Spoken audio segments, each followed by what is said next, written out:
to give my thanks to Nicolas Senyol, who is the head of the Unit of Evidence in ESPON UTTC, who's here today. We're happy to welcome here today.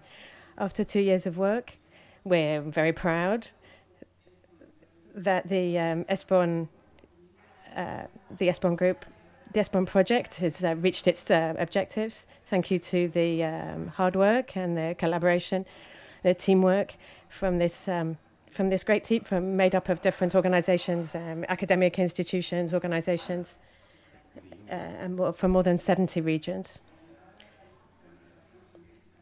So I can feel the quality of this team is really great, and it really guarantees the progress that we've made in this study and in the thought that's gone into this strategy, which is really complex.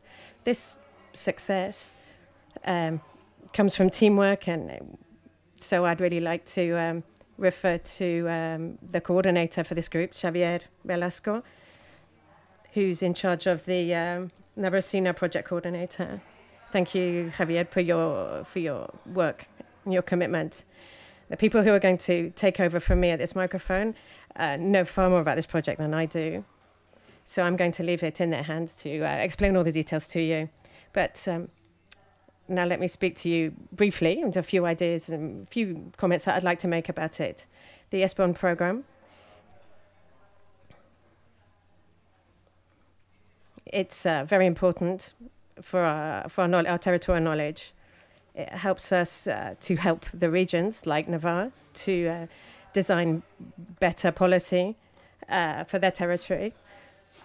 Yeah, so we can use all our knowledge, and we want to share all these ideas with the other regions. In this respect, the government of Navarre has closely followed everything, all the outputs from this project, particularly those that Navrosina has taken part in. So we've taken part in projects such as Services of General Interest, where we've analyzed the cover of services, general services in European regions, other projects on landscape and on European regional cooperation. In the last 2 years, the ESPON project on interregional flows, it's talked about flow of people, capital, and in this respect, we're very happy with these lines of work. Talking about company policy and territorial and national policy. So this has given great opportunities for Navarran companies to take part in the ESPON project. So it offers us a new range of projects for interterritorial cooperation. And so it cushions the impact on a territorial level of some of the incidents over the last few years. And the European Green Deal, COVID, and other similar projects. And so we're looking at the impact on commerce and migration. It's all key information when we're looking at strategies from the point of view of the environment, the economy, or social. So I would just like to say thanks once again for the hard work that's gone into this project and this great ESPON team. And I hope that these days go really, really well, and they're really useful time. Thank you very much.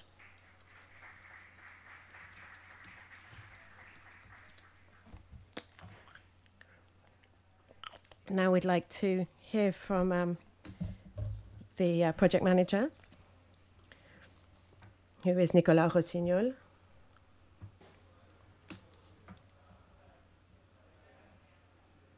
Good morning, everybody. I'm going to try speaking a little bit in Spanish. It's only a few words. Please excuse me for my terrible accent. I'm Nicolas Rossignol. I'm the project director for the ESPON research project. And I've had the opportunity since 2019 to follow the preparation and the completion of the projects that we're going to look at today and the lines that we're going to look at. So I'm going to talk about some of the most important projects that we've done over the last few years. First of all, I'd like to give my thanks the government of Navarra greatly and warmly for their hospitality and also for the organization of this conference. It's not by chance that Navarre and Nasuvinsa is at the head of this project. This region seems to have science and scientific and economic resources that really go beyond the size of the province. It's a region that is really super innovative. This is what I believe, and this is what I see. So now I'm going to change to English. Gracias. So, as you may have seen also on the different stands and outside and in the communication materials for even this project and this conference have been funded by the ESPEN program. And as ESPEN is a small European program, and that I'm quite sure that few of you know it very well, I would just like to take a couple of minutes of your time before we start discussing in detail the project to try to explain you what ESPEN is, what we do, and also how you can make use of the opportunities offered by the program in the coming years. So for that, I have a small presentation. I would try to make it as simple as possible, even if it's complicated always, as always in the European world. So I think I've got the control of this. So I will start. Is it? Maybe? Yes, it is. Okay. So what is ESPEN? We try to use as simple words as possible. ESPEN, it's a program funded by the European Union that delivers expertise to the public authorities in Europe that are responsible for designing territorial policies. So this is what the program is about, and what makes also is characteristics compared to the other programs. Still? Wait.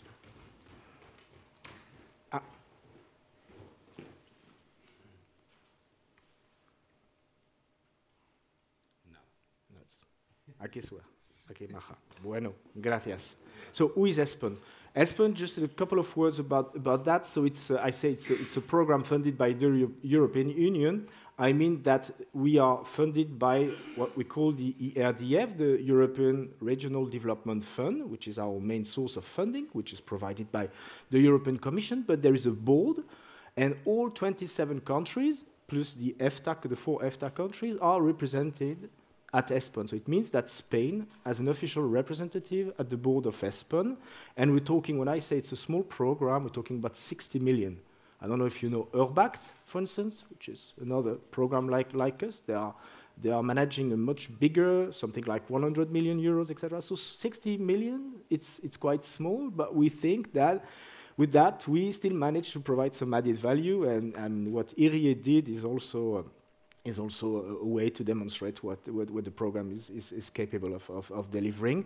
And the program is it's located in Luxembourg, and it's implemented by a specific structure that I'm representing today, which is the ESPEN EGTC. You know EGTC because you have EGTC in Navarra as well, I think with the Euro region. So it's a specific form of EGTC at ESPEN. So what do we do? What do we do? Well, we create knowledge, we deliver evidence. So this is our daily jobs by financing studies based on the needs of the public authorities that are requesting them at the EU level and at all level, national, regional level. And what makes the specificity of ESPEN is that our studies always have a territorial focus. So we are not doing sectoral studies, but constantly and only territorial studies. And there is a novelty in the new ESPEN program, which is starting this year and which will last until 2029, is that now we have also thematic priorities. So it was not the case in the past when we started developing this IRIE project, but in the future we will organize and structure our work around thematic priorities. And then I will just show you those priorities for the future, because they can also give you hints on where and how we could work together potentially in the future, and the way we will be working with regional authorities in the future. So we will be working on climate neutral territories, which is one of the most topical issue at the moment in Europe, dealing with all the challenges related to the energy transition. There will be another one, which is adaptation to the impact of climate change, which is the other side of the green transition of Europe. We'll have one thematic strand around smart connectivity, which is linked to the digital transition, and we have others, more cross-cutting, like governance of functional areas, places resilient to crisis. I will go to that in a moment. Perspective for all people and places, which is dedicated to looking at the different patterns and development models in European regions and territories. A specific strand on cross-border topics. And a last one, looking at the interactions of European territories, not only together between themselves, but also vis-à-vis the rest of the world, which is the dimension into which the IRIE project may also go in the future at some point. We'll come back to that. So today we are positioning and we'll be discussing the results of the IRIE projects, and from our perspective, the results that we'll be discussing today and tomorrow are clearly related to these issues of resilience, in the sense that in the future we will be then working and try to provide more evidence, territorial evidence, on the vulnerability of the European territories to different types of crises. So there was the COVID crisis, there is an ongoing environmental crisis, and so on and so forth. There's a war now in Europe. Digital transition is also a form of a disruption crisis that affect and impact the different territories. So we'll be working under this thematic strands in those different topics and trying to address and inform better these different challenges. The way you can use ESPEN, I will go quickly, but we will be talking, and you will be presenting a lot of scientific results during these 2 days. But ESPEN is not only about scientific reports. We try more and more, and Xavier for that made a huge job together with a colleague, Jon, I think is also in the room, developing the dashboard for IRIE, which is exactly the direction that we would like to take to make our results more and more accessible to a broader audience. So how can we work together in the future? IRIE was what we called back in the past an applied research project. Tomorrow we'll have, this is talking about more or less the same sort of things, of studies, about European research projects. So European research projects, they are based on open calls, public procurement. So if you're a university, if you're a research center, if you're a development agency like NASUV-INSA, you can answer, submit tenders to our calls. And these big projects, they are aiming at analyzing huge and big European trends, trying to do some benchmark at the European level, providing comparative studies at the EU level. This is the meaning of this big project. We will go on like that, and the regional authorities, the cities, the ministries also at the national level, they can also take part in these projects. They are all constantly, we invite them to steer with us, to scope also, if you're interested, the project, and then to implement them together. We can also develop case studies for you in the framework of this bigger project. So this is also one of the opportunity, and we're talking about project that can go up to 1 million, which is more or less the budget for the IRIE project, and that can run up to 2 years. Then we have smaller one, which are more upon request. So we received proposals from regions, from Interreg programs, from cities, from sometimes ministries, organized in partnerships, more like in the Interreg world. And then we collect this proposal. There is constantly a call for a proposal which is open. It's already the case. If you go on our website, you can go. There is a simple application form. Then when you submit a proposal, and then regularly, twice a year, we collect and assess these proposals, and we decide to fund some of them. And then we're talking about around 250,000 euro for a study which is directly commissioned, 100% again, by ESPEN, but then on behalf and in cooperation with the regional authorities who have submitted the proposals. Usually we're working for a group of stakeholders. It happened in the past that we work only for one region or one metropolitan area, but most of the time we prefer to work with a group of stakeholders gathered because they are sharing the same challenges and the same policy needs and policy questions.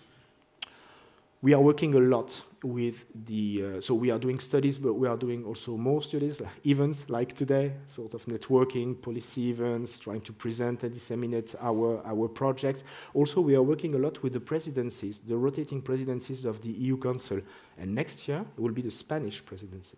And we will be working closely. We have started already the discussion with them, because each time there is a presidency, we are, there is a network of territorial cohesion contact points at the EU level, which gathered every 6 months together with the ministries as well.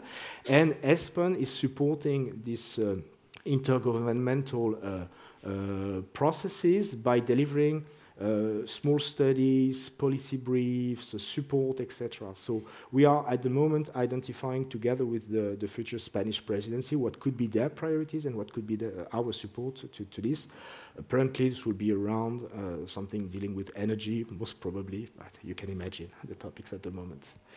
So at the end of the day, we try to do our best to be accessible for a very broad range of stakeholders. Of course, the regional authorities, the local authorities, and the national authorities are our main target group. And you can, as I was saying, you can get involved in our projects directly. You can help us implement, define them, and implement them. But of course, we are also working and dealing with researchers and students, not only because we are providing, I mean, all our information results are publicly available, and this is sometimes a constraint, and you will see it with the IRIE project, because, I mean, the team here has produced such a big amount of new evidence, data, etc., that to make that, and it's also complex to understand and to grasp for the general public. So, but our regulation and the obligation of the program is to make everything available to the general public anyhow. So that's why we are also working more and more with journalists, data journalists that are coming to us. And we are trying to organize and structure also the data so upon request for them, etc. I stop here. I think it's enough. Now it's time to go in the real discussions and the real content. I have just one last thing to kindly ask you. We would like to use today and tomorrow, I promise just for a few moments, this application called Slido. If you can go on your mobile, and you go and you type Slido, and then you go there, and there is just like a window, and in the event code you type ESPON. Just ESPON, and then you will find a small survey like that.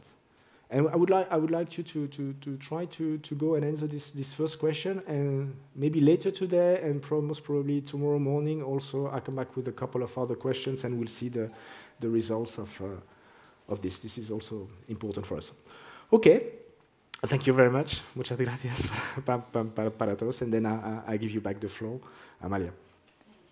Gracias.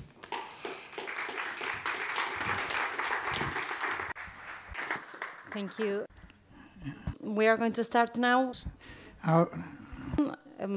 con el título de ¿Qué es lo que sabemos? O ¿Qué es lo que sabemos? To start with the first presentation with the title, What Do We Know? This is the project coordinator from Nasubins here in Navarra, Xavier Velasco.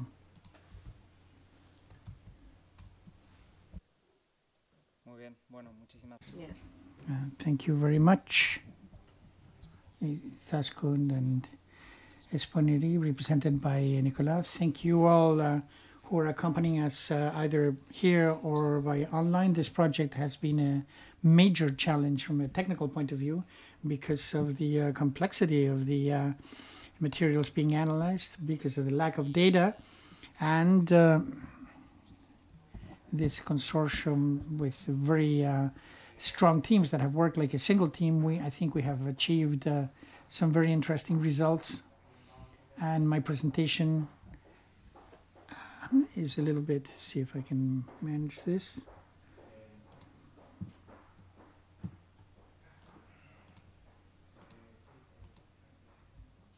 This is not my presentation.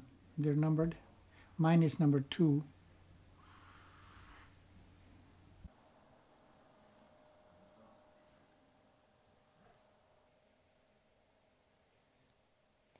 Bueno, como decía.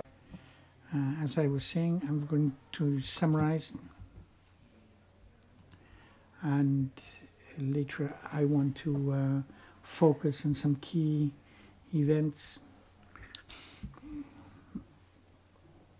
First, I'd like to speak to remember our dear colleague Konrad Czapieski, who tragically died a few months ago. He made a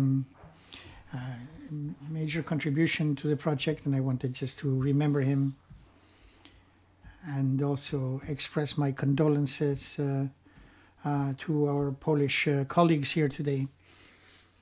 The project is a question of establishing interregional flows in people, capital, goods, services, and knowledge. Having said this, this is a simple statement, but there's a tremendous challenge behind that. In the end, we're talking about changing data from country to country and region to country into region to region countries. The country to country data, there's nothing new in there.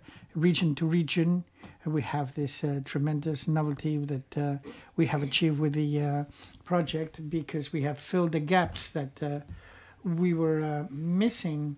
And what that has allowed us, once we have we got the data and the region to region data, we were able to model to work with black swans.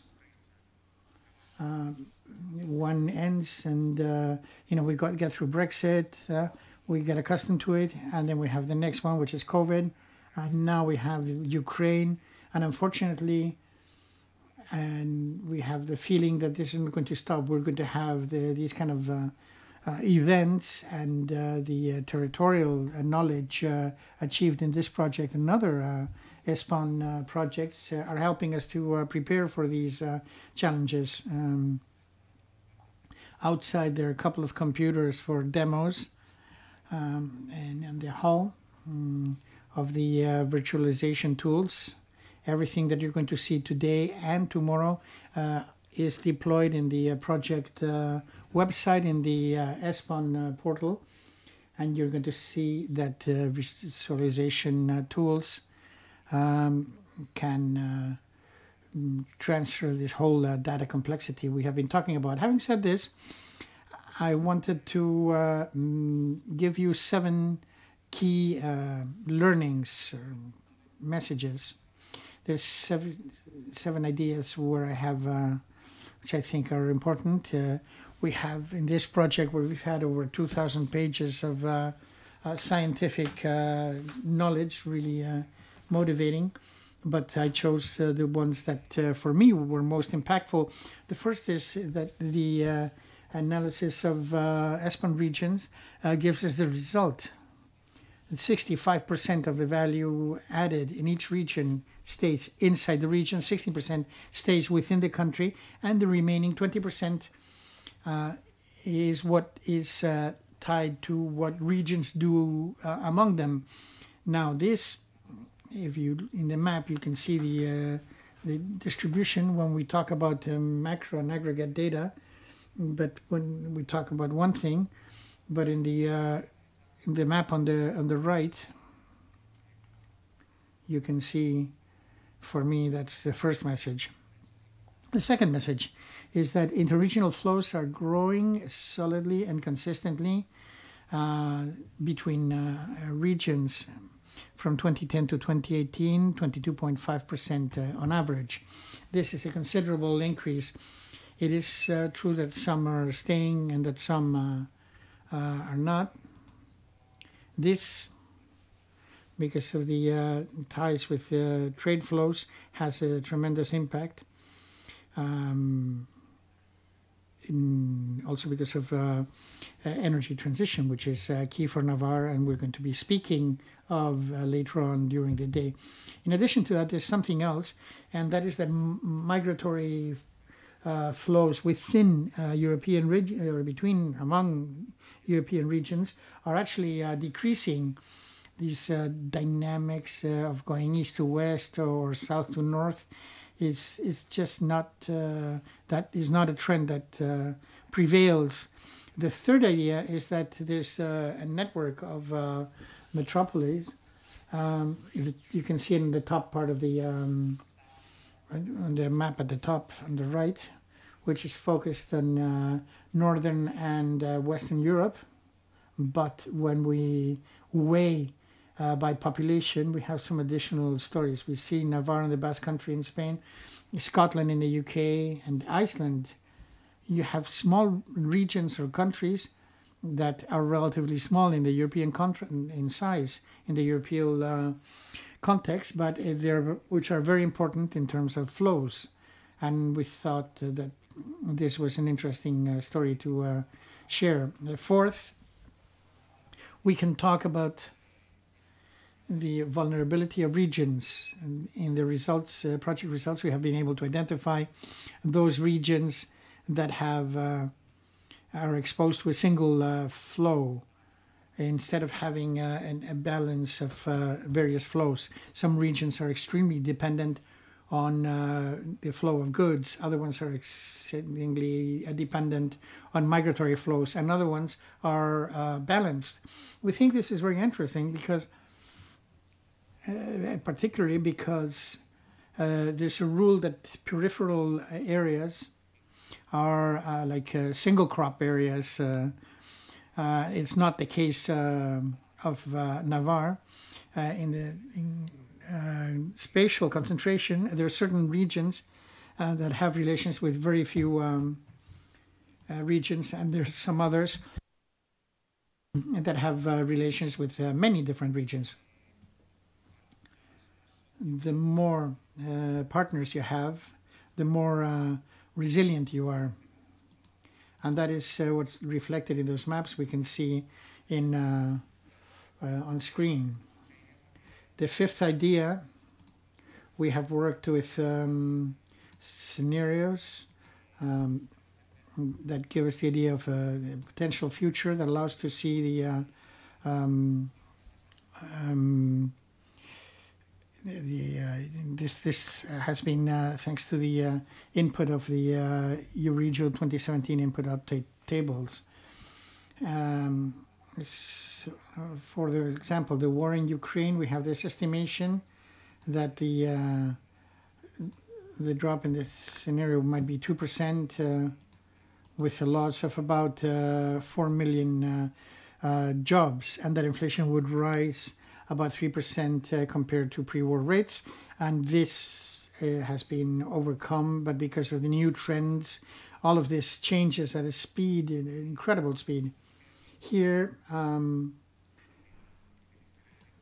the COVID scenario, or the COVID setting, there's a very clear east-west distribution. And with COVID, it was very different. So each event affects territorial distribution.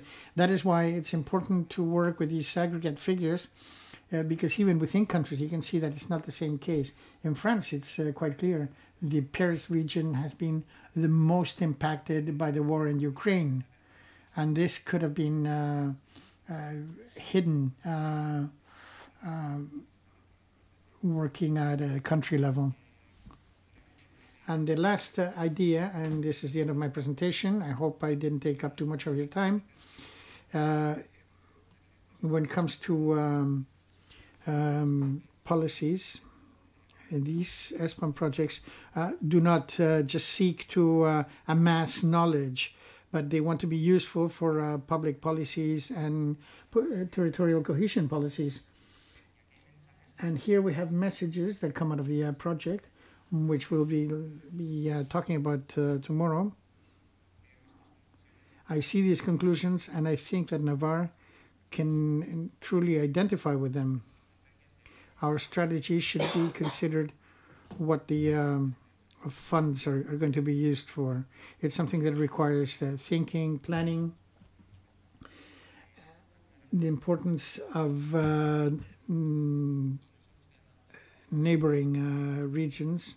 And I'm talking only about cross-border relations. It doesn't have to be the region that is bordering with yours, but it can also be regions. Here we have regions that we see are our main partners because of commerce, because of migration, because of capital flows. And really, we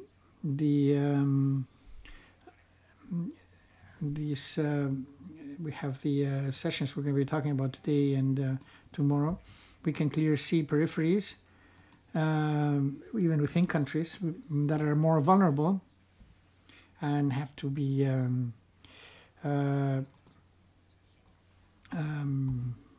more dealt with the territorial cohesion initiatives. Energy transition is a paradigm of this. For example, it has to do with the with governments, with agencies, like circular economy. It has to be collaboration. It has to be the companies, the citizens, the governments. So this really applies to all phenomena that we're analyzing. And another aspect which I found particularly interesting is that how reducing the distance between different large cities and more remote areas. In Navarre, we have our different districts, but you have some European regions with similar problems. And the idea is to accumulate services, to strengthen the main towns in each district, to avoid further displacement or further travel. Thank you very much for, and I think we're all going to learn a lot. And now we're going to hear the great specialists who are here with us today, who are going to share everything we know. Muchísimas gracias. Acabamos de escuchar esa importante.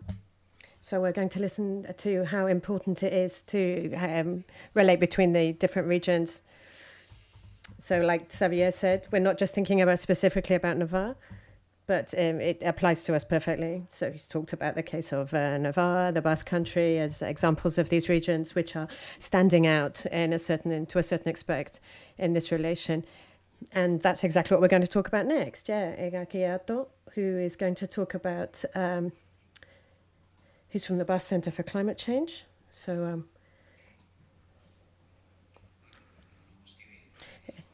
good morning. Thank you very much for inviting me here. Thank you to Espon for bringing me here. So I'm delighted to talk to you at the end of this project. Thank you very much to Xavier and Carlos for inviting me. And before starting my presentation, I'd like to say that the work that you've done is amazing. It's just brilliant. And so I'm coming it's come to fill a gap in knowledge, which is going to be really useful for decision making and for creating knowledge. And so this goes along hand in hand with what we're doing, but it goes one step further.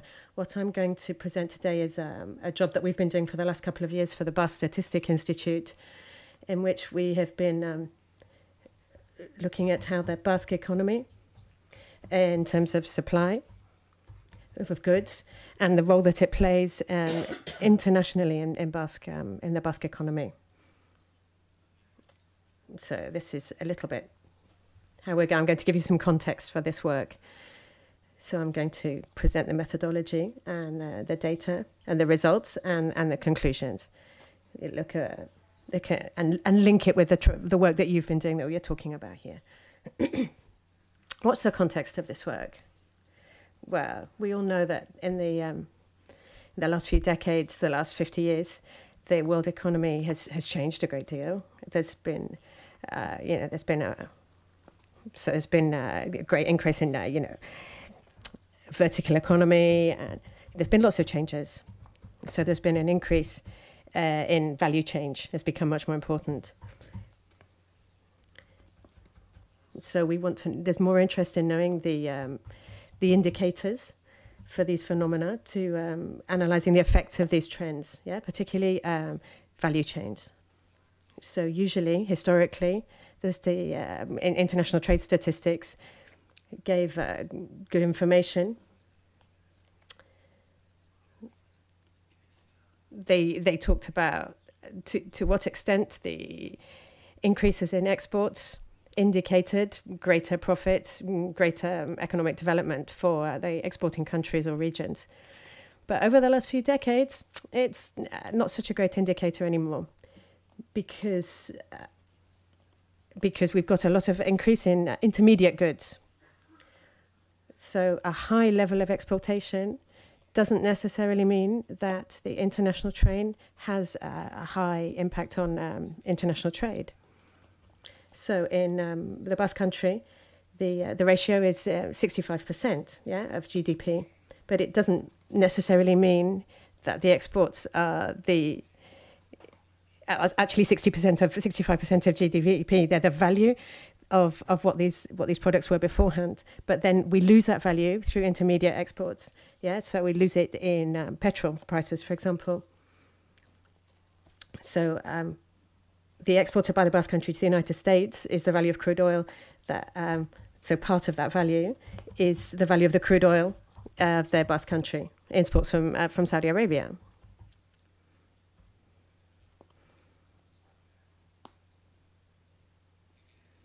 What does this mean? So in 1 year, we see that the value of the exports of petrol from the Basque Country, it doesn't mean that, if those export values has increased, it doesn't mean that the actual value of the money that stays in the Basque Country has also doubled. So an increase in trade in international goods, we need to be really careful with how we interpret the data. What goes in does not necessarily what comes out. So about 70 years ago, most of the international trade was final goods. So we didn't need intermediates. So we've got now we've got added value, that's the intermediate and final goods. So we've got two examples here of how it used to be that we exported tires to Italy.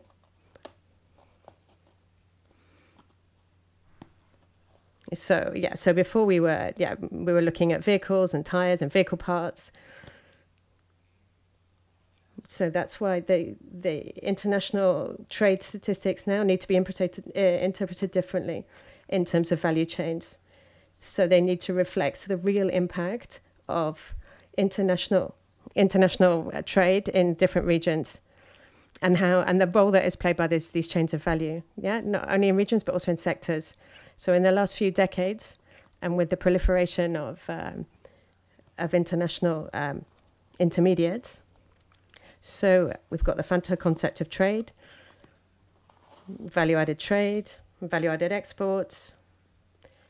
So this is what's being used internationally.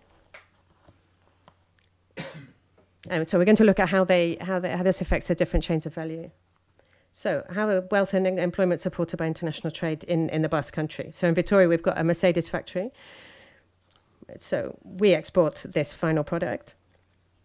So part of the added value from these trucks is for the Basque Country, but part of it is in the Czech Republic, Italy, Navarra, all over the place. So the question is, what's the value that stays, what's generated in the Basque Country? What is the value of those exports? What percentage can we take? And how are these exports from the Basque Country supported by imports from other regions? These questions we're going to try and answer them. What are the methodologies that we use? Here's a jigsaw puzzle, which is like the global value. in each step in the value chain, an industry in a country adds value, and they pass it on in terms of the product, and they pass it on until we get to the end user. The idea is that within this jigsaw puzzle, what value can be allocated to each region, each country, each business. So what we do,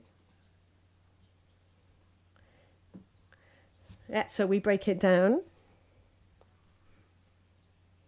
A group of researchers here from the University of Groningen and several other centers. We've worked on a method to break down these exports, these bilateral exports, that to make it from the international statistics. So we're able to look at the Basque Country is exporting to the United States, but we need to look at the value of these exports. What part is from the Basque Country? What part is for the auxiliary services from other regions?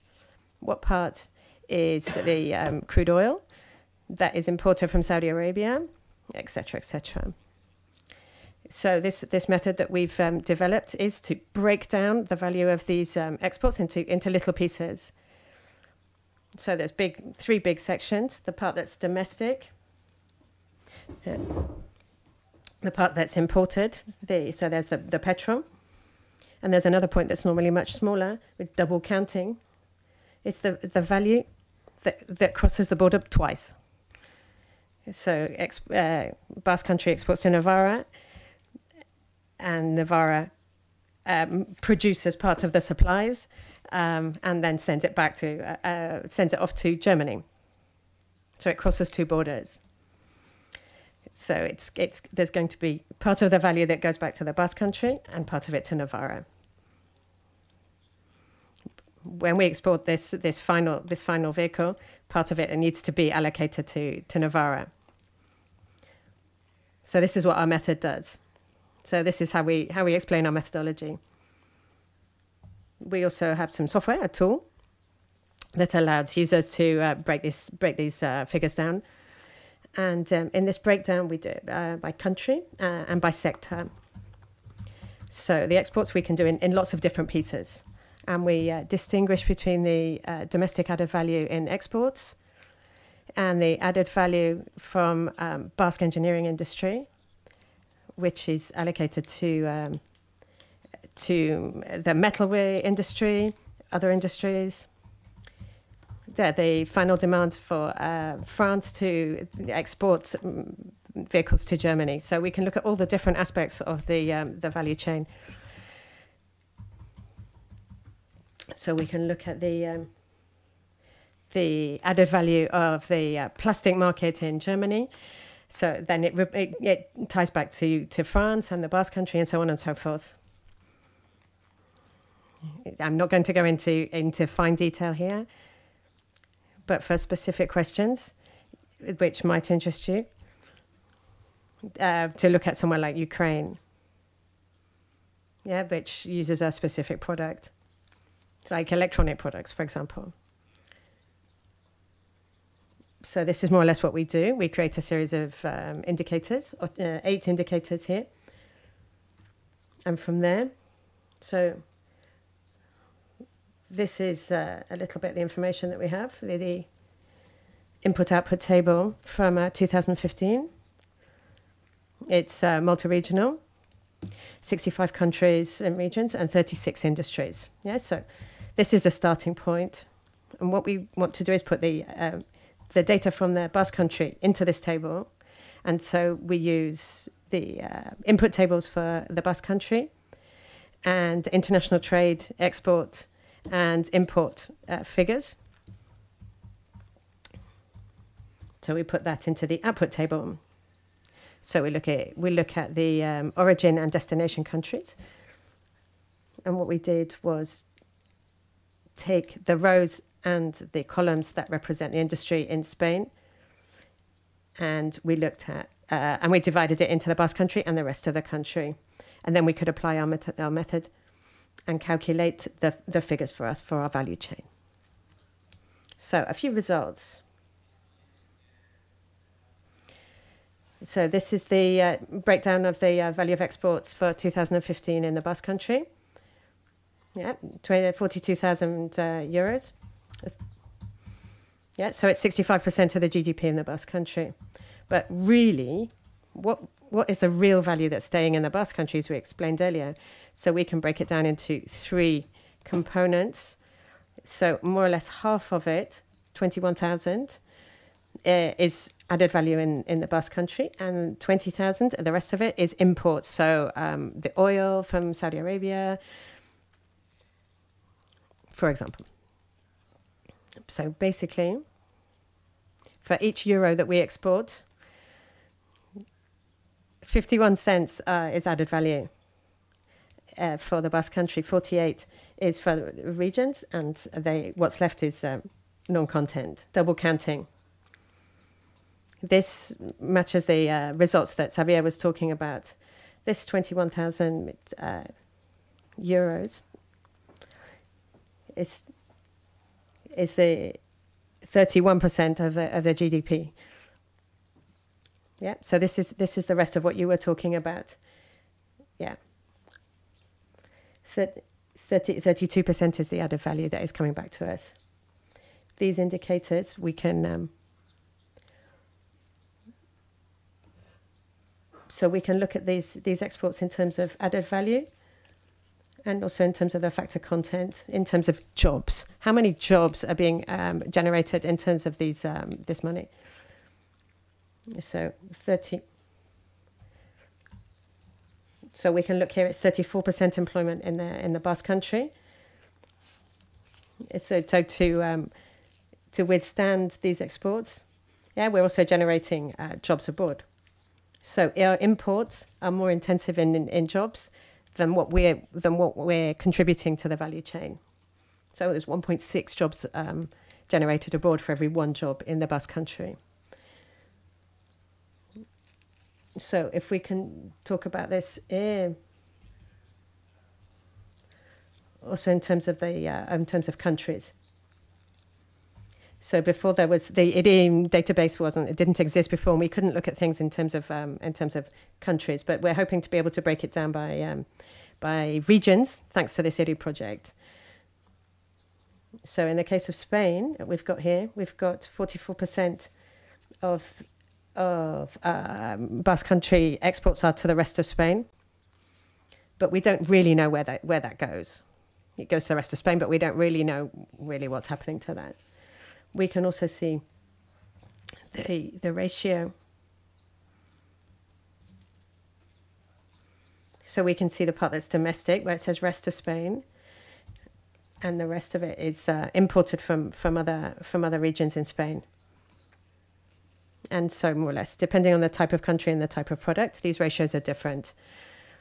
And so in the case of services that the Basque Country exports to Ireland, we can. So we can see here in the USA and Ireland, we can see the difference in the figures. Yeah, that the difference between import and export. Yeah, that it's much greater in Ireland than it is in the USA. And so, talking about integration with other countries, most of our exports go to the rest of Spain, and 32% to the European Union. So we can also give some results in terms of sectors. So here we've added them because we've put them together into groups. So we've got 4 groups of industry that generate 86% of the exports, particularly. So particularly we've got metal, machinery, trades, transport services, and the energy sector. So, and that's the majority of our exports. We can also see the added value of the different components that we have in the exports. Remember, in the exports we've got 51% is domestic, and the rest is imported. So we can see which regions that they go to. So in the case of the Basque Country, So 51% is domestic, 12 is from the EU, 19 is non-EU, and 80% is the rest of the country. And so when we see where our added value goes, we say 32% goes to the EU, 24 is non-European, and 44% is the rest of Spain. We can see the same with employment data. So I won't dwell on that. And what we can also see is break down this domestic part. In which sectors of, where are we generating this in the Basque Country? We're exporting oil products, and we're making added value, but where is that coming from? Yeah, is it coming from countries? Is it coming from the refinery industry? Trade services? The fact that you're exporting a commodity doesn't mean that all the value is being generated in that actual product. There's lots of other companies in that chain of value, in that provision chain, supply chain.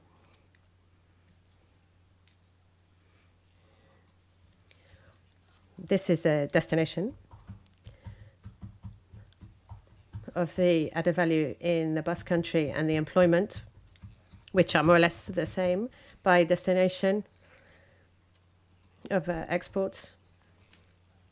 And we can see that 44% goes to the rest of Spain, France 10%, 7% to Germany, 4% to the USA. And generally, in Basque Country's relations with the rest of Spain, so they're exporting 15% of the added value and 15% of jobs. And 10%,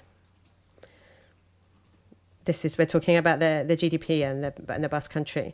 So 10% is transactions with the EU and 5% is non-EU. So here we see what I was talking about earlier. So where is the added value generated and where does it go?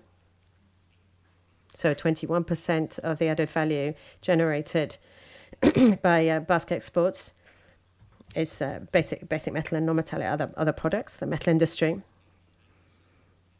So 27 of the added value of the exports is being generated from exports from the metal industry. So from this, 27% comes from this section. See this blue line? But there's also a part that comes from this other sector, or another one that comes from trade and transportation services. So we can see, so basic metals generates 27%, but 27% comes from basic metals, and the rest of it comes from these other two sections. It's all interlinked. This is more or less the same for employment. So now I'm going to finish with a series of conclusions. What's the role of international trade in the Basque Country, in the Basque economy? Bueno, the first conclusion is methodological. The MRIO databases are extremely useful. To analyze the role of international trade in regional economies and the role of regions in the Basque Country. And we can see the impacts of these of them in domestic economies. We're also talking about the vulnerabilities, as Xavier mentioned. So we look at the inputs that the intermediates are involved with that's withstand our exports. How are we vulnerable? How are we more exposed to conflict, to extreme phenomena, climate change? In the case of the Basque Country, the exports related to the GDP are very high, but this doesn't mean that it's a direct contribution to GDP. Remember, we've seen that it's only 31%, not 65 or 62 here, and the same for employment. It's 31%. Of this 31%, 15 goes to the rest of the country. And the rest goes to Germany, for example, and France above all. 5% is non-EU. What's the composition of the exports? More than half is domestic added value. So, and the rest is foreign. So for, as we've said, for each euro that we export, it generates 51% in the Basque Country and the rest in other regions. These indicators are higher than normal when we're looking at a national scale. So if we talk about China, for example, or the United States, instead their level of vertical integration is much smaller. Yeah, we're a region that is very small compared to our framework. Yeah, so we can't compare ourselves against massive countries, for example. So this is a problem of scale when we're interpreting the results. So when we put it in a different context, then the results are going to change. Yeah?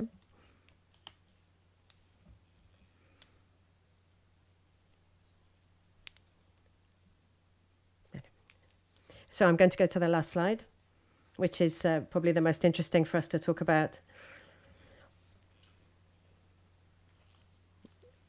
So if we're looking at the ESPON IRE project and value chains, as we said at the beginning of the project of this presentation, I think that the information that is being generated in this project fills a gap in knowledge to be able to analyze these type of to be able to have value chain analysis on a regional level and help move our knowledge in this direction. And so in this respect, things that what can we do? We can analyze the interrelations between the Basque Country and other European regions, and also in other European regions and also the rest of the world. And so the IRE database looks at European regions, but beyond that, we do have flows of trade.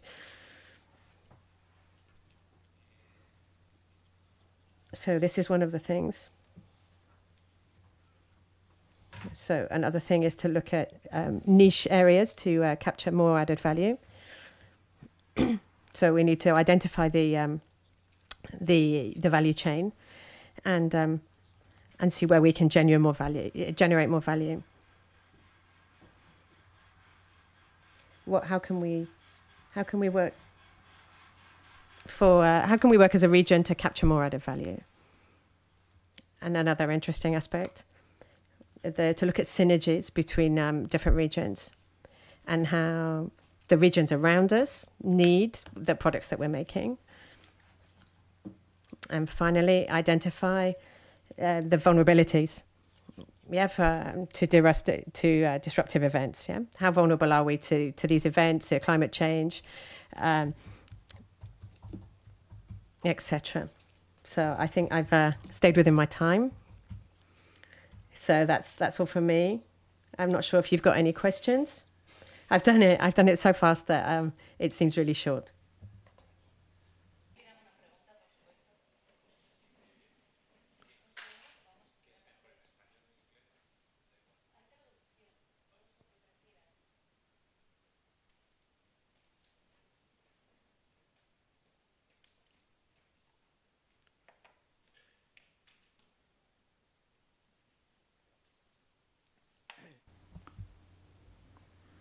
First, Iñaki, congratulations.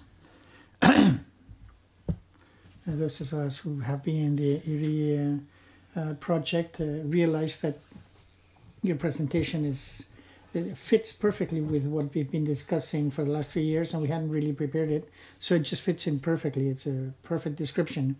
Since we've got enough time, I had about 3 questions, a little bit with the intention of leaving some loose ends that we could pick up then in the panel discussion, where we can talk a little bit about energy and circular economy and so on. The first thing was answering the question that you had asked in the IRE project. In the data generation, we have disaggregated flows within the EU 27 plus EFTA.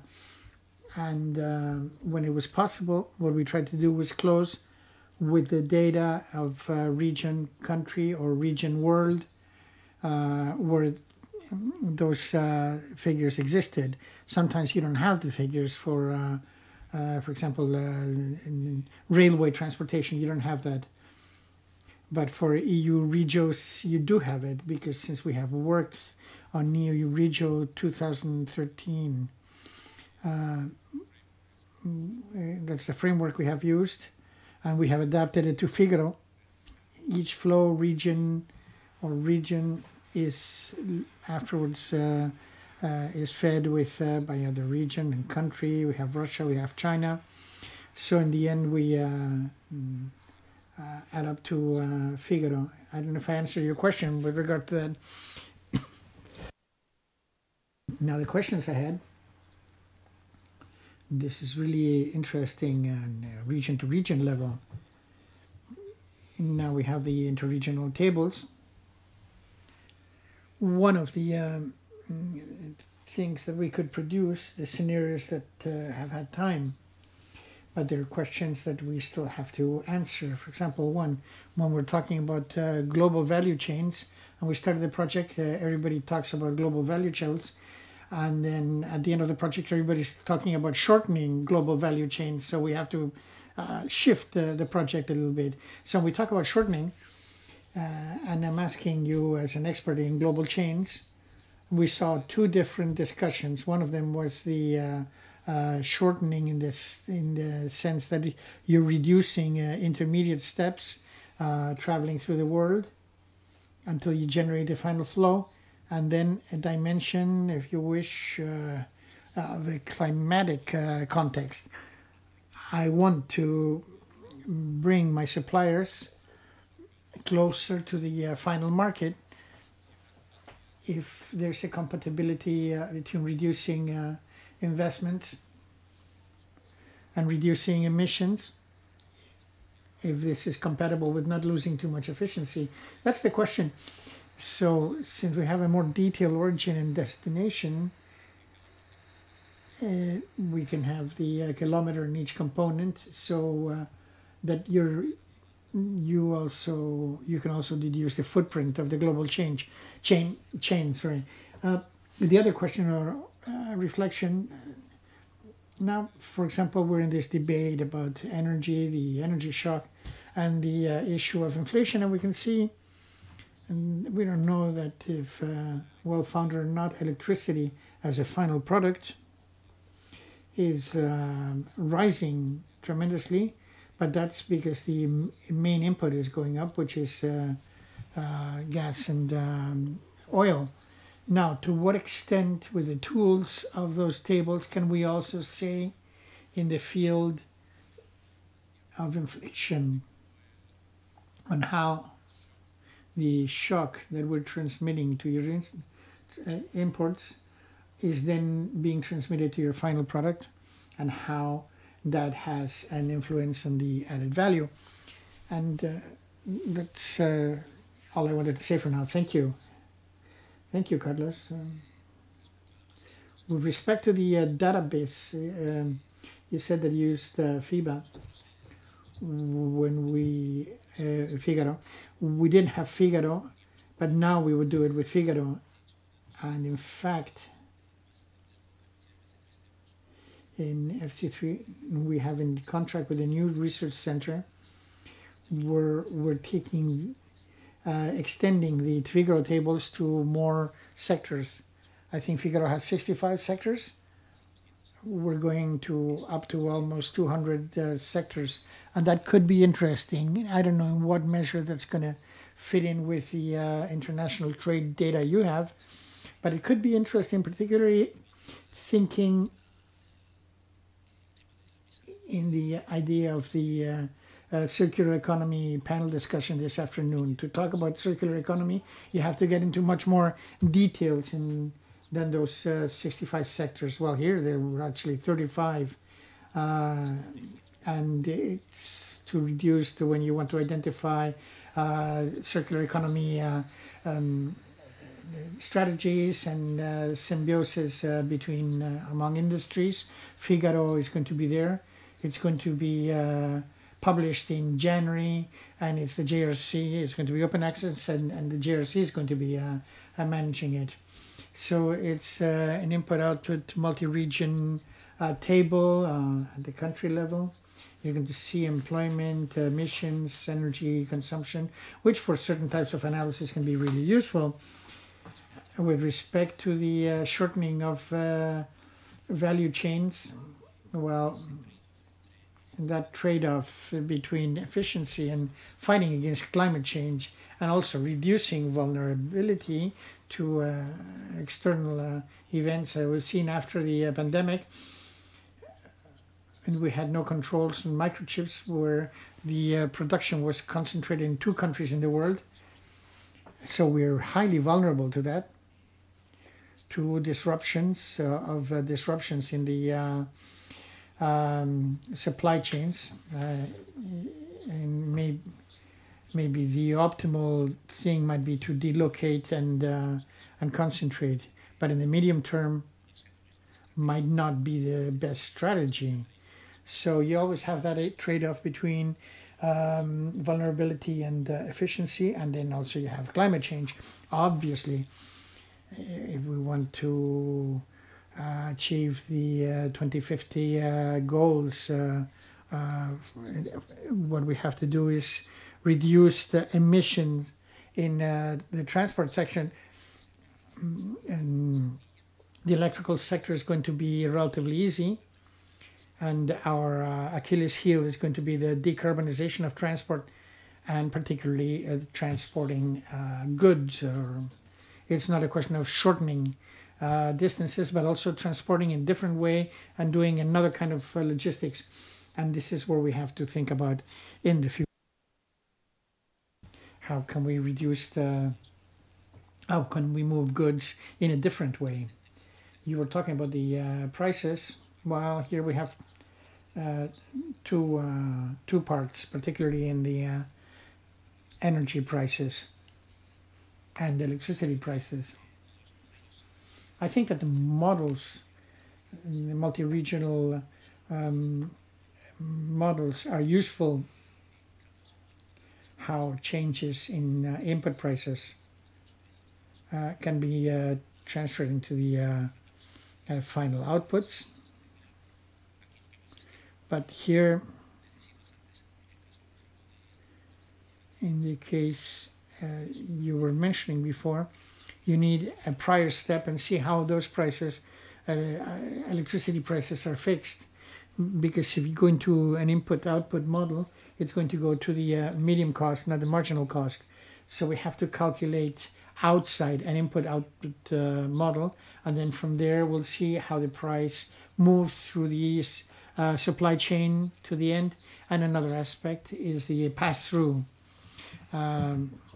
You have to do a presumption of, you have to see to what extent what that rising prices of raw materials can be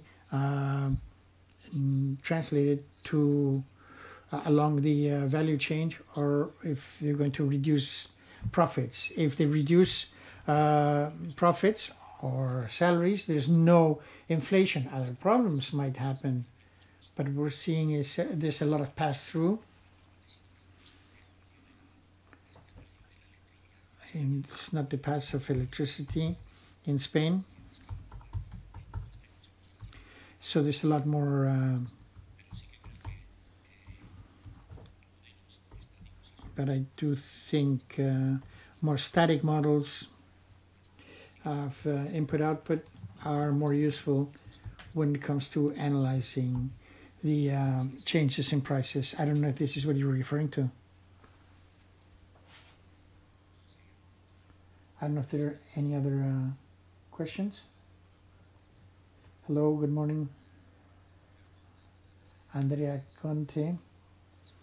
Since you mentioned the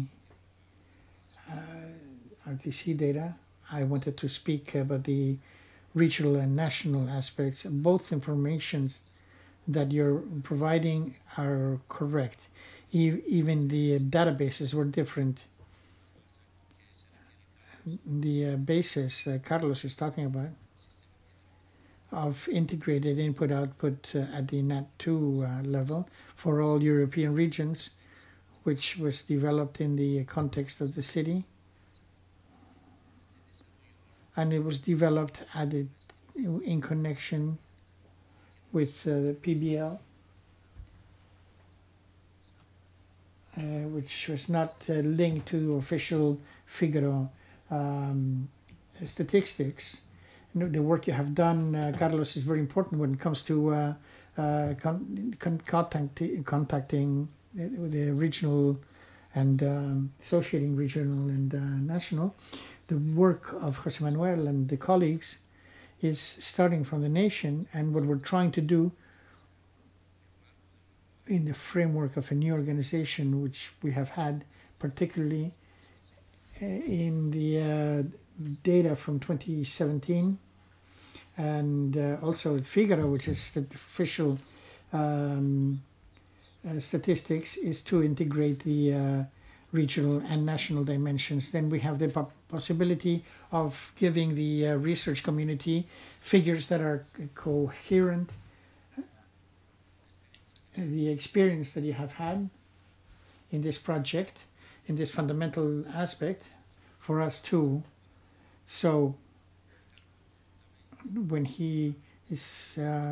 when we're working jointly, what we have developed is for this finality and sharing experience is the most reliable and precise.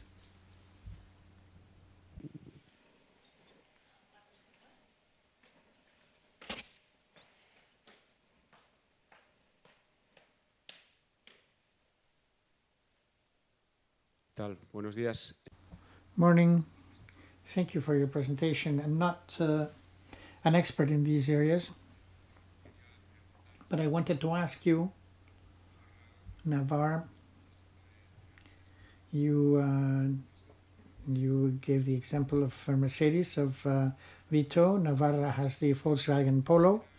I have two reflections. If we can, to what extent mixing what you're talking about with the idea of close of capital, who ends up on the margins, who's maybe in the automotive sectors are different in Navarre and in the Basque Country. I think there's more own capital companies in the Basque Country.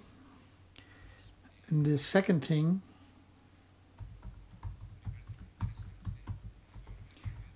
I think it's very interesting that in the aggregate export value, what are the niches that generate a not so obvious added value, those intangible services which might be hiding behind a large brand like vehicles.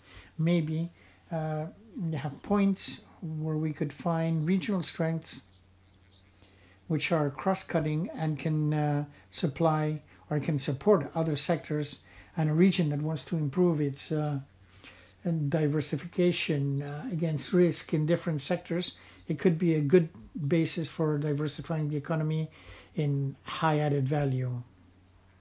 Although I think it's really suggestive and a lot of ideas are coming.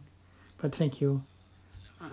Bill, I think the first one is very important. We didn't do it because we don't have the information. We have the components of added value. We know what that part of added value is from workers and surplus, operating surplus, and so on. But we don't know where the operating surplus, where it goes. And that's very interesting. I know that in other contexts, that type of information has been included in input-output models to see the responsibility of companies in global emissions. But similarly, we could incorporate that in information to distill a little bit the those results. It could be there or it could be somewhere else. And the other reflection, I think, is quite the way to improve that kind of analysis and to understand how it's being exported, but also in a fabric that might be integrated, but there are certain spillovers from exports, and both at the level of the region itself and but also surrounding regions.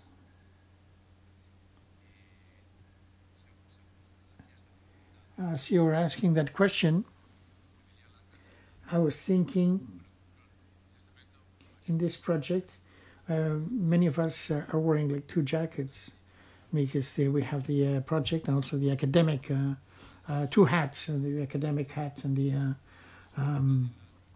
project hat. So one of the, we estimated the impact and the next generation funds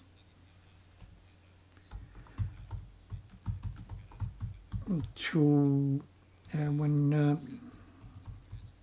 we saw the contribution that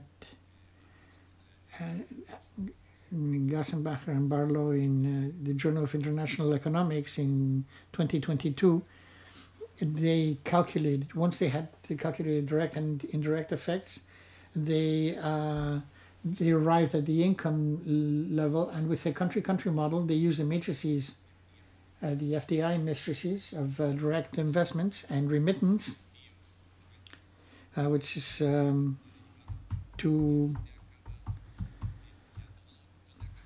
where do they participate in the global value chains. So the idea, our Greek colleagues have developed these totally innovative matrices of remittance at the international, and we have the next generation flows, applying these distribution hypotheses, and we calculated a second derivative of where the income arrived, and we had got to conclusions with something that rather your hand trembles when you're going to send it to a journal, because Luxembourg, Switzerland, or London, they have this enormous percentage of income. We're making this tremendous effort to rescue these these regions that have been affected by COVID, and we have the place what we are all thinking about, the decision-making places for large multinational, and this second derivative. I don't know if it's academically, it's a bit of a hot potato politically, but what can we do? But it can be done with those matrices. I think it's really, really interesting.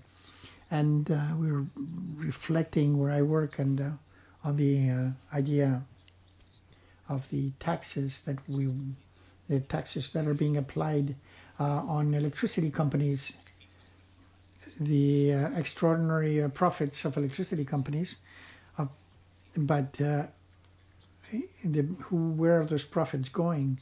In the case of Spain, most of the utilities have foreign shareholders, typical big investment funds. There's a company in Spain that actually is owned by an Italian company. The fact that a company has the headquarters in Bilbao or Madrid, it doesn't mean that the owners are from that region. Another thing, you're touching part of the added value, but I might be touching another thing, which is the conversation with workers and also the development funds and recovery funds. You're going to be missing a lot, but you're also going to be generated added value in terms of conversation with workers, which is going to stay. But this reflection of where all this money is going, I think is really, really interesting.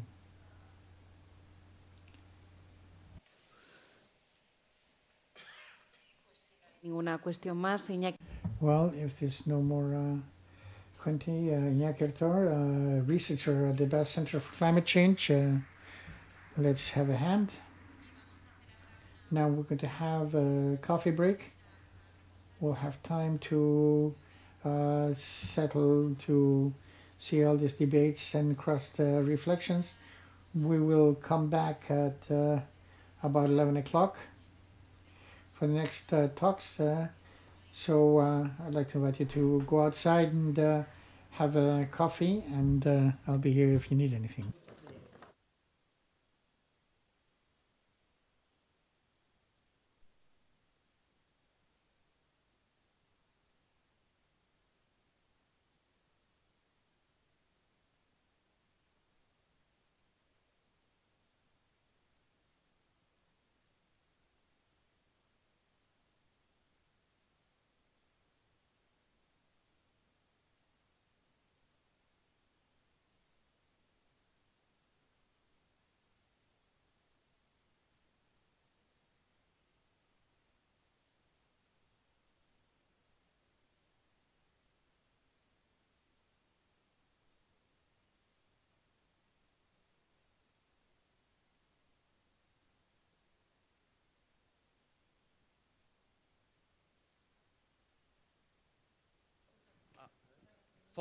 Group photo, please. Partners, come with us.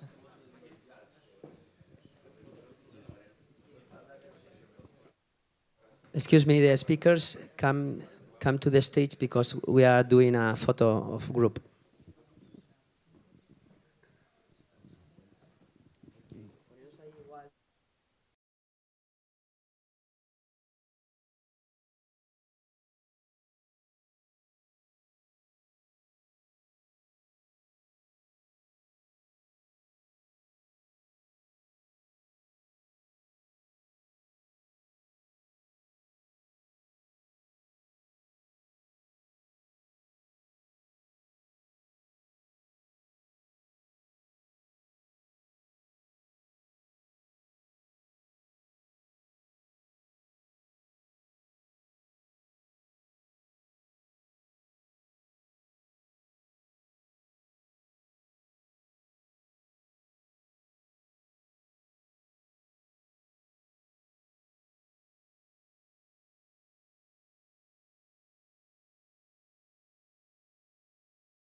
we've looked at a lot of final reflections and conclusions, and looked at this need for knowledge that Iñaki was telling us about.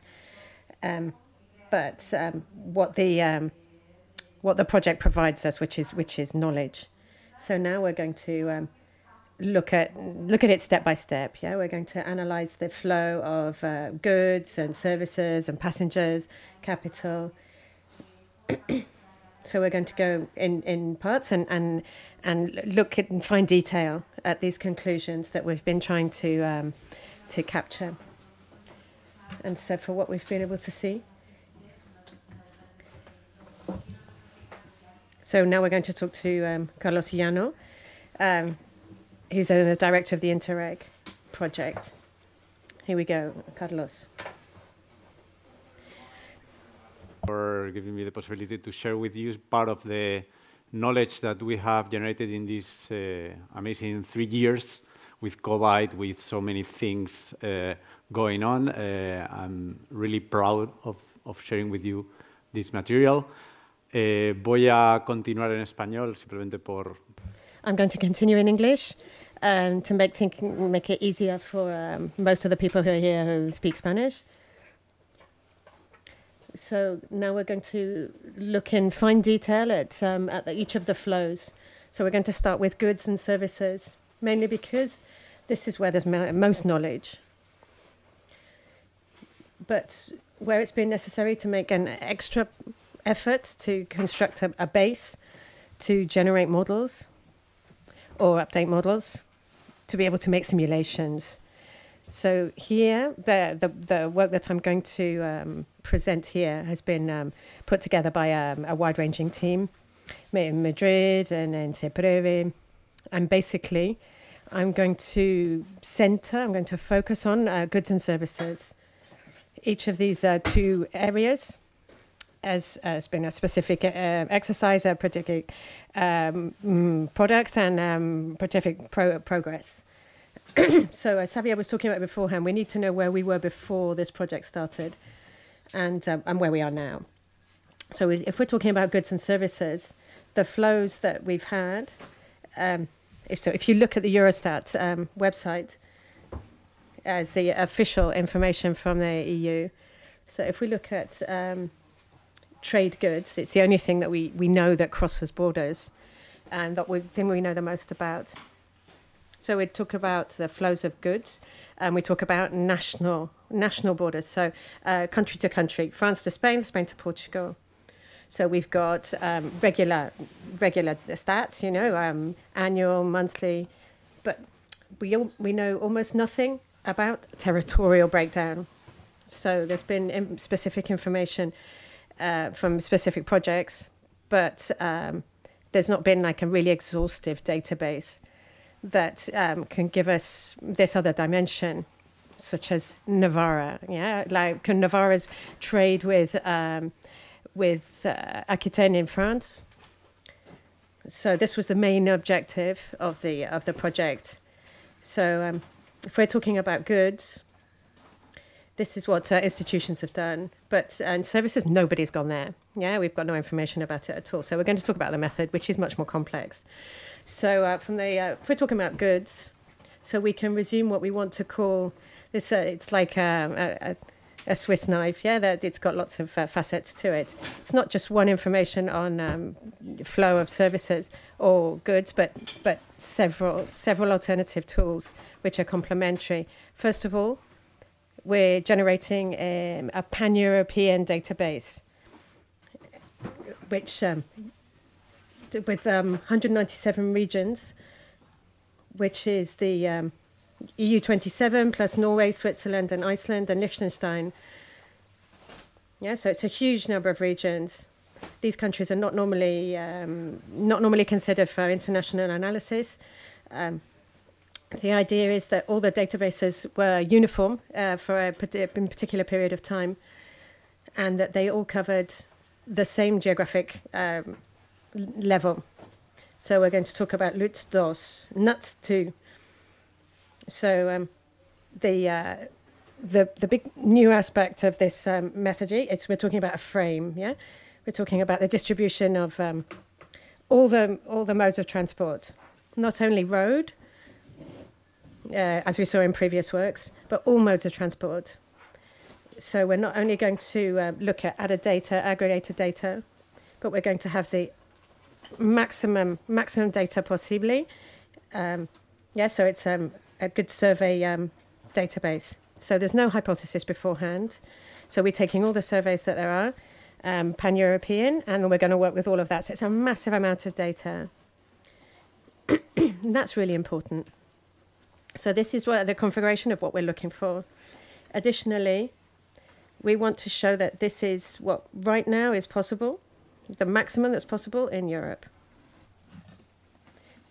But in a pan-European aspect. But on this common structure, some countries are lucky enough to have a lot more information. So we want to do a specific case study looking at the work that's being done for almost 20 years in the case of Spain in the Interreg projects, where we're also being supported by the governments in Navarre and the Basque Country. The flows between Spain, France, and Portugal, and get to a NUTS 3 level. There's also like a NUTS 3 level, but NUTS 5 level, which is municipalities, but that's a much more specific focus. So we're looking at temporarily wider range of data. So it's much bigger when we're talking about products, yeah, because when we're talking about goods, there's a lot more information. It's a lot better expertise available. So when we're looking at Nasuvince's project, we've disrupted the flow. So we've looked at not only how Navarra works with Aquitaine. We've said possibility. There's a possibility of this export to Aquitaine, but maybe it crosses via Irun. Yeah? So we're looking like really specifically because the optimum route, for example. So we've been generating these veins which have territorial implications. We'll talk about this again later. Initially, we have the input-output tables, which are related to production and trade, and they're a worldwide phenomena, these input-output tables.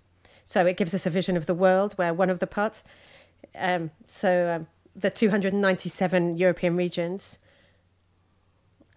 figure within these within these world figures. So what's the tool like? And let's talk about this first tool on the NUTS 2 level of flows. So what we've done here, we've worked together with the. Let's look at one fundamental question. Each figure can be backed by the most official data possible, and these official data come from on exports and goods, country. Produced by the United Nations, working with the CEPI in Paris, Ilabathi, which is a database which is really interesting. It's balanced trade data set. Balance it means that it's a mirror analysis. Yeah, so we're matching against the import in one country and the export in another. So it's so we don't get contradictory data about who's importing and who's exporting. It's well balanced. So working from there, which is the best data that we've got in terms of country. So up to 10,000 products. So we're having So how can we break this down in terms of transport, modes of transport? So let's look at Eurostat, which is databases. Which are country. So they're sectors that are aggregate. So now this gives us a little bit more color to our analysis, yeah, wider ranging data. So we've got 5 modes of transport. So we've got trucks, rail, boats, planes, and others. So these official country flows.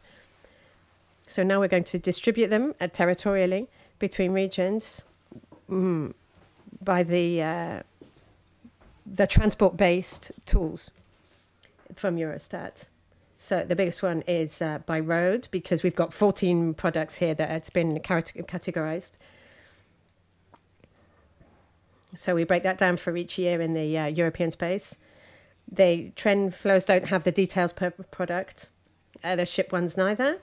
And the aircraft don't have details by product. But this product detail doesn't give us the country. So here we're mixing country data with region data. So we're just breaking it down by sector. The maximum we can get are these 14 products. But each of this data is added to the big picture. Yeah, we can say, my region trades a lot and yours doesn't and stuff. So we can keep adding all these things to the different regions' data. So let's look at the results. Here's a summary of what we've done with these tools. So we've got the flow mapper for visualization. It's an amazing tool. So we can generate all these displays, all these amazing diagrams. Yeah, the Sankey's and all types of maps. Yeah, flow intensities, really amazing. Yeah, we can talk about those later. And then in all the flows, here in goods, we've done this descriptive analysis. We've done cluster analysis. So what we want is for the data to speak for itself. So which regions look the most like each other? Yeah, which are the most similar, and how do they stand out from other regions? So we're looking at multivariate statistics. So we've got 7 indicators that only consider the flows themselves. So we're not putting population or anything like that in it, nothing else, just the flows. So we've got the intensity of sending, connectivity, weighted intensity, interregional balance, network selectivity, external influence, send-receive balance. So we can see which regions in Europe look most like each other, are the most similar. So we're looking at neighbors and network neighbors. So regions that are associated with others by their vinculating structure, what ties them together, not because they're right next to each other. And then we've got econometric analysis, so the gravity equation. So because the data is based on a statistics, we look at gravity, not to make the data, which has often been done, but to test that our data is logical, as we know, as we've learned from international trade flows. So here we've got a drawing for any region in Europe, for all 297 of them. So here are the connections. So it's a trade of goods results. So we've got the so we're taking away the intra ones from inside each country and looking at the extra ones, the external ones. So where interregional stops, then international starts. Yeah. So this is really interesting, really, really interesting data. We thought that European regions in France and Germany would have the greatest intensity, but that's what the basic gravity data would give us. But we can see that Ireland has only got 4 NUTS 2 regions, but their intensity of trade is distributed between very few regions, just 4 regions. So it gives some spectacular international results. And then we can look at Italy. Yeah, so the very industrial regions is the north of Italy. So we can look at the largest flows, that we might have expected. So, I mean, it's normal when we look in the aggregate that Germany and France are the biggest, but when we look at the detail, there's things that we didn't necessarily expect. In the cluster analysis, there's 4 different types. So we've got Navarra in green, and the Basque Country, and Aquitaine as well. So this is based on flow, not on distance. So when we're looking at econometric analysis, so we can look at this slide. So we're looking at obstacles here, things that stop trade, barriers. So this is sophisticated econometrics. So watch indicators in the origin and destiny economies explain the barriers. And what explains that there's trade, more than average trade. So outermost is one of the barriers that is most, one of the drivers. And interregional trade. Interregional trade, what's that? A region that trades with itself, that trades 1.5 times more than one that doesn't trade with itself. So Navarra trades 1.5 times more with itself than with the Basque Country. Interregional, when we compare Navarra Basque Country with Navarra Aquitaine. Yeah, so it works with the Basque Country much more than it does with Aquitaine. So each time you cross an international border, your trade goes down. So these regions that belong to the EU, yeah, they have above average trade. So there's Switzerland, the UK, that don't belong to the EU. The adjacent regions, or island countries, yeah, the Ireland or the UK, adjacent countries, or two countries that are next to each other that have higher trade. And then we see other things that act against the flow, yeah? So countries that are islands, yeah, it's a disadvantage to be an island, yeah? Two regions so distance, this is normal in gravity, yeah? The further away you are, the less trade there is. All these, yeah, they're all looking at all these different aspects at the same time. So now let's look at services. So this is this is uncharted territory. So the methodology we as we go along, we've been working on this as we go along. So we also want to work from data, so official country data, and that comes from the World Trade Organization and the UNCTAD and the OECD, based in data and equivalent basin days, which is similar to BATI, which is called BATIS for services. And then,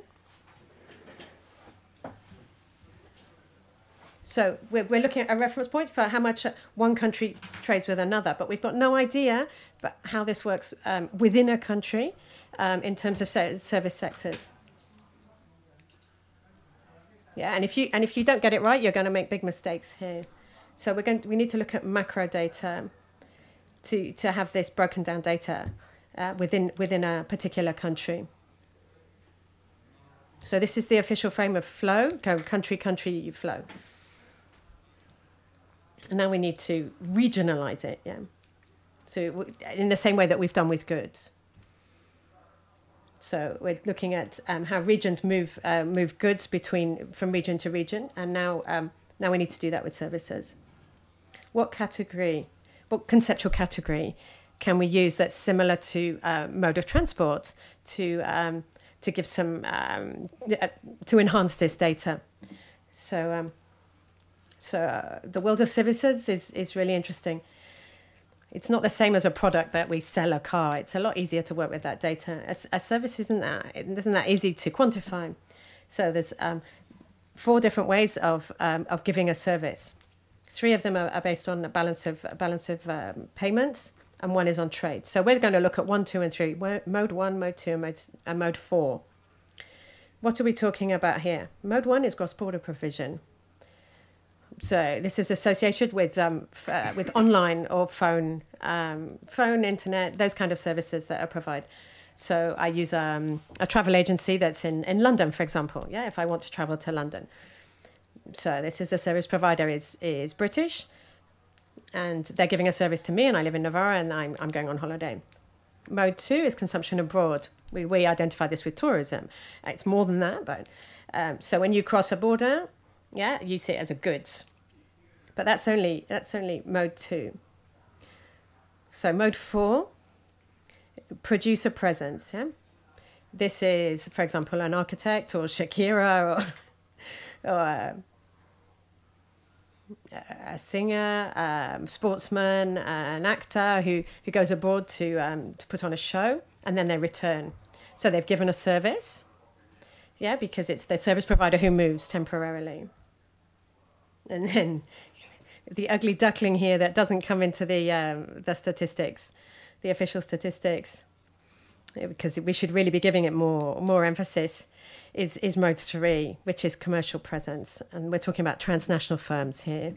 So Google, which with headquarters in the US, which has branches, subsidiaries, located in many places, and Europe, for example. And this subsidiary gives the service, provides the service. Yeah, which is related to the headquarters. Yeah, so we're not including mode 3 here. So we're using the World Trade Organization TISMOS database, trade in services by mode of delivery, as a base. So this database officially tells us which services for which country are being provided in each of these modes. So let's look at insurance and financial services. It corresponds to 2 modes. 1, green, a little bit, yeah, a little bit of cross-border provision. So they might be providing them online, but mainly mode 3. But I can't get the information for mode 3. I can only get mode 1 because there's no official statistics for mode 3. So let's look at each of these 3 modes of provision with indicators which are on a region level. So Facebook. So we've got stats. We've got brilliant stats that allows us to look at regional, province by province connection data. So I can find out. I can use Facebook as an indicator of connectivity, yeah, for online provision. We can complement it with mails and parcels by road. It's a little bit simpler, and the transport flow by freight. So all this movements of goods, yeah, correspond to mode 1. So in mode 2, we've got flows of people by airship and train, which we're going to look at later.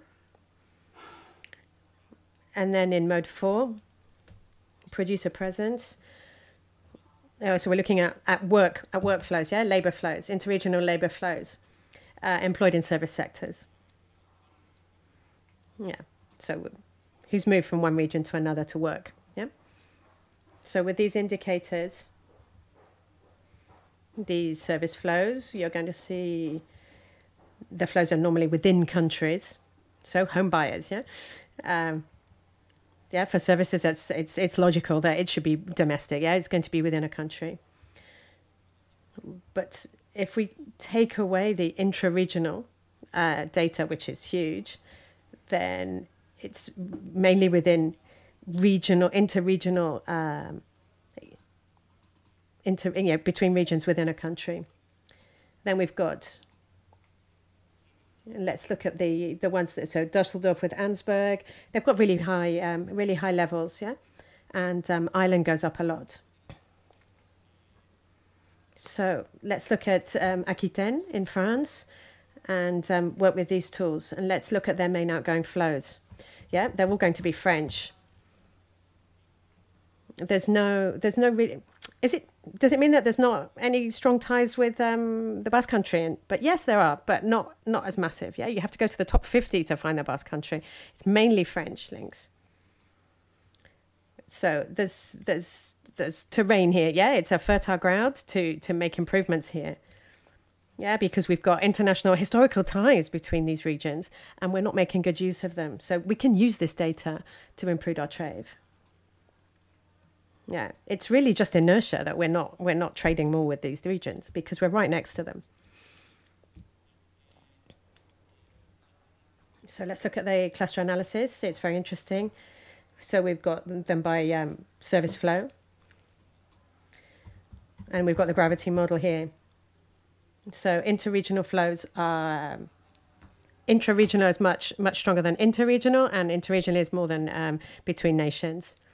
Yeah, so we're looking at home buyers there. It's really strong category. So, you know, we can work on this with international projects and infrastructures.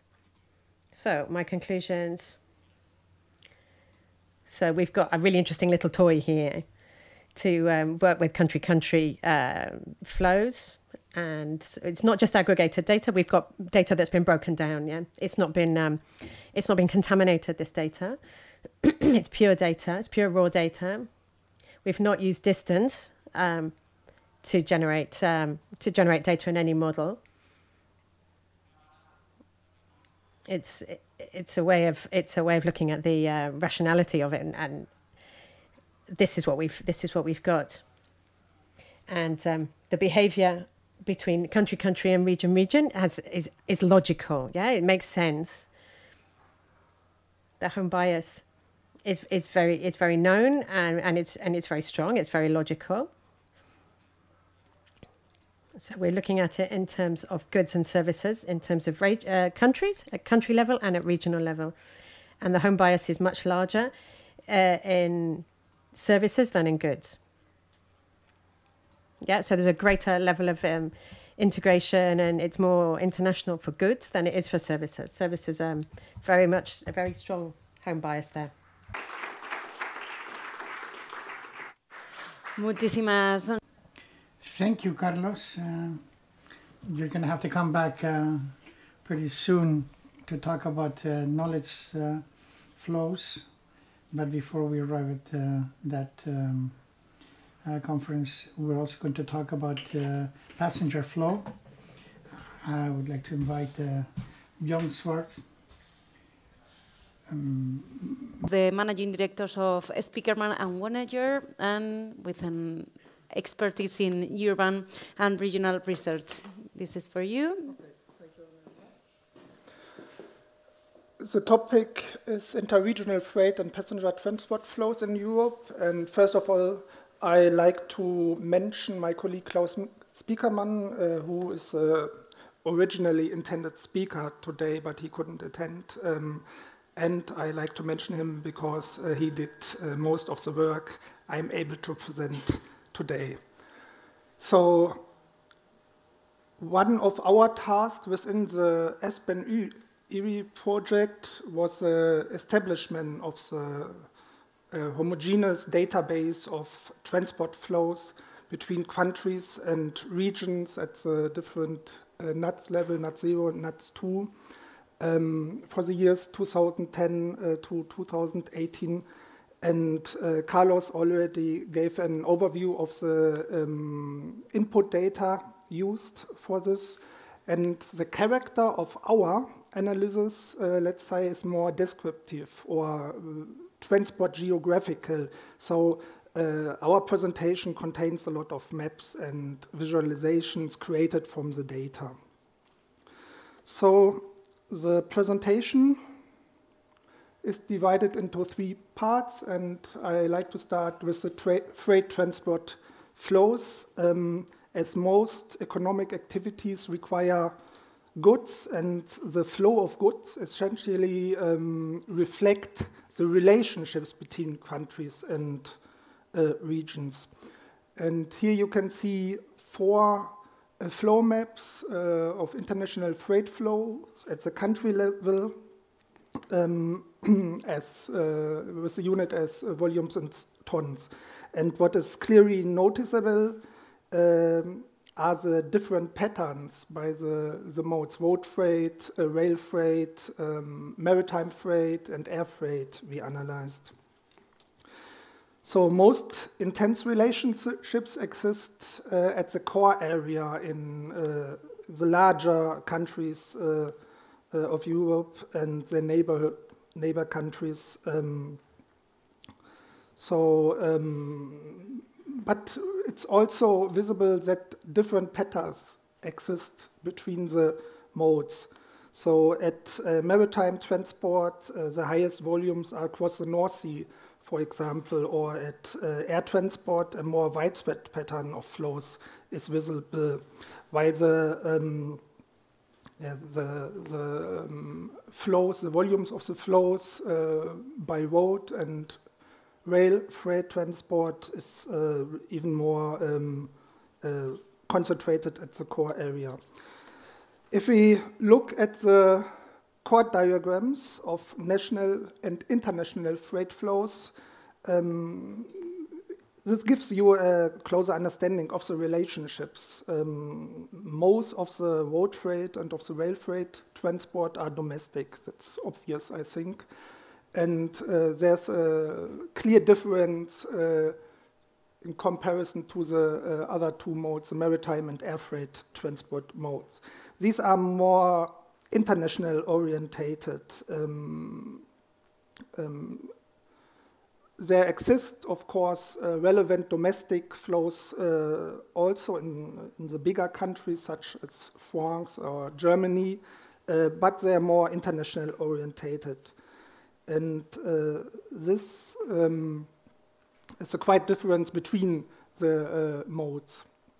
If we have a look at the regional level, here you can see the national orientation of freight transport flows by road. And if we switch to the top 1,000 flows, it becomes even more visible and apparent. On the right map, an intensity map is visible, where the outgoing flows are related to the regional GDP. And here you can see interesting pattern. Most of the economies of Eastern Europe seems to be more road transport intense than other regions in Europe. Similar findings can be observed for freight transport by rail. Here you can see the maps, where also an overwhelming national orientation is apparent. In some cases, we analyze that the flows are clearly linked to the port regions, and in other cases, they are more related to capital city. You can see it in France, for example. When relating the outgoing flow volumes to the GDP, you can see that Europe is quite divided into two parts. And the economies, the regional economies in the Eastern and Northern Europe seem to be more rail freight intense. So that means, for instance, that they would export more bulk goods, probably. And maritime freight transport yields to a complete different spatial figure.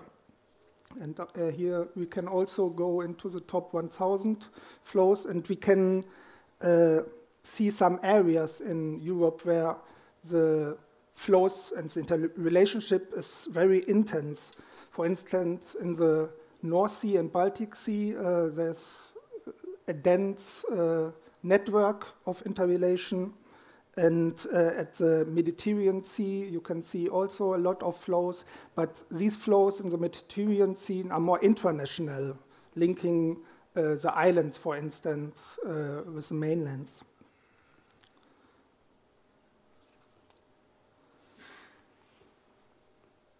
And here you can see the freight transport flows by air at the regional level. And this network is quite well distributed all over Europe, I would say. But it's also visible that there are, at the core area of Europe, that there are the main hubs, airport hubs for air cargo, and that's quite visible. Carlos already mentioned that several cluster analyses were conducted within the ESPON-ERO project. And here I show you an example. You can see the regional typology based on freight transport by air.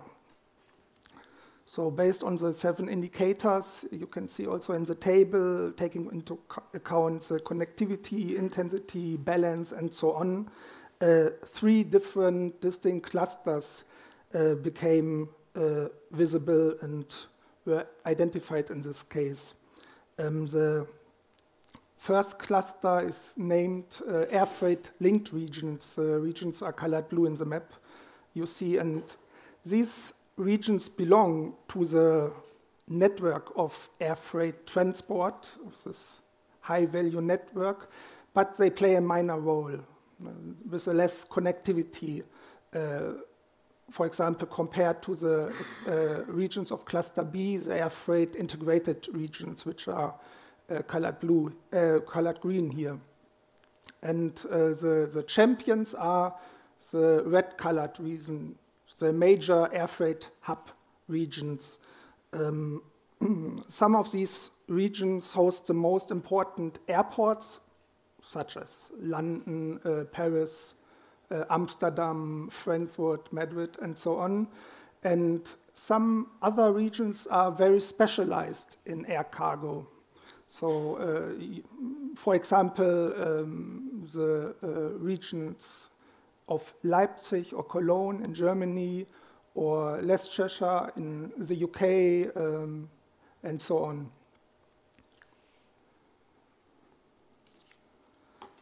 The second part deals with the passenger transport flows.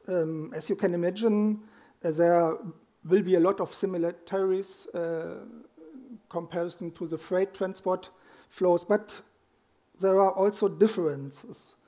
For instance, concerning the tourism or touristic orientation regions. Here you can see flow maps showing the international passenger flows at country level. The passenger flows by road wasn't part of our analysis. So it's concentrated of these 3 different types. And the pattern, the spatial pattern, you can see are quite similar to the freight transport flows. And the pattern of the maritime flows of passengers, for instance, are by nature restricted to only a few regions. You can see on the left side, the concentration on the core area of Europe, and on the right side, the full widespread networks of flight connections between the countries. And again, if we put international and national passenger traffic in the same context, it becomes clear that even in France or Germany, the share of international flows is very, very low. So that means that the mode rail is very domestic or national orientated. And we can see this later on at the regional level. And at the maritime passenger traffic, it's quite interesting that 2 different aspects are visible. We have the Mediterranean Sea again, with mainly domestic flows, and a lot of international connections in the Baltic Sea region or in the Northern Sea. So where almost all countries and ports are international connected. And the highest international relationships can be found naturally for the air travel. And that's quite interesting. It's a quite interesting numbers. Only between the UK and Spain, about 88 million passengers are recorded in 2018. That's quite a lot. in both directions, obviously. So here you can see the flow map of passenger transport flows by rail at the regional level. As I said before, it's rail passenger travel almost on domestic routes. So the structures appear are quite clear.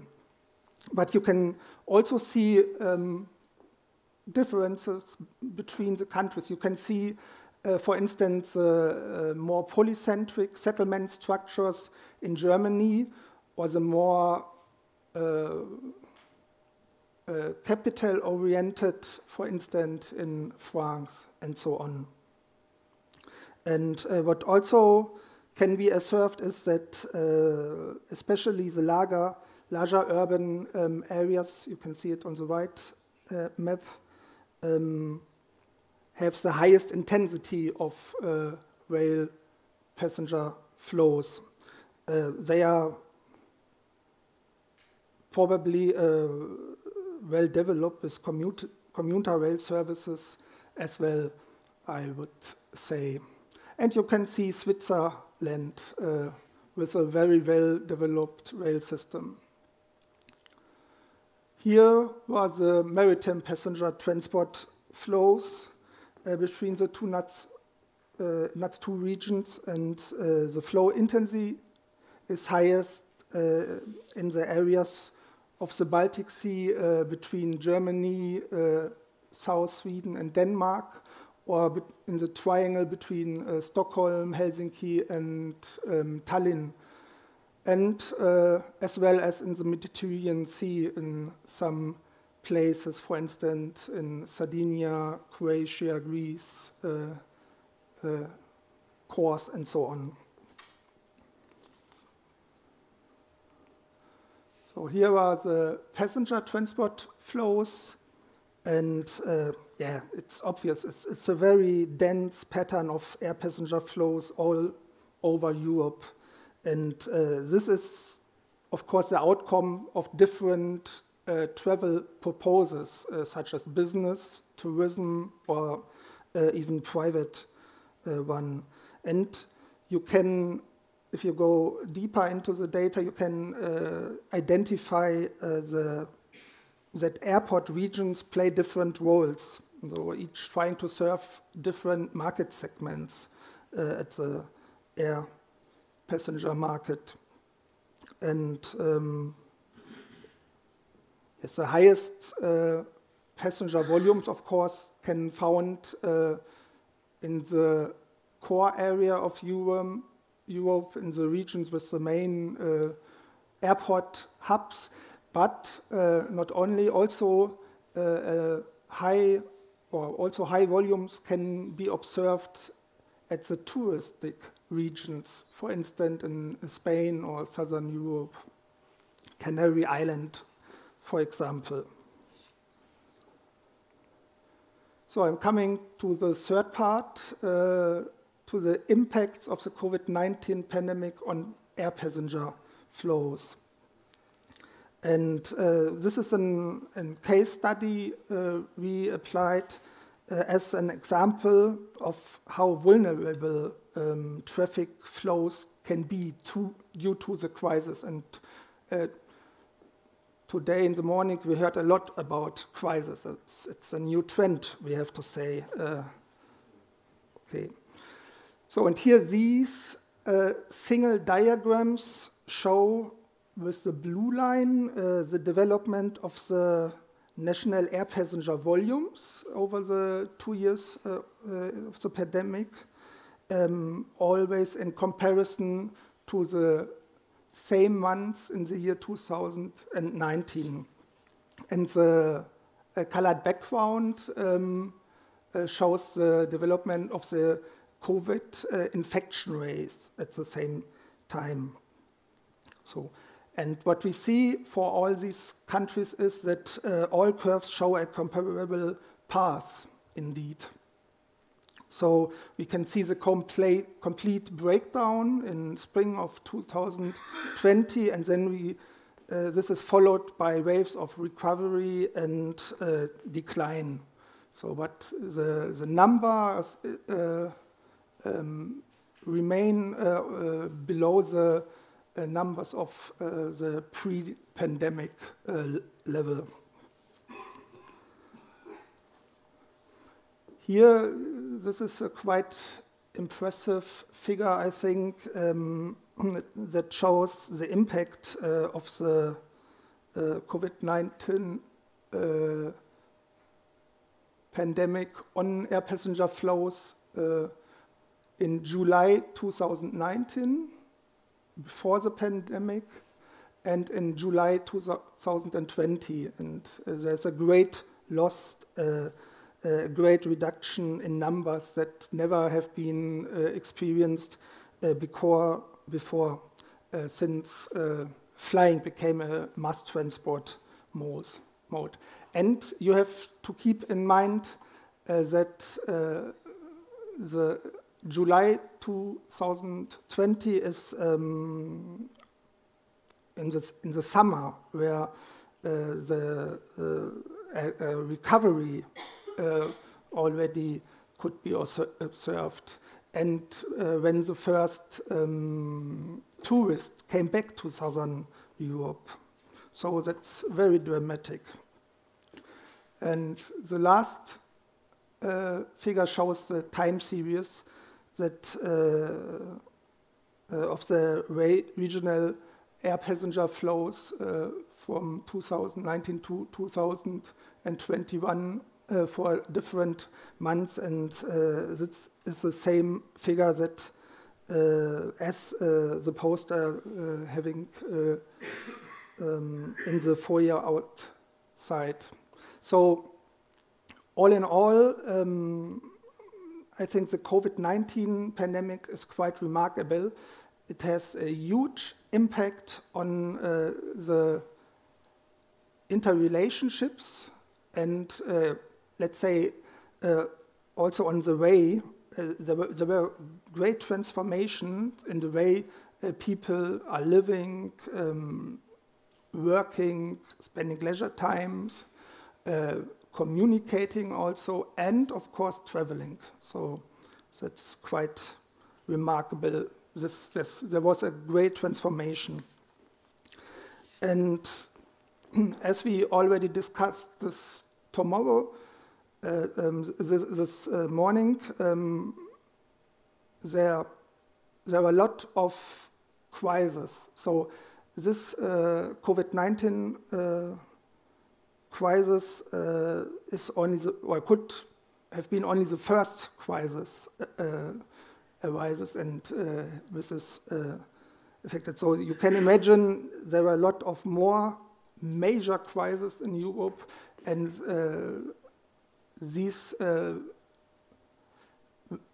lead to a lot of questions: how to make regions more resilient, making more resilient, for instance, or what about more the implementation of more place-based economies, and so on and so on. So in many aspects, these crises affect our economies and our society. And these issues will be addressed mainly tomorrow by this project. So thank you for your attention, and yeah, thank you.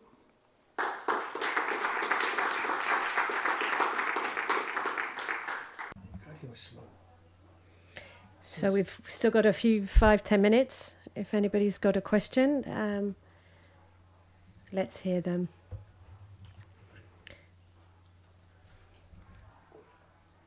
So thank you very much. The following speaker are going to change the topic a little bit. They're going to continue to talk about flow, but this time talking about capital. So I'd like to welcome Dimitris Kalioras and Maria Adamarkalou that work in the Economic and Regional Development Department. Yes, okay, thank you very much. I'm Dimitris Kalioras. I'm an associate professor of economic and regional development. at the University of Thessaly in Greece. Together with my colleague Maria Damakou, who is a PhD student at the University of Thessaly, we're going to present you our findings concerning FDI flows and remittances flows. Before I begin my presentation, please allow me to thank Nicola and all the partners in the area project for the fruitful cooperation that we had during the last couple of years, especially allow me to thank Javier for his leadership and guidance and patience sometimes. And we believe that this project was very successful because we have real outcomes that can be, from these outcomes, many stakeholders, many firms, many even statistical authorities may benefit it. So it's a pleasure working with all of you. Now, concerning the FDI flows, first of all, we live in the European Union. We live in conditions of economic integrations. Practically, there are no economic borders within the European Union, but this situation has generated or released, we may say, some spatial dynamics that relate to all kinds of flows that we study within the area project. So there is an intense debate concerning the distribution of the overall welfare gains within the European Union and from the EU economic integration process. So we believe that having a better understanding about the flows within the European economic area makes possible to offer, let's say, better policy solutions to the EU authorities, not only at the EU level, of course, but also at the national and the regional levels. Of course, the problem, and we believe that we cover this lack, is the lack of data at the inter-regional relations.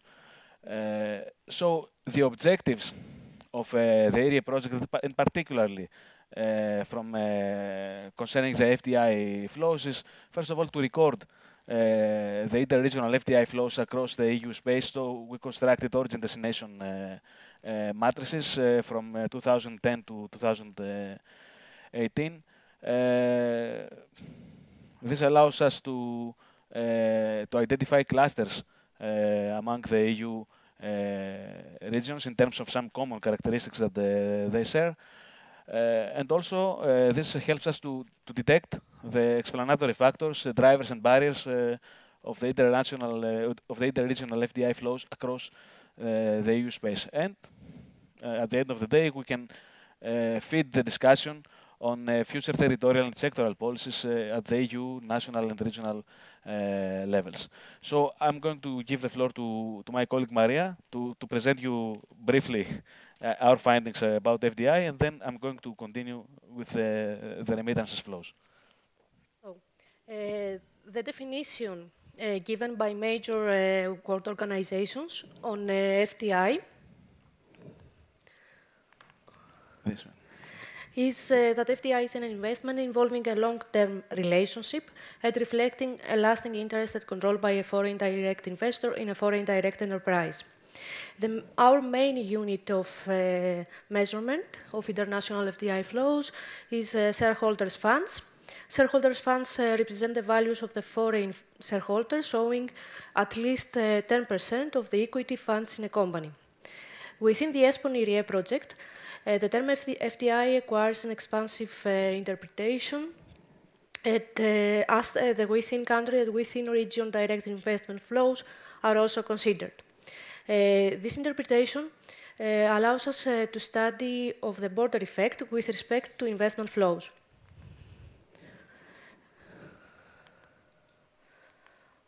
Okay. In order to we produced an analysis, country-to-country and region-to-region economy-wide sector-specific NACE1 intra-ESPON FDI flows data for 9 years. We used data for 32 ESPON countries, 329 ESPON NUTS2 regions, 19 NACE1 digit sectors. The ESPON area includes European Union countries, United Kingdom, Switzerland, Liechtenstein, Norway, Iceland. Our data was derived from Amadeus database at OECD, IMF, Eurostat, but as in this organization we didn't have any regional data, that's why we aggregated firm-level data from Amadeus database. We have here the first map of incoming intra-ESPON FDI flows per ESPON country.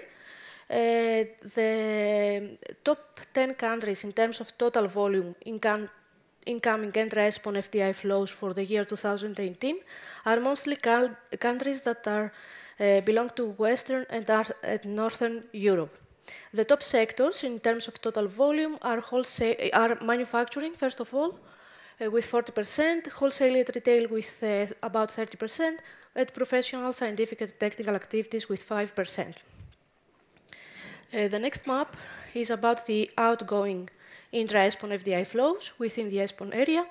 Again, we see the same pattern here, mostly, apologies, mostly top 10 countries in terms of total volume are again Western and Northern countries, and again the top sectors are manufacturing, wholesale and retail, and here we have electricity, gas and steam supply.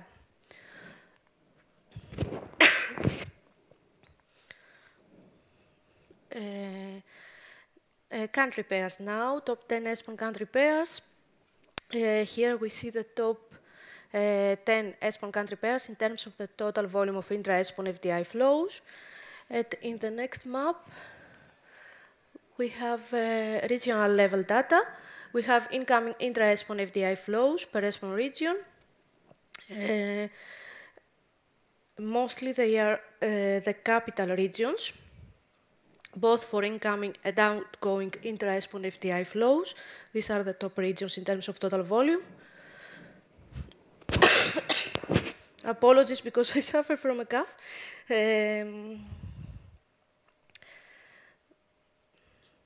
Okay, then we tried to detect the relatedness, interdependencies among European Union regions.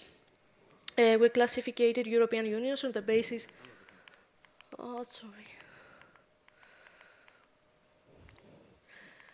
we classified European Union regions on the basis of common characteristics with respect to FDI flows and created typologies.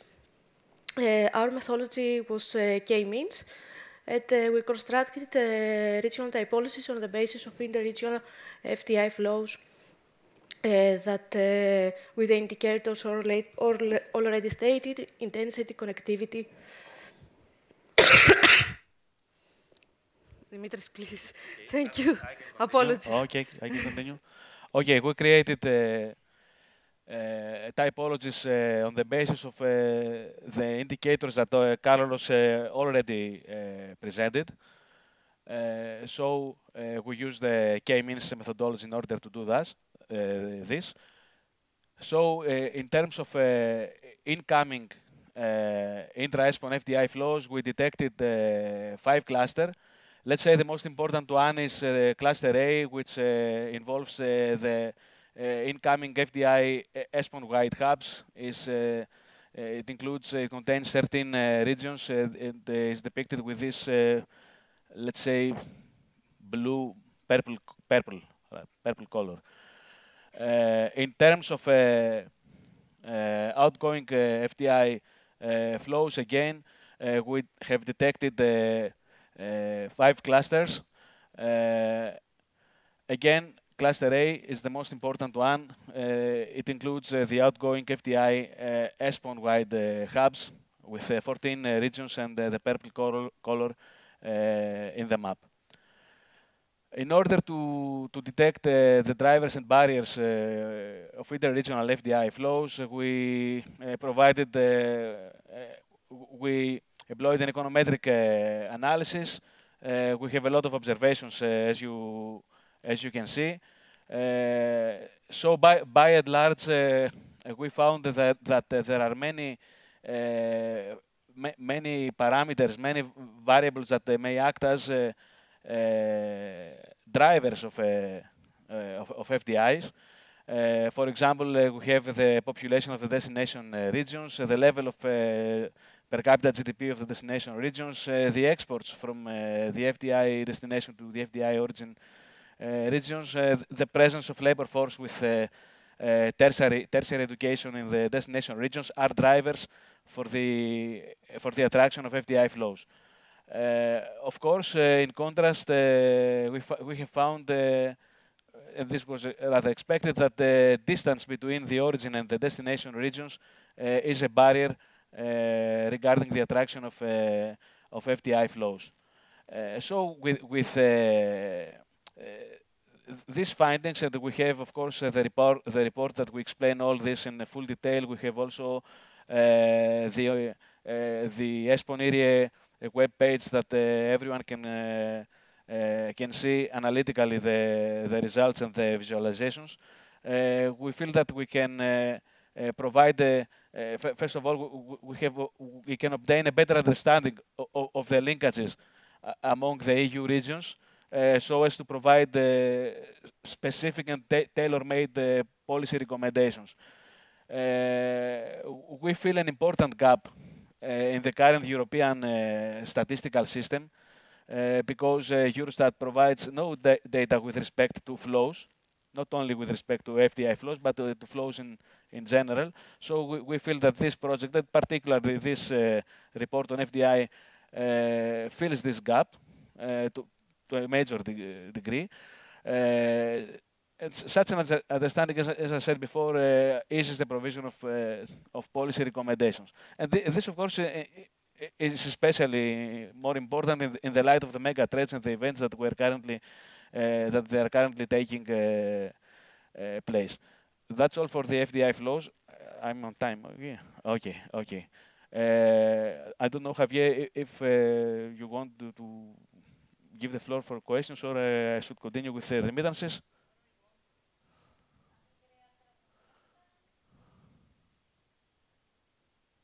Okay, so we have to upload the next presentation about the remittances flows.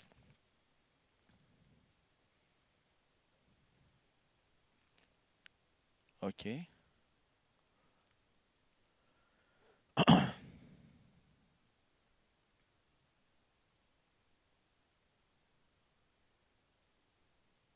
Okay, thank you very much. Okay, I will skip the introductory part. The objectives are the same as with every type of flows within the ESPON project. Let's give a definition about remittances. By and large, remittances are the household income from foreign economies, arising mainly from the temporary or the permanent movement of people to those economies. This is a commonly used definition from the major international organizations. So, of course, when we discuss about the remittances, we discuss solely about the interregional and international flows. We can all imagine that the remittances flows retain an inverse relation with migration flows, and this means that incoming remittances are related with the corresponding outgoing migration flows and vice versa. So the main difficulty that we had to deal with within the project is that no international organization provides data for remittances at the regional level. So what we did was to, let's say, to construct this kind of data, remittances flows at the regional level, using as a benchmark the corresponding migration flows data that our colleagues from Ixopas have constructed. We utilized the origin destination matrix about migration flows provided by the Ixopas, and we thank our colleagues for this generous provision. because we pressured them a lot to prepare early this kind of matrices, because without these matrices we couldn't compile our matrices. So thank you very much again. So we employed a methodology that links interregional remittances flows with the interregional migration flows on a couple of assumptions. So having this,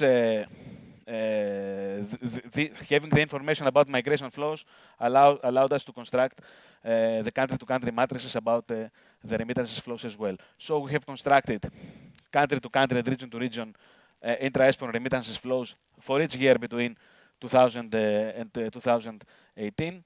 32 ESPON countries, again, 329 ESPON NUTS2 regions, 9 years for the whole, for the entire ESPON area. We utilize the national level data that the World Bank provides. Also, Eurostat provides data at the national level about remittances flows, and of course the migration data provided by the EXOPASS in order to regionalize the national level remittances flows that we had. So briefly, some findings about the remittances flows. We have constructed the matrices, and we visualize the outcomes, the results, with a series of maps that are all in the corresponding report. We have a map for the top ESPON countries in terms of incoming remittances flows. This is the map for the year 2018. Also, this is the map here for the outgoing intra-ESPON remittances flows in the year 2018. The top 10 ESPON countries, and the top 10 ESPON country pairs in terms of intra-ESPON remittances flows. This map and many maps that we have constructed use the innovative flow mapper tool that Klaus Spiekermann and his team has provided to us. And also here you can see the top 10 pairs. We have many maps in the report, especially so at the regional level. Here is the map for the year 2018. It depicts the top 10 regions in terms of intra-ESPON incoming remittances flows, year 2018. The corresponding map for the outgoing remittances flows, and the top 10 regional pairs in terms of remittances flows. In the report, we have maps for the top 20, top 50, top 100 regional pairs. So you can see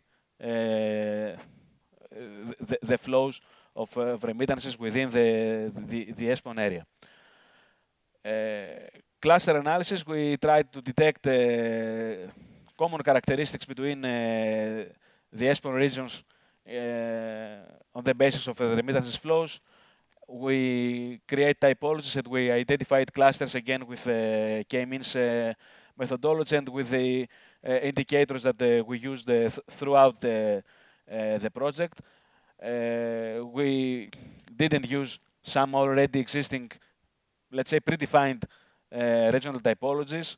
For example, metropolitan regions versus rural regions, border regions versus internal, and so on. We prefer to identify clusters within on the basis of these 7 indicators.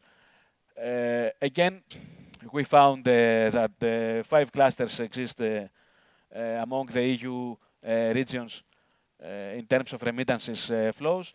This applies for both the incoming flows. This is the map for the year 2018, and also for the outgoing remittances flows. This is the corresponding map again for the year 2018. We have detected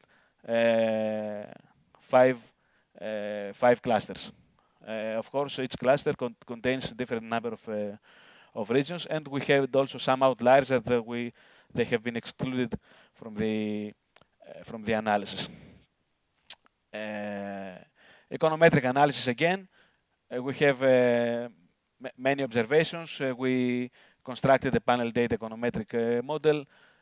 What we have found very briefly is that there are, again, factors that, of course, are drivers of flows, remittances flows, the population of the origin regions, the population of the destination regions, the development gap between the origin and the destination region, the growth rate of the origin regions, the corruption, the presence of skills migrants, the existence of trade relation between the origin and the destination regions, the membership in the European and Monetary Union, the existence of common land borders.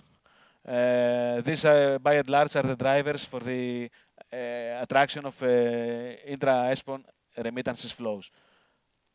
Are the drivers. And the barriers, there are also some barriers as well. For example, the taxes in the origin regions is a barrier.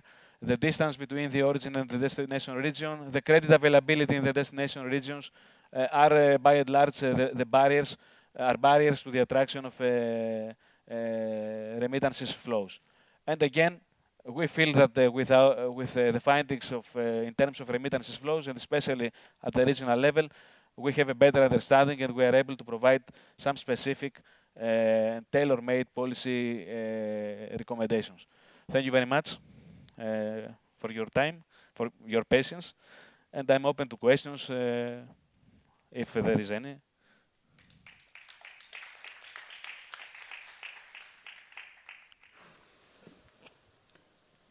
Okay, we have a question.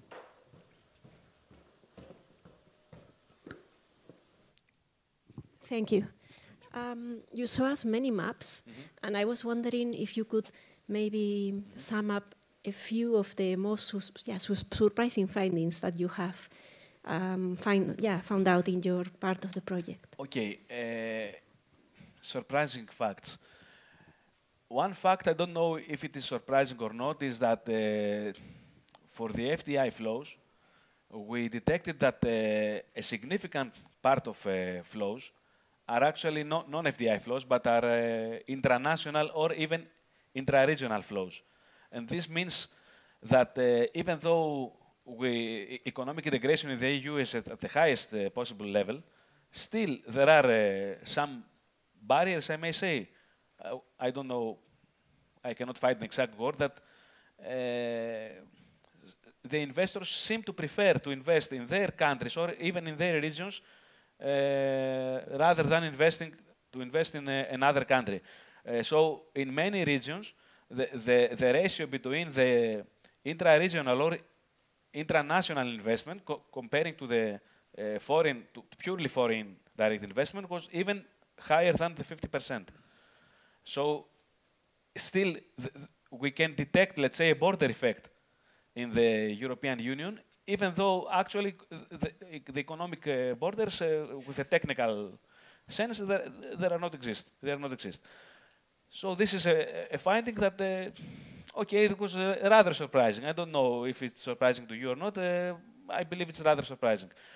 And also, one other task that we are currently dealing with, and we want to elaborate on this. We have done a preliminary work, and there are some findings in the corresponding FDI report, is to see if,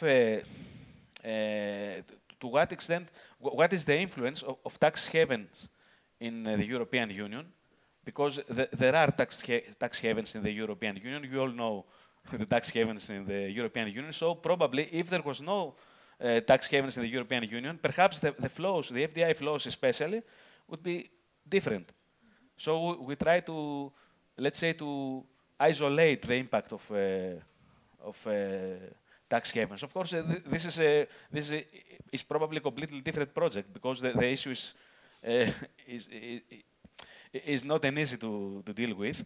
But now that we have the matrices, we are able to also to study this particular issue.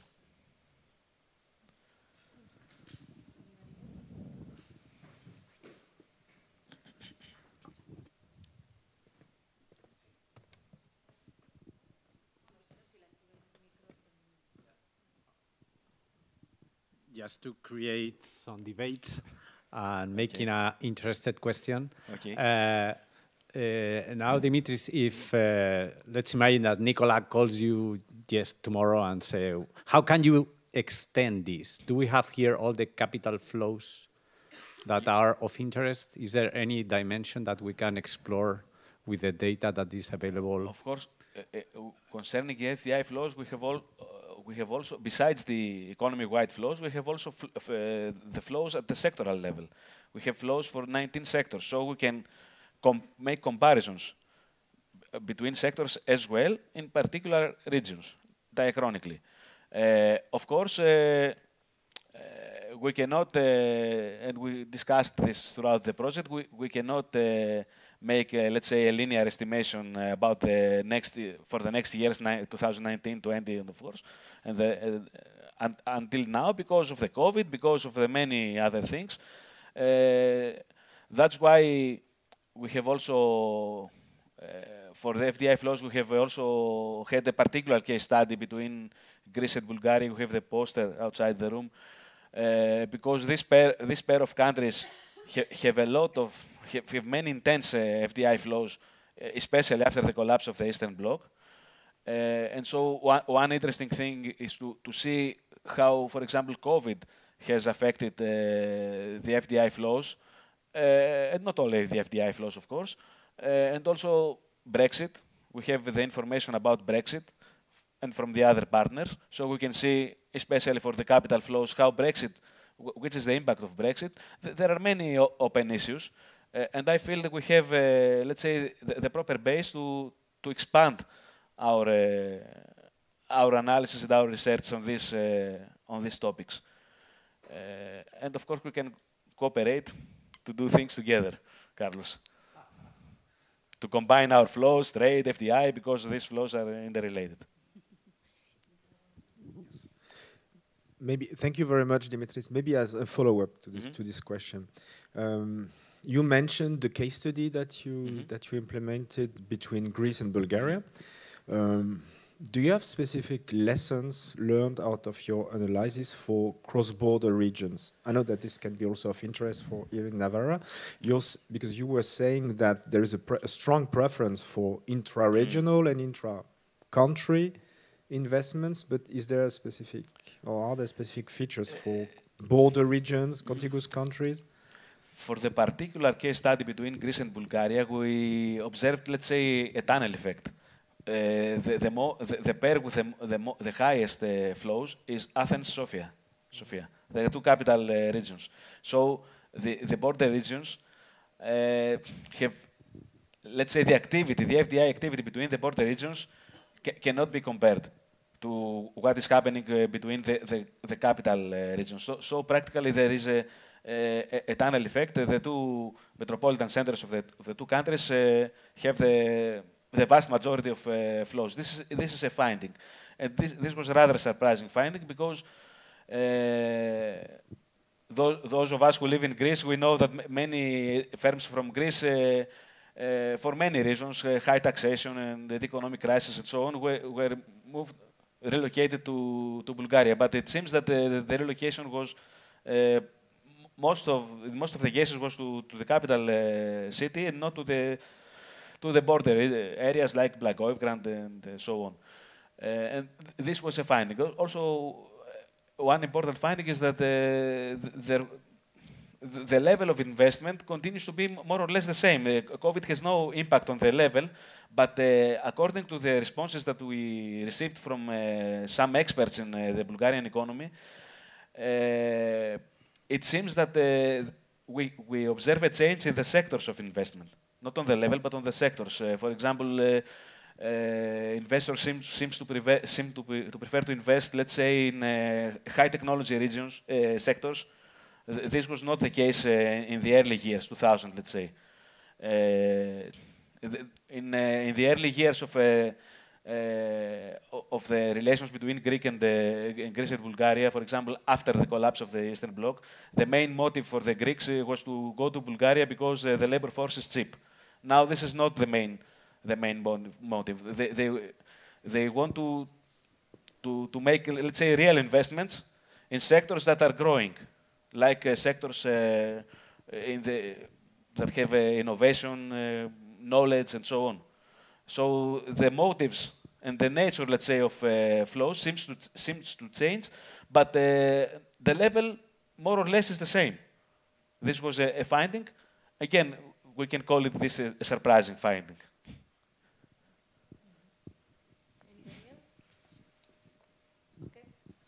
Thank you very much.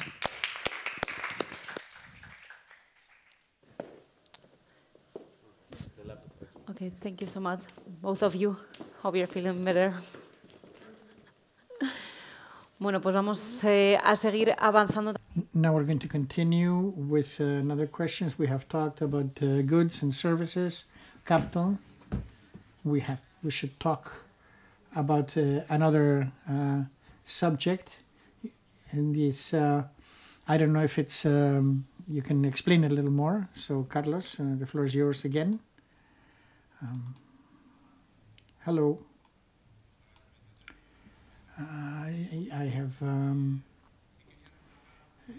I've already thanked the organization, but I wanted to underscore something, an idea. Please, I'd like you to get into the website of ESPON. We're not giving you the whole menu. We have chosen, the rib steak, the place, and something more. But we have been working with loans. We have been working with a database of over 1 billion credits offered by the European Central Bank. In knowledge, I only going to talk about one case, and I wanted to say that imagine that you want to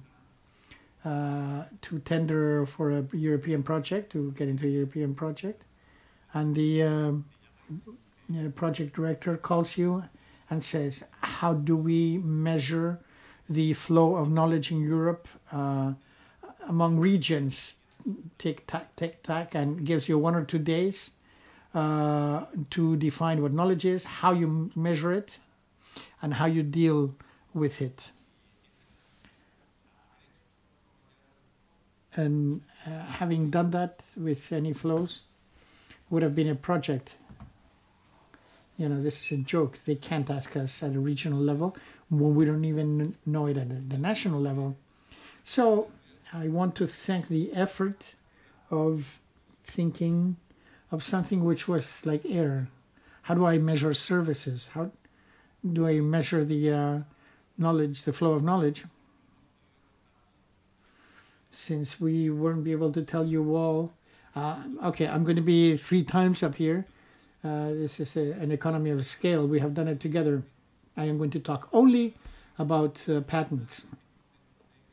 But in this brainstorm, there were other aspects which we didn't know. The TU Delft team, who are not here today with us, and flow of knowledge is what students take from one place to another when they move, and we can measure that. So they got the data for students from every university. These are connections between university and university. So this is at the city level, and you can have origin destination matrices, but where they're going to tell you about one person that moves, but they know if it was an engineering moving from Milan to Navarre, and if it was a boy or a girl. H2020 partnerships. We're trying to create European projects, and there, obviously, when Navarra Nasuvinsa coordinates a project, there's a flow of knowledge. We spent a lot of time. If the flow was Xavier to the rest to Xavier or what, but there was a knowledge network that didn't exist before, and today we have this knowledge that we're transmitting. So we're going to do networks of geographically located institutions who participate in in the European Union. If it's one directional, bidirectional, that's something to be discussed. Patent citations. Well, what a type of knowledge is expressly registered when you have an innovation. You register the. You have to, in order to patent it, you have to say where it comes from and where it's coming from, what it's going to be used for, and what are you basing yourself on. So there are scientists whose outputs have been used to generate your output. Sorry, to generate your output, you had inputs which were other patents. Since they were registered with names of people in specific places, you have the patents that you have in the world, and who they have, and the citations.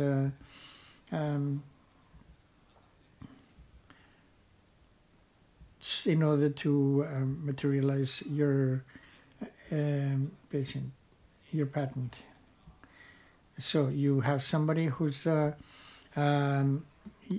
if you go into the Espan IRRI tools, you can construct a regional narrative for Navarre. Why do people come to study in Navarre? Well, that is not very valuable. Well, maybe not, because they get their doctorate and then they go to the Max Planck Institute and they have their colleagues in Navarre. They have their friends in Navarre and they have married a boy or a girl in Navarra. So, it's intangible. It's a little more tangible, but can we promote it? Yes, from the business. We can connect this. For any region of Europe, you can connect this. If the basic is the generating innovation and R&D with a commercial value, then we have maintained all this. So, the goal is to construct those matrices with a pan-European goal, focusing on the NUTS2 level.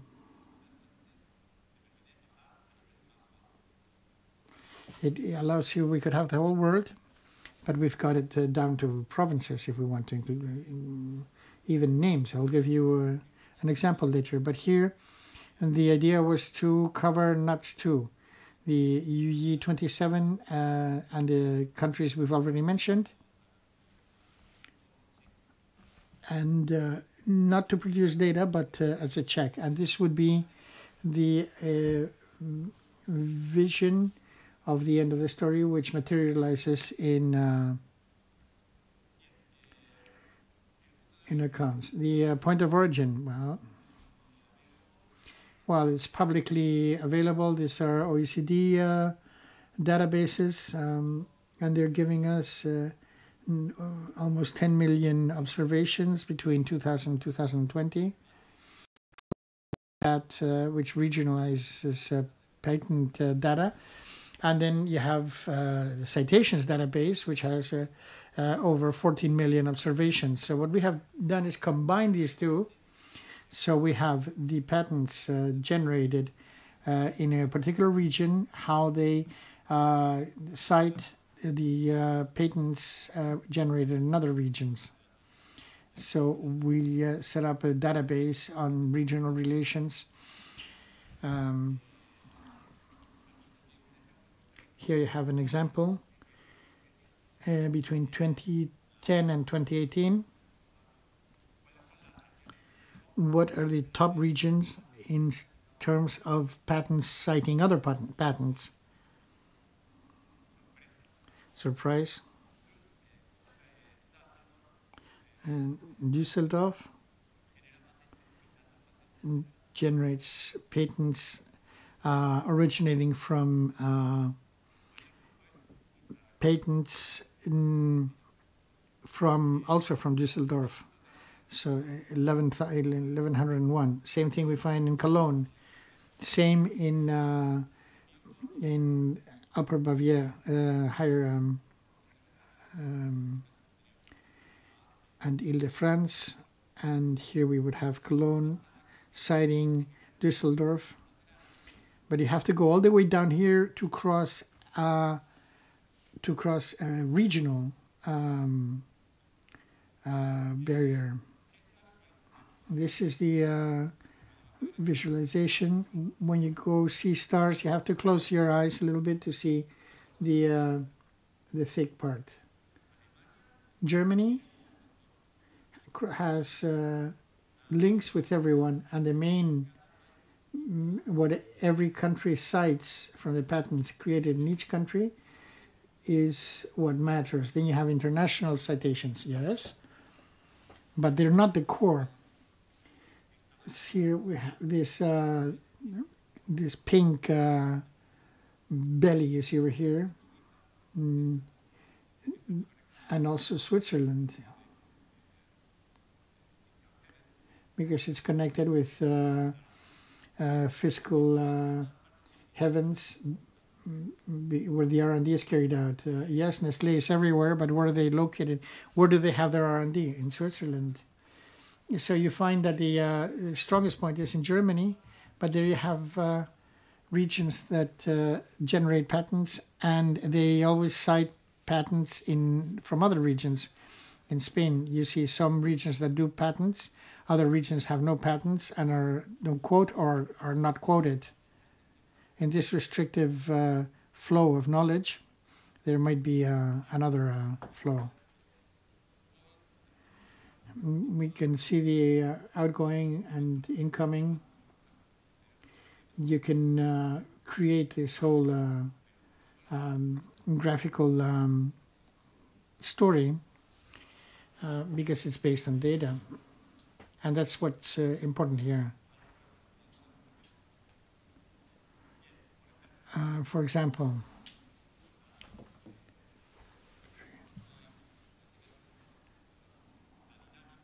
we have the dynamics of citations. The only interregional we're going to see in the top 10 were in 2010, and they were German.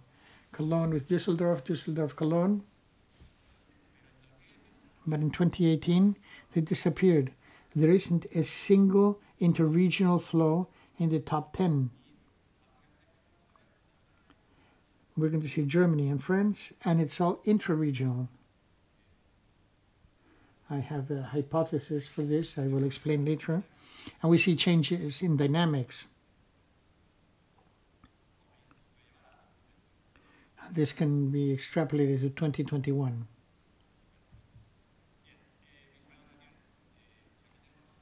Here we have this cluster analysis that only using the citations, they're grouped automatically,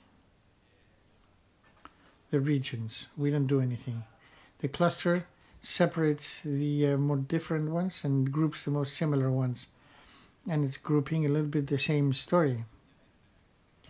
The country capitals have headquarter accumulation, R&D headquarter accumulation effect, and because it's tied to the multinational headquarters. But then you have regions. When you weigh, you have regions that are doing really well in research, like Navarra, the Basque Country, Groningen, and they're doing it really well. Here, you can see the gravity equations. I prefer to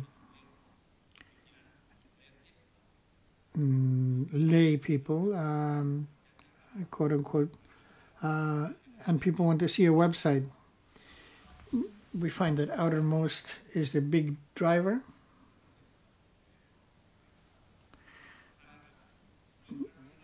Intra-regional flow, it's enormous. The Düsseldorf patents cited in Düsseldorf.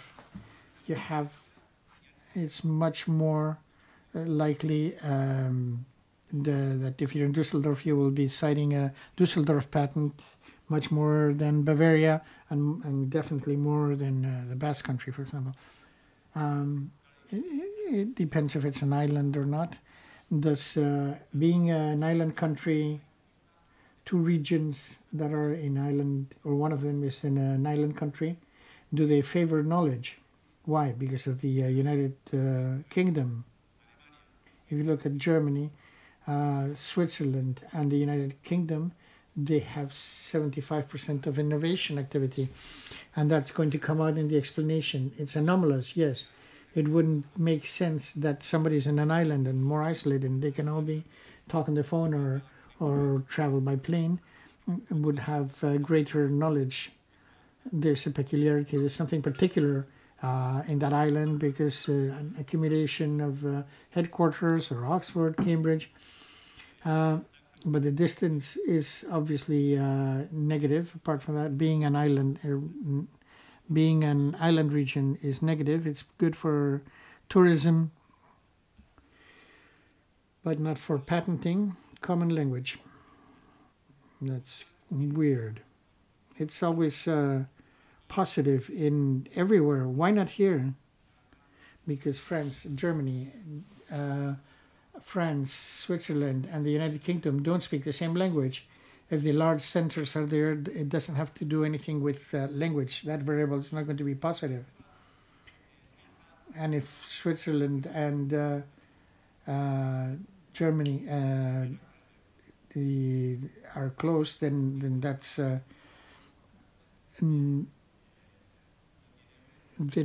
they don't speak the same language. But what happens is that they don't have the same currency. This is what we did in the project. Well, putting on our academic hat, how could we delve deeper into this? So we look at the database, the patent database. We look at who registers the patent. And you have the name with machine learning techniques. We take all the names of people who have registered the patents, and we assign a gender. So it's boy or girl. Now we create our regional database, and we created 3 databases. Regions were patents registered by women, are site patents developed by women, patents developed by patents that site patents related by registered by boys, and then we have the group where we have mixed sex citations, so are female. So we look at the gender dimension. This is the general flow of knowledge.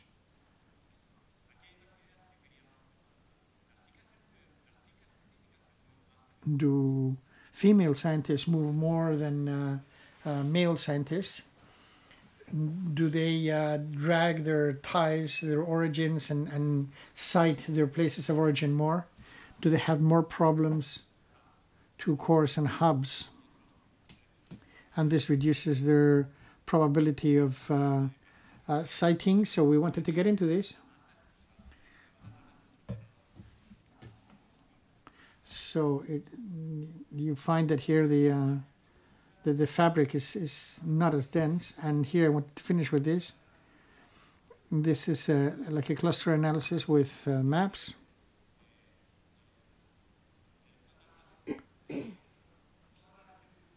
All European regions, depending on total intensity of received citations. It grows in that way, and it reduces this way. There would be regions according to citations of patents registered by women by growing towards the right. And the color is another variable. And the other one is labor mobility. We have all the workers in Europe. We know where they were born, where they work, and where they were working the previous year. And we can specify if they have a doctorate, if they're scientists.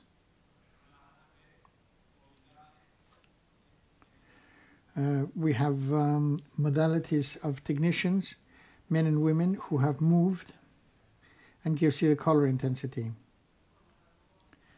This is to show what can be done here. Let's start here at the top. The regions that most patents, whose most patents have been quoted, that have a lot of intensity of women, citing women. Madrid, Catalonia, Toulouse, Ile-de-France, that have a great attraction of women scientists.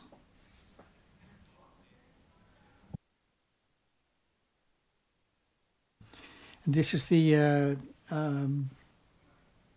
Innovation Hub, Navarre. Where would it be? Would be, where is Navarre? Navarre is in the average of innovative regions that are cited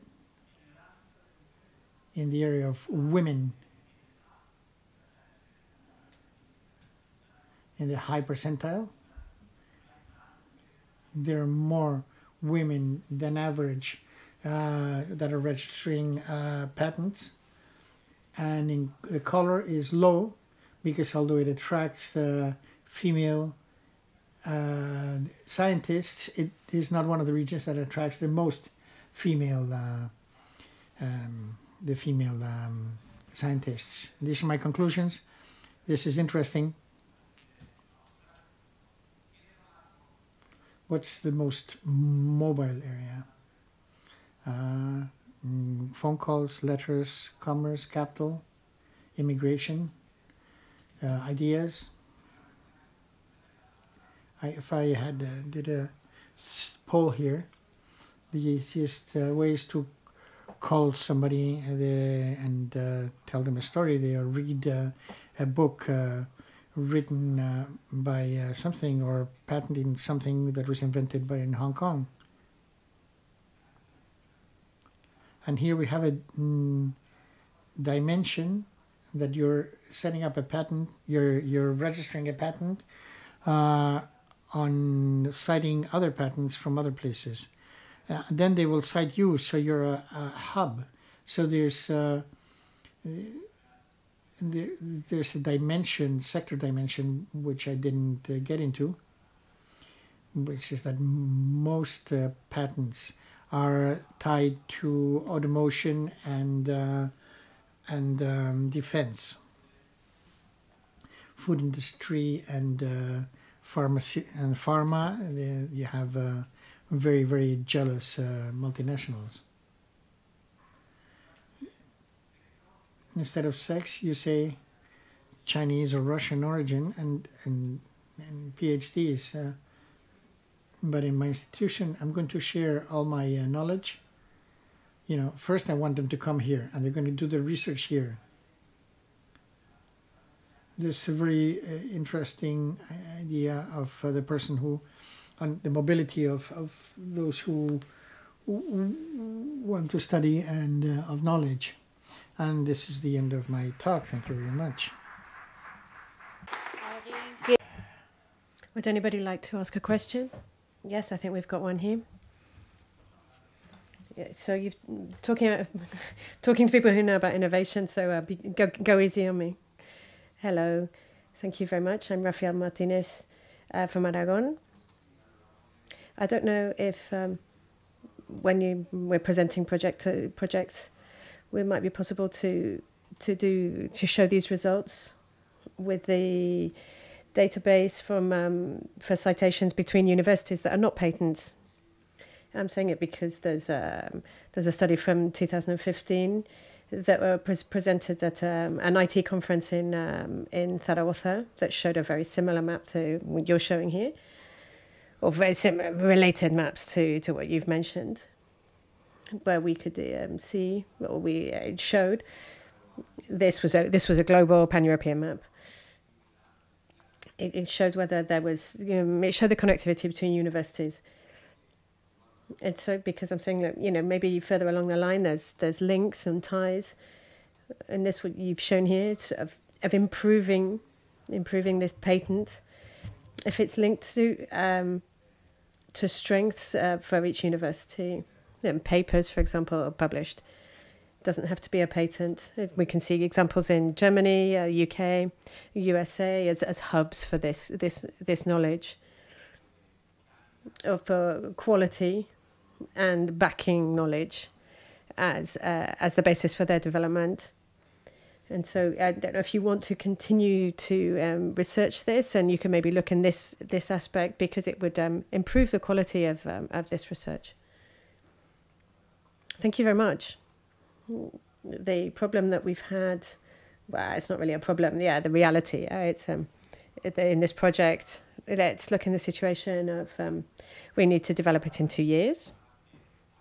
So the financing period, but the financing just disappeared in April 22. And so when we started this, there was no COVID, there was no war. We had to make data in years that were, and we had to update these tables and the input-output tables, and the last 6 months, the simulations that we're going to talk about tomorrow. And so we only had 1 year to get the data, and a whole team working, making these displays, these maps. So there was a team on working on the simulations on the shocks. So we're going to tell the story about Erasmus and H20. So we're going to talk about the most commercial side of knowledge. So all the bibliometric analysis of citations and everything, we're not going to get involved in a deeper level at the university, but we can talk about this with patent data. Yeah, we're talking about citations, but we're not sure whether the citation is an illustrative example of how relevant the patent is. Yeah, it's just one citation. It's not the same that Volkswagen quotes Toyota in a patent that has an infinite value, because it's talking about batteries, and that's going to revolutionize the whole vehicle industry. But so the rectification of this patent is worth millions. We're just talking about one patent citing another patent. So we're not talking about the money or the relevance. So when you get involved in this and you're saying, wow, these are some weird databases, you need time to be cited. So the patents that are being generated today, even though they might be super relevant for the future, they need some time to be cited. They're not going to be cited tomorrow. So the knowledge isn't being destroyed. It just needs time. So the older the patent is, the more it's going to be quoted. Yeah, if we had a patent on the wheel, we'd be here all day.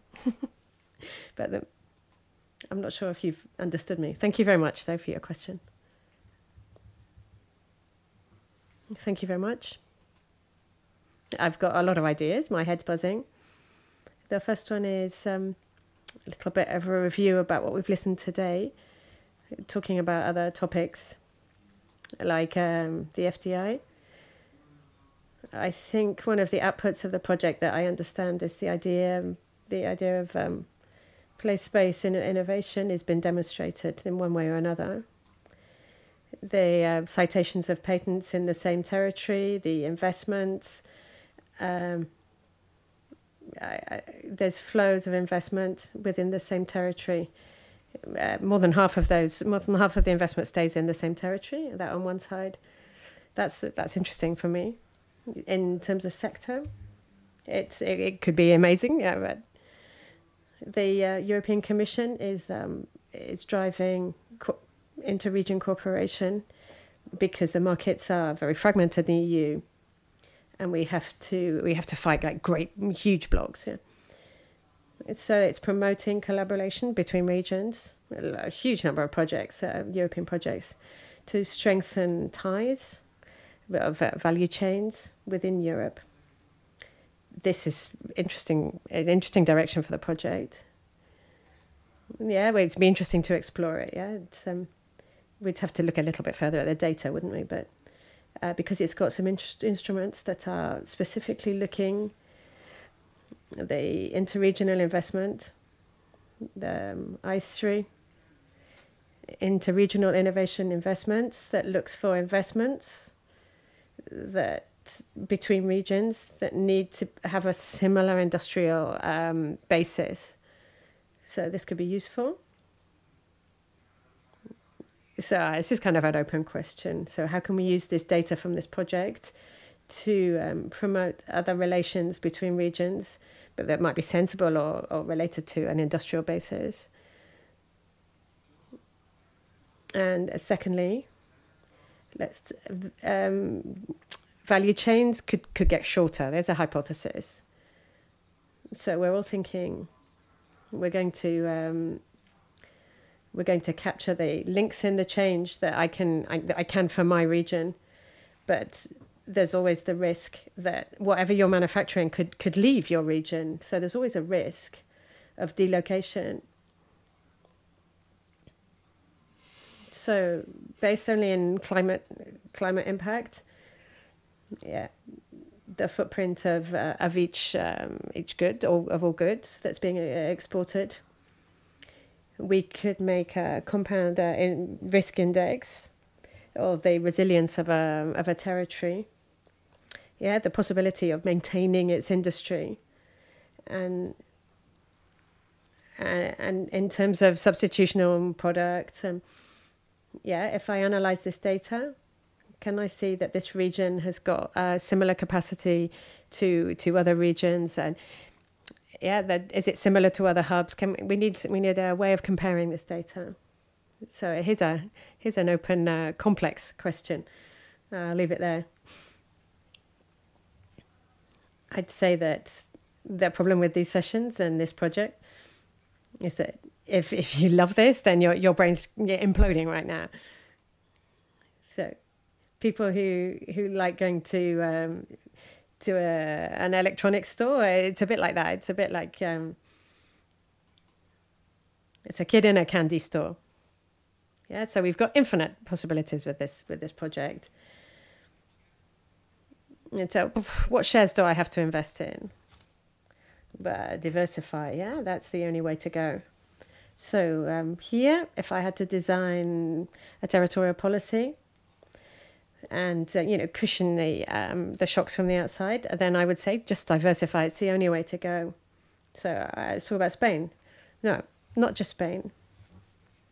Which region in Spain? Yeah, what's your natural client? What's your natural supplier?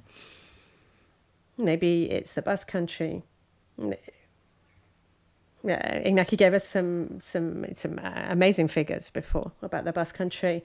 France has twice the GDP of Spain. So 10% of the added value comes from France. And 40-something from Spain, didn't you? So economically, there's no point to that. It doesn't make any sense. France should have 44%, and Spain, the rest of Spain, should have half. Yeah. So we're talking about diversification. With these tools, the first thing we can talk about is who do I have ties with? Micro ties. Is it Dusseldorf? People who come here to Volkswagen, to Victoria, to Mercedes factory. Where are they bringing their kids? Where are they studying? Which universities are they going to? Which Erasmuses are they doing? It's all a network. Yeah, it's been accumulating over the last 10, 15 years. These are the doctorate students who are making the patents. And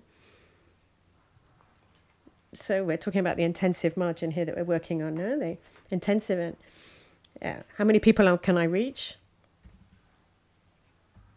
Yeah, because we've got some big fat zeros, and Germany has no zeros in this thing. Yeah, Germany's doing something really, really well here. And all the regions in Germany, they're all citing. The citations work both ways between the regions in Germany. They've got very, very strong knowledge connections. Yeah, but between Germany and Navarra, maybe there's just like one or two. but maybe it's a little bit more intense because of the whole automotive industry. But on the whole, it's nothing compared to their domestic ties. But you know, we're talking about intensive and extensive margins. Yeah, we need to look at those figures. Yeah. So, you know, fundamental there, we're talking about mobility. Yeah. So if you're moving students and researchers, scientists, so they're going to stay there or stay here, but we need that flow between the two. Yeah. So we need a two-way mobility to really make the most of that flow. I'm not sure if you've understood me. I think I'm going crazier than you, Anna. That there's so many dimensions to this. Yeah, so you can get a whole bunch of work from this that before it just didn't exist. Yeah, it's like I'm going to work with Germany or Germany, yeah, but which country, which sector, which FDI, which.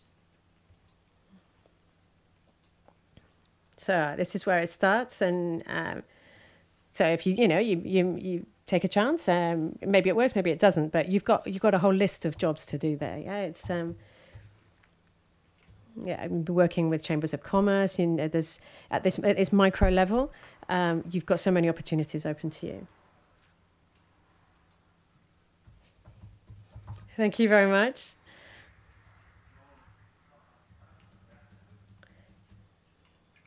If we got we got time for. So we're about to stop for lunch. So if it's a really short question. Yeah. Little bit of promotion of OECD work. We do have a mobility of scientific authors, so maybe in the future for robustness analysis you can use. It's from country to country. I'm not sure whether there is a regional dimension. I don't think so, but it's based on affiliation to institutions. So I think underlining data allows for this kind of analysis, and this also can be weighted by the citations of the authors. So it might be interesting in the future analysis or the phase 2 of the project. Thank you. Thank you very much. Thank you.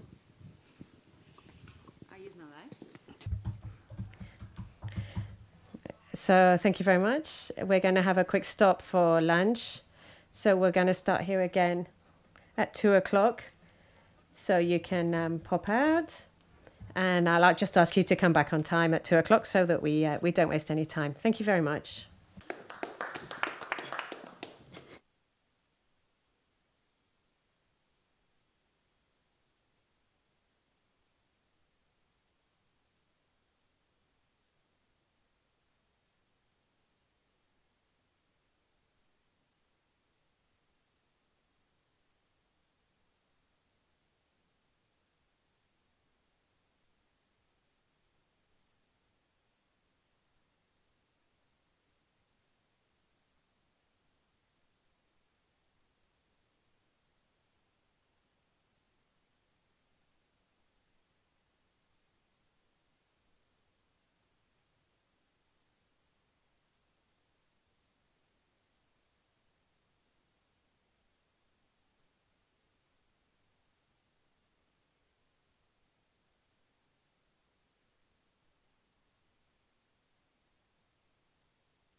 girar?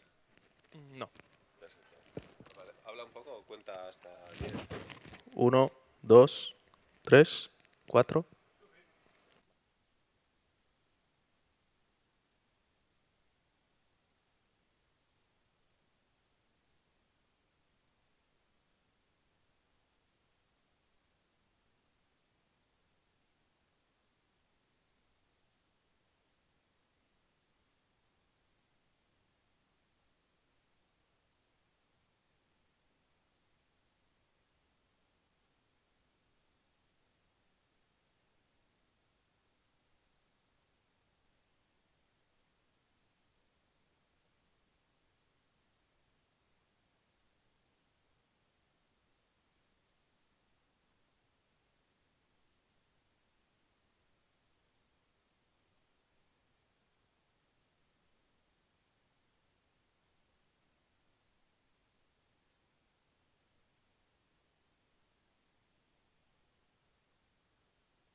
I have to do something to open? No, yeah. No, just talk and. It's okay.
Bueno, muy buenas tardes, Arratsaldeon, y nada, espero que estemos todos muy bien después de... Good afternoon. I hope you have had all your ideas settling. I saw that you continued talking about the subjects, and this is a world of opportunities, and it's the basis from which to continue evolving. We have talked about the flow of goods, of services, of passengers, and right now we're going to focus on the flow of people, the people in charge of giving us their talk. And they're not any questions at the end of the two talks, because they're going to be very similar. Of Spatial Organization in the Institute of Geography and Spatial Organization of the Polish University. So please, you can go. Thank you. Thank you so much. Thank you for the invitation for this really interesting and I think very important meeting and conference. And of course, thank you for the possibility to participation in this extremely interesting project. Together with all colleagues, Xavier and all colleagues from NASUWINSA and other partner institutes. Our task in the project, one of our tasks was to analyze the flows of people, including flows, migration and tourism. And frankly speaking, it was something very challenging. Even much more challenging than I could imagine when we were at the stage of to apply for the project. Here you can see the name of the people involved from our side. And I will tell very briefly about methodology, but I have to do it because I'm sure that later on you could have some questions concerning the methodology, because the methodology already was challenging, and then to present some results, including some explanatory factors. And very briefly, I signalize just that at the end of the project, we have the let's say appendix to the projects because of the second black swan who appeared during the realization. I mean the Russian aggression against Ukraine, and migration, of course, were definitely affected by this black swan. And finally, that brings me to some short conclusion. So concerning the methodology, we should remember that talking about migration, interregional migration, we have actually two different tasks and two different spheres. One is the international migration and another one is internal. Why they are separate? Because of the different way how the statistics are usually collected in the member state countries, and definitely different challenges challenges for us to prepare the final full matrices of the migration between European regions. So we were in general work on the step by step. In case of the external migration, I mean international migration, we start from what was prepared and what was available in Eurostat. Then we moved to the national statistical institutions in two steps. First, make a querenda of what is prepared on and available on the website, and then start the direct connection to the institution and ask them for data. In case of the internal migration, there is no data on the level of Eurostat. It could be comparable, so we start from the national statistical institutions. And of course, in both cases, it was necessary to make also the final step and final stage, which was modeling, because all data were definitely not available. And this is just an example, and this is country to country, so this very general level, which we could imagine that data should be provided by Eurostat, but it is true, but only in that cells which are green. In case of those which are yellow, it is finally available on the level of the national statistical institutions. And in case of the gray color, that means it is not available. So already at that level, it is necessary to do something and to prepare data, I would say. So this is the lack of data already on that level. So what was our rules with this to finalize this task? So generally to minimize losses. So we want to preserve the original data in every case where we have the raw data from the statistical offices. We were trying to keep it. Yeah? So then we have the different internal and external methodology, as I have already said. And what means aggressive counting? Aggressive counting means that in general, that is one of our assumptions, is that the migration are underestimated in Europe. That not all migration are registered. And in some country, this registration is more realistic. In some country, there is a lot of gaps.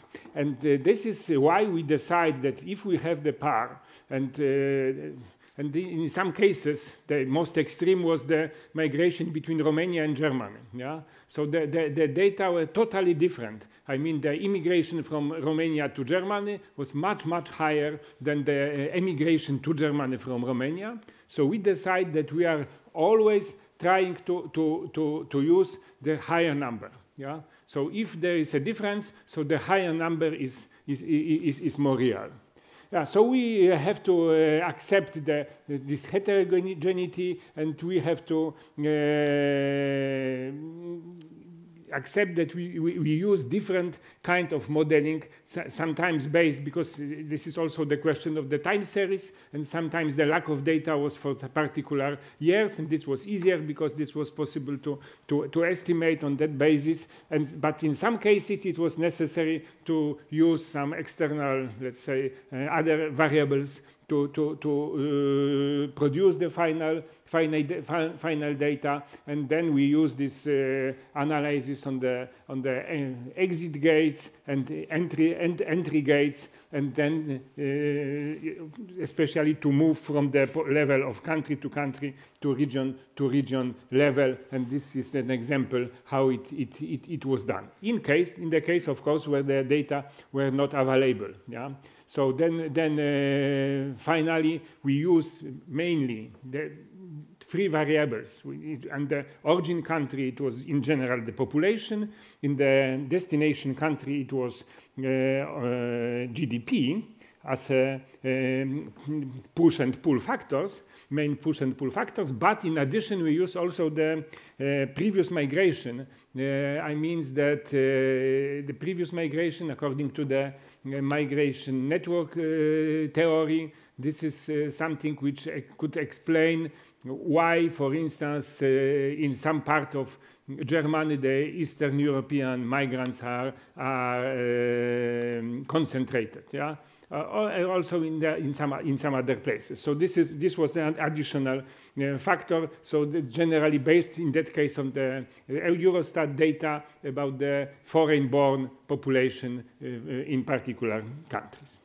And that's finally we produce the matrices, and we also produce, and this is an important information for all who want to use this data. I think this is crucial at this point. It's this color. This is just the fragment, of course, of the matrices, which is the meta matrices. And on that meta matrices, you could recognize in case of each cells how this cells was produced. So in case of the green color, it's the raw data. It's the real raw data. Then in case of the orange color, it means that it was the higher value from this when we had this asymmetry of data from both sides, yeah, from two sources.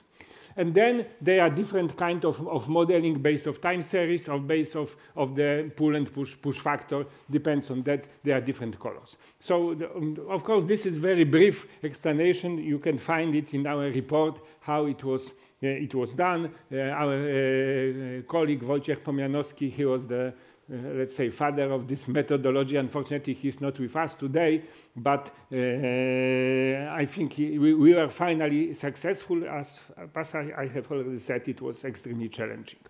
Okay, so moving to some results.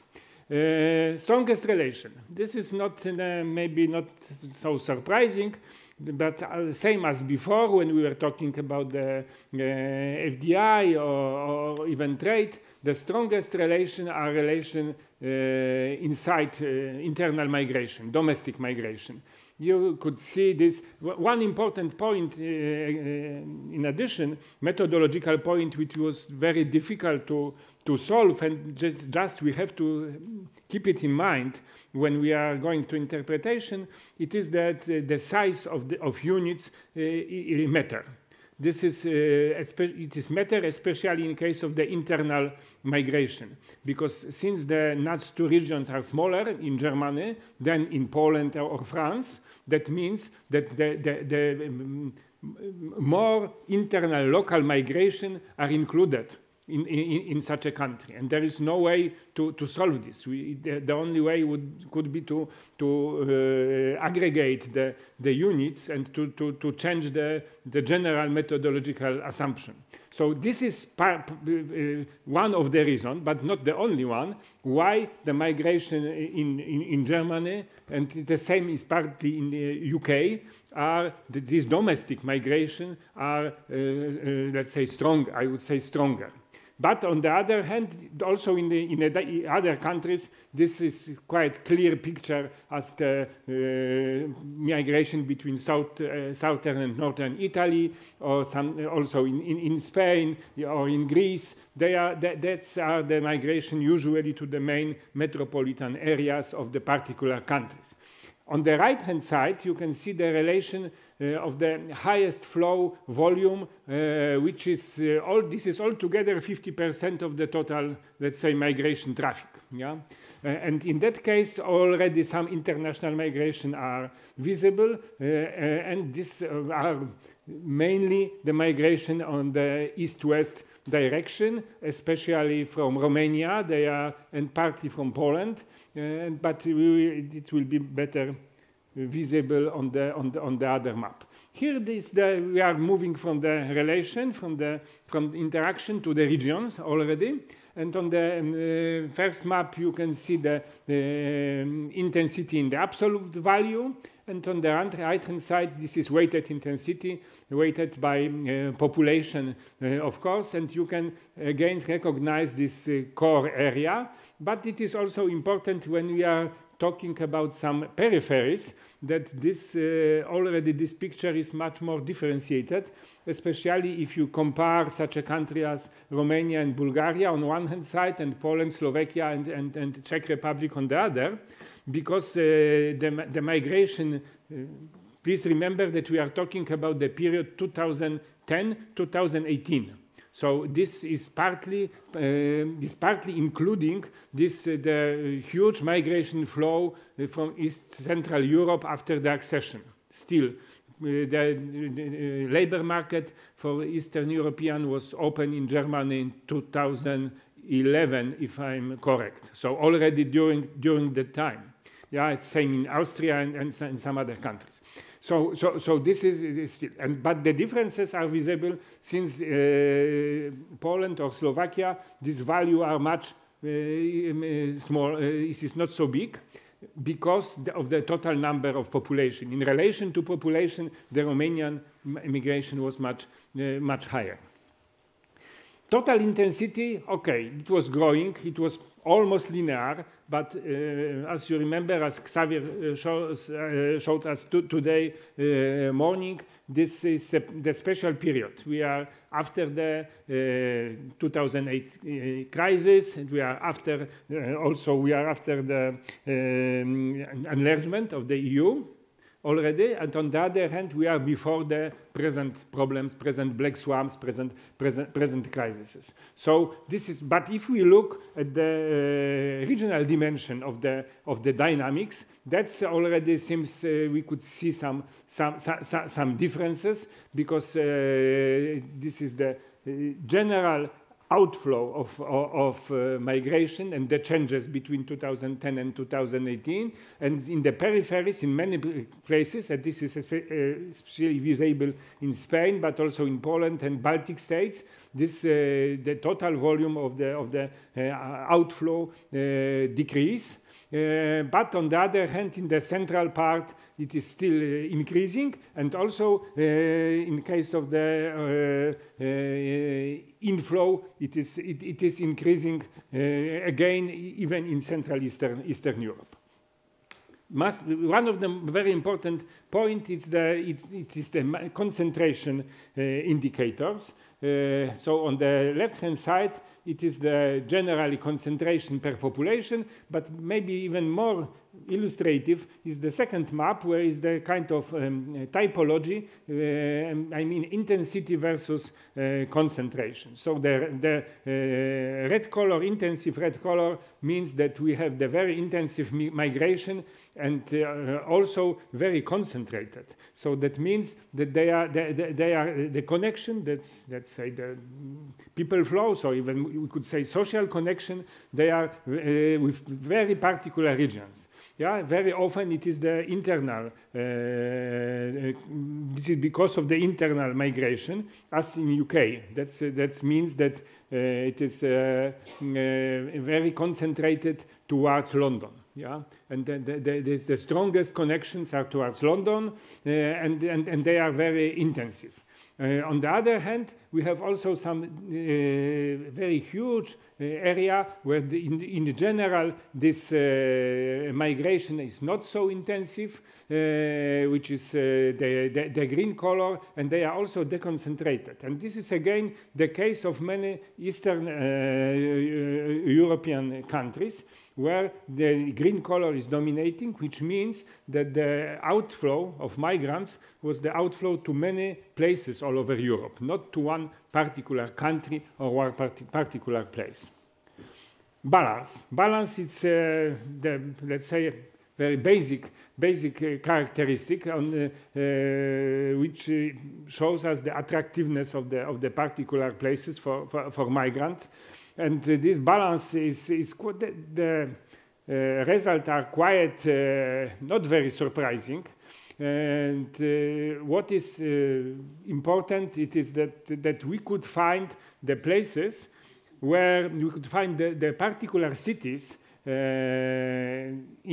especially in the peripheries, but mainly in the Central Eastern, but also Southeastern Europe, which are the island of the positive balance on the sea of the very negative balance.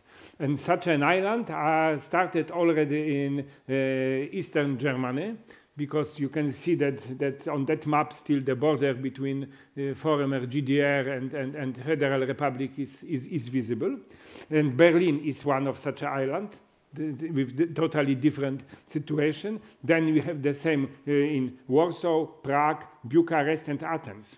Yeah? So there are some similarities from that point of view, and we could say that there are the places which compete for migrants with the European core, I mean Western Germany and Northern Italy, Switzerland, Netherlands, and so on. And it is interesting that that kind of effect is visible also in case of Paris, which is again the place of the positive migration balance on the surrounding by rather negative. On the right-hand side, it is already the dynamic picture, where the migration change of 2010-2018 are presented together with the absolute value of the changes. And here it's possible to find the places where especially again on the peripheral countries, where the balance is, on the one hand, it is still negative, but on the other hand, the situation is changing relatively quickly, and this change is quite positive. And this is some region in Portugal, Spain, but also Romania, Western Poland, also Baltic states. On the Baltic states, very, very visible from that point of view. Distance, and first of all, of course, the share of the internal migration, and as you can see in some region, UK, it's probably the best example. It is over 90%. So this migration, it's migration to London. It's in general, it is in general, but also Scandinavian and majority of Western European countries. And this level of this indicator is lower on the emigration country, at least Lithuania, Poland, Slovakia, Romania, Bulgaria, Croatia, and on the same type. And on the right hand side, this Catalonia, Madrid, Basque Country, La Rioja, and the rest. We can see that the closest communities, like La Rioja, Aragon, and Catalonia, are the communities where the expenses way above the levels of 2019, whereas in total the rest of the communities which are further away would be a little less dynamic. We can see the same thing on the other side of the coin, where people from Navarre go, and they go to these nearby communities. It's the same ones. And especially the bordering communities like Aragon and La Rioja, whereas the expenditure of Navarrese people abroad did peak during the summer, but it has come down in October. And we think that we'll see the same effect in November and December. We can also cross. We have the traffic on the left, the spending, the main sources of tourism for Navarre, and on the right hand side you can see the main receivers of Navarrese tourists in Spain. For example, Malaga would be among the provinces which would be most be spending compared to pre-crisis levels, whereas Cuenca would be the community where Navarrese people are spending more compared to pre-crisis levels. That's the weight of Cuenca over total tourism. In a second project, we use this indicator to build a gravity model to see what the main factors that would move the tourists to choose a particular destination, taking into account their residence. We have used the indicator that I mentioned, and the main equation would be this, where we have used as an independent variable both the expense and the number of travelers. We can just see, for example, the GDP per capita, population, distance, and where we wanted to see the effect before and after the pandemic. We have and this is based on interprovincial rates. And so we would have I is the province of origin, and J is the destination province. So we're seeing if this variable is looking, and the N is looking as if it's the same one. Island would be Isla would be island to see if it's an island destination for business. We looked at if the destination was Madrid, Barcelona, or inter-provincial flows between Madrid and Barcelona, some price variables, some temperature destination and the hotel capacity. And in crisis years, we had an incidence of cases per 10,000 inhabitants. We estimated these equations for using different methods. The combination, we have practically the same results, and I'm going to present the same results through the Poisson with the number of travelers. Here we would be looking at the regression coefficient.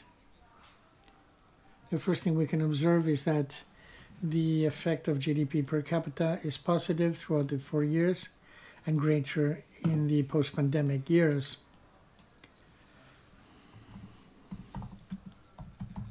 And we have explained this because the GDP per capita is what we have observed is deteriorating income.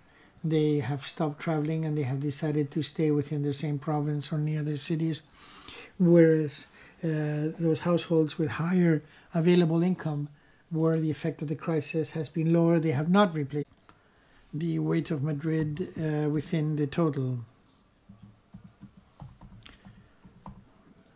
That has increased about 1 or 2 Madrid, 1 or 2% percentage points, and this could affect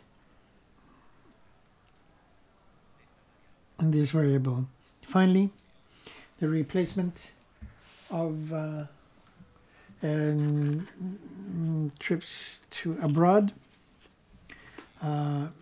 people with higher incomes, people who have decided to stay may somehow increase the income levels. Population has a stable level. Distance has a negative level. We see a slight rise of the negative effect during the pandemic years because people decided to stay closer to where they live because of all the restrictions or logistical problems, as well as the effect that the province of destiny origin in this province was in the same region has been maintained after the pandemic. One of the most interesting results that we have found is that the destination province has a coastline, whereas this was a factor, a major positive significant factor before the pandemic. After the pandemic, basically the effect has been diluted. It's almost null. We see this as a greater preference by people to avoid crowded destinations, to avoid infections and incidences. So they prefer less crowded destinations in rural Spain, where the probabilities of being infected by COVID-19 were lower. This was not being here. We have to take into account that although island provinces are important as an aggregate tourism, between 70–80% of the expense in Balearic Islands and the Canary Islands are foreign sourced. Spanish people from the mainland tend to go to the coasts, but we have seen that it has gone from a non to negative in the years after the this might be due to the logistics. During the pandemic, there was a negative certificate for a COVID certificate was required in the islands. You also have to book a flight, which has to be done before. And there's a context like 2020 or 2021 where the restrictions were moving very fast. People prefer to drive.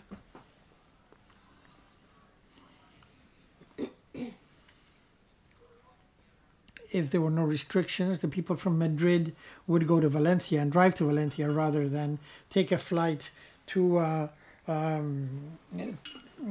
island, get a PCR test and so on. Another interesting result, the reduction of the positive effect Madrid and Barcelona as a reception because of the a reduction in business tourism and also the fall in urban tourism, which is also tied to preference for less crowded destinations such as the less touristic provinces and the interior of the country, like the effect of bilateral tourism between Madrid and Barcelona. And finally, effect of price at origin. And that was maintained positively throughout the fourth year. If the price thing is the destination price has stopped being relevant in the years after the pandemic, because people were going to the place where they were allowed to go, regardless of the cost. If the cheap like Guadalajara was closed or open, people went depending on the restrictions. Other factors allowed the people to choose a destination using criteria beyond the price. Available hotel capacity had a major effect on the years after the pandemic. The greater hotel capacity, fewer chances of overcrowding in the hotel. Temperature, we haven't found a significant difference. And the COVID variables, it is negative and significant at point of origin because they were linked to the province opening. If you were or were not allowed to leave the province, once we had overcome this obstacle, the entity and the destination wouldn't be very significant. These would be the conclusions. Now I will continue. I will stop here just in case there are any questions. Thank you very much. So if anybody wants to ask a question, we can start here, if that's okay, Iñaki. Thank you very much for your presentation.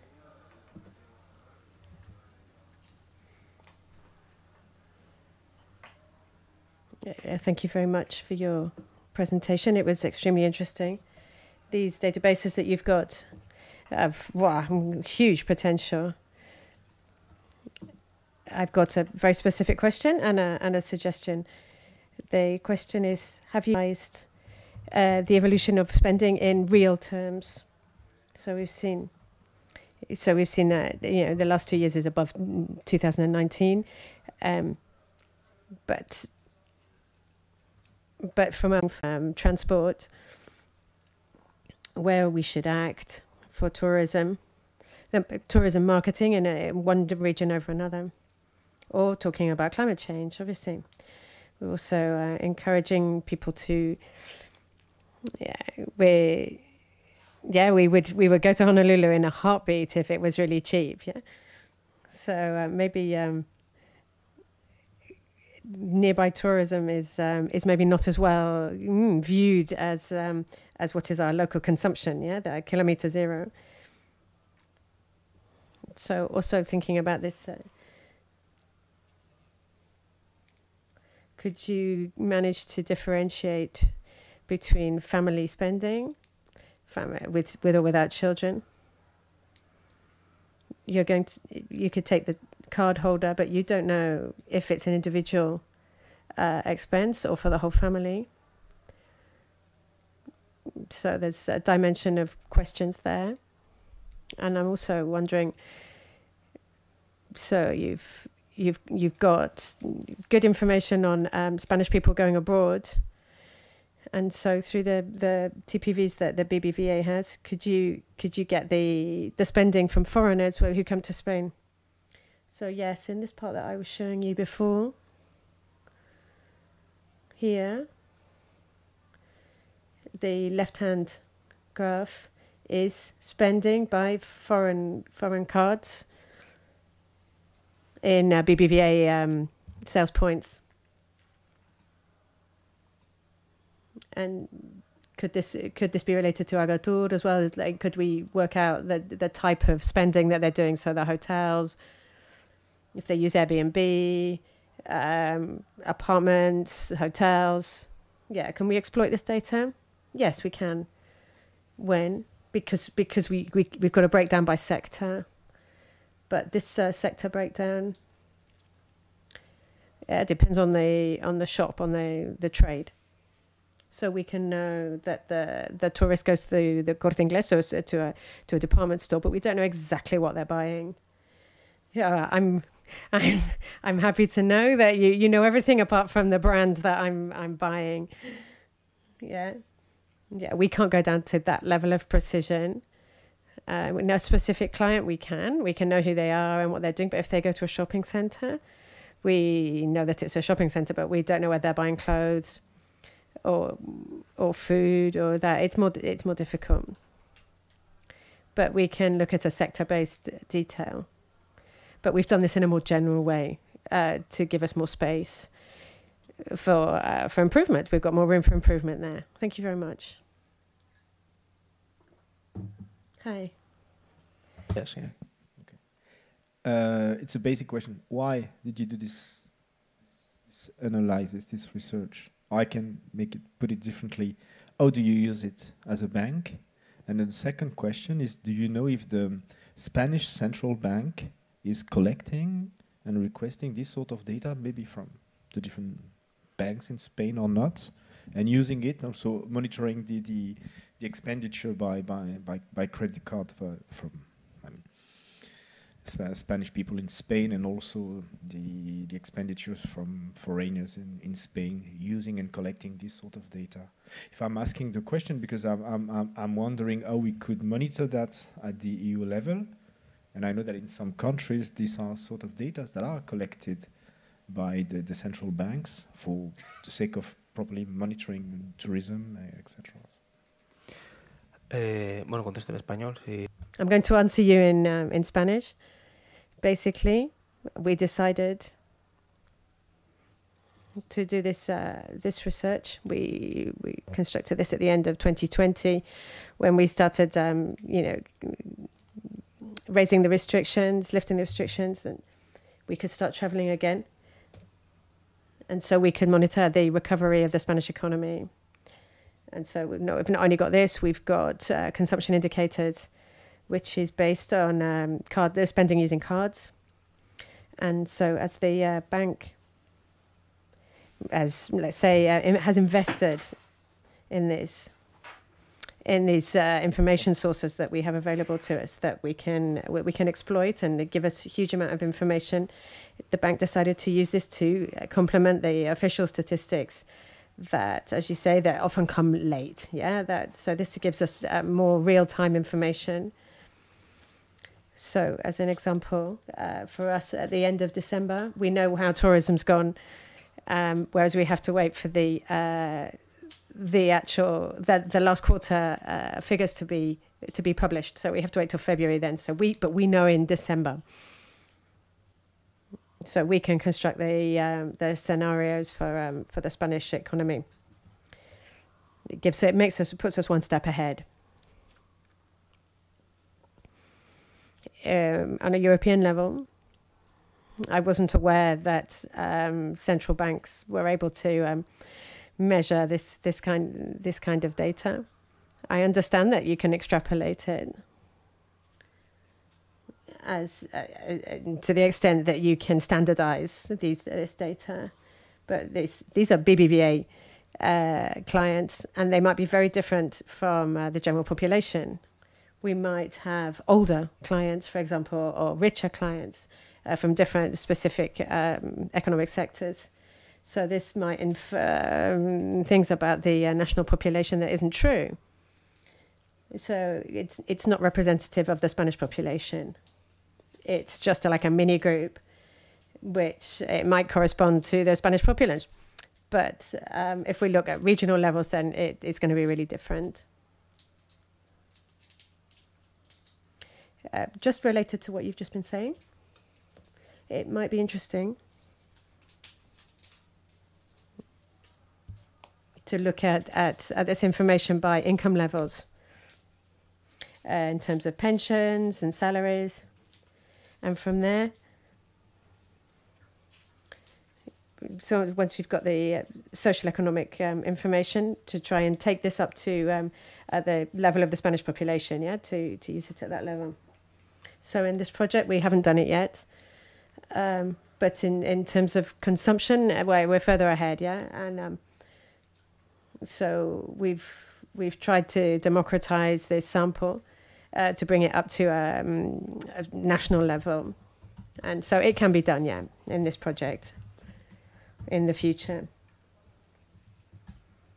to make them as comparable as possible, to make these two samples as comparable as possible. And one last question.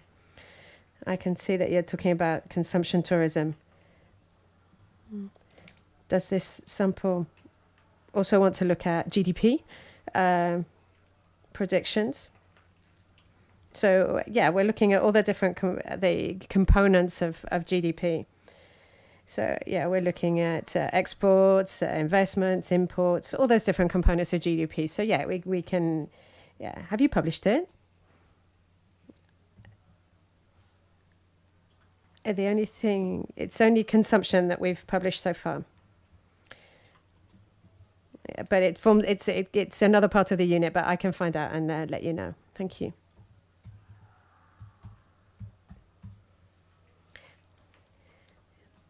I have a question. Is there a way of differentiating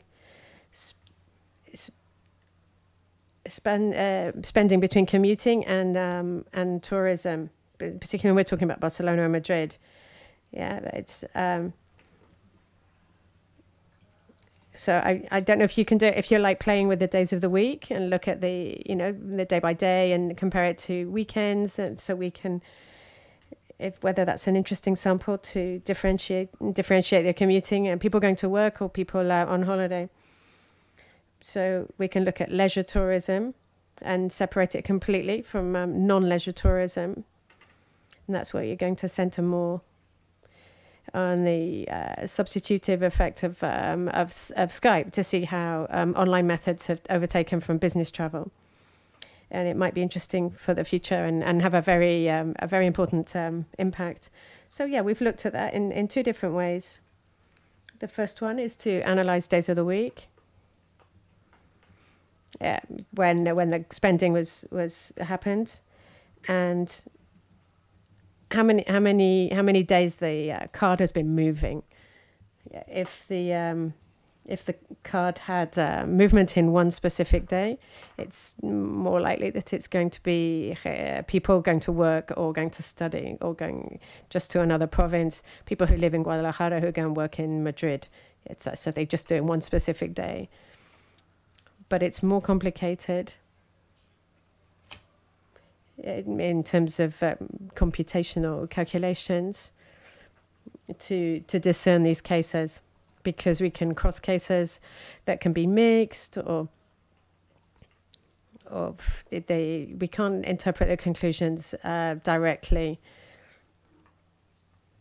because a tourist could do a one-day excursion.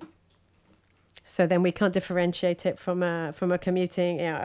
We don't know whether they're traveling for work or for leisure unless we look at sectorial levels as well, and we look to see where they're spending their money, see if it's in a museum. But if it's in food, we don't know if they're having a business lunch or whether it's they're on holiday. Yeah, could be someone from Madrid going to Cuenca for a day and comes home. We don't know why they've gone. Yeah, so each criterion has its advantages and disadvantages, and it's hard to analyse them. So thank you very much.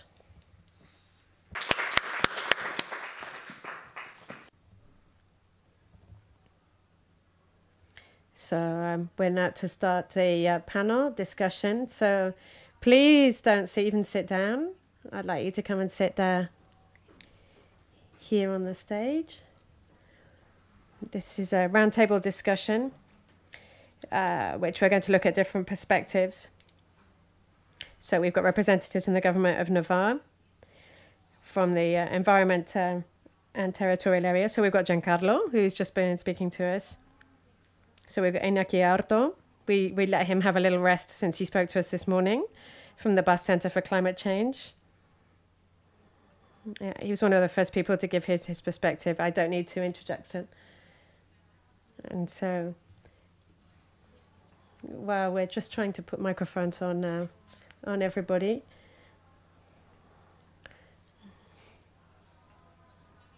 I would like to make some suggestions before. We're going to talk a little bit about these factors. We're going to debate how to get a better circular economy, the most relevant factors. How can we improve all these conclusions? We've been throwing these conclusions at you, so what do you think? So, have a good think about what you've been thinking about today, too, to formulate some questions for this roundtable. So I'm going to explain to you how it's going to work. Both Iskashkun Goni is going to, and her counterpart are going to give a short presentation. You haven't had a chance to speak like Iñaki and Giancarlo. So there are going to be two presentations. So then we're going to have 2 or 3 questions for them, and then there's going to be an open space for you to be able to collaborate. So, have a good think about that. So you can ask as many questions as you want. I think they're just getting ready. I think Pablo Munoz and Izaskun Goni are just getting ready. Just a couple of minutes. So I'm going to start asking questions now. Yeah. I can't help myself. I have to ask questions. So I'm going to, it's quite an open question. I'm going to ask Iñaki above all, because he's been here since early on. We're looking about from a Basque perspective, but which we can look very broadly. And Giancarlo's been looking about the BBVA consumers and where they spend their money. How can we centralize all this information in one region, for example, the Basque Country? Well, no, we're not playing with statistics here, are we? I think right now I'm a modeler, yeah? So I work with models I work with analysis, and so the biggest obstacle that we have always is data. And so when you go moving down scales to lower scales, so in terms of a national level, you've got national statistics, which are great. We've got production, consumption statistics, training, all of that. But as you keep moving down the scale, it's much more difficult to get information and standardize information above all. One of the most important things that this project's bringing, and what Giancarlo's been talking about, for example, is that it's pretty representative, in my opinion, and it's very standardized information from the whole country. So it's really great. So it's been developed with the same methodology for all regions, and so that's something that's so useful. So I'm lucky to be working regionally. In the case of the Basque Country, we've got our own statistics institute. we create this information, and then we get the after the national. It's the oldest one after the National Institute, and I use its output on a daily basis. But it does have the handicap that for certain things, so interregional trade, for example, it's got these problems with data.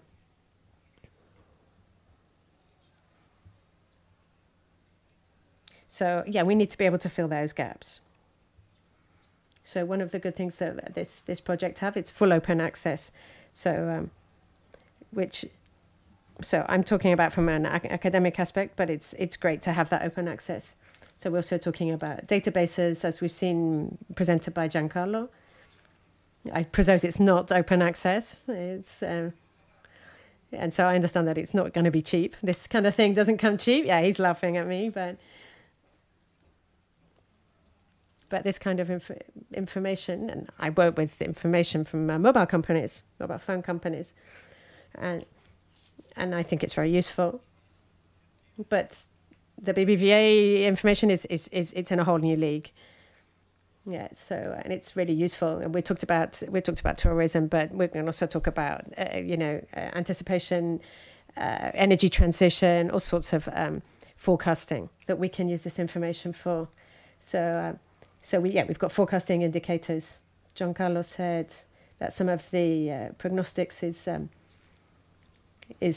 looking. Yeah, other statistics look backwards, and they're able to look forwards. This is really important for us. We've got to take decisions today, and we need today's information. So when we're talking about carbon dioxide emissions, it's often a delay of 1 year, and we have to estimate in advance. We need to project those results, and so it's really useful to have right up to the date information. Yeah, we're going to publish our next estimation in December, but it's an estimation above all, and so we've got lots of sources of information. So what Giancarlo has just shown us would be really, really amazing in terms of what people are going to spend on petrol, for example. But there's other work that it's doing.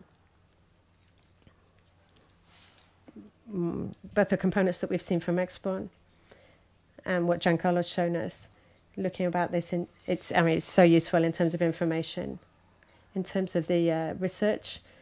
I work a lot with stakeholders, but it's so useful for me. I work with the European Commission, the Basque government. It's great to have up-to-date information. Yeah, it's so valuable for us. I won't say any more. I was going to say that it's really important to have updated information to talk about decisions in the future. So we're going to talk about the institution that is the closest to us at the moment. So we've got Izaskun Goñi, who's the General Director of Business, International Trade and Labour Relations. Well, welcome.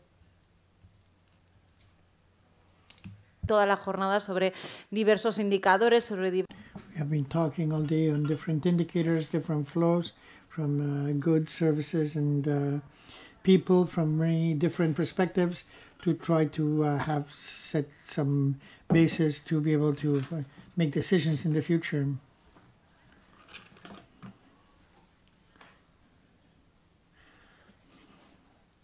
So you can give us you prefer doing the presentation from here there? Yeah, so I can see the screen. That would be much better. It's a very small presentation. In that job with the long name I have, I look at companies and work areas. When I saw the Espen tool, I couldn't believe it. To be able to see displacement of people, goods, I thought this for us is a spectacular visor.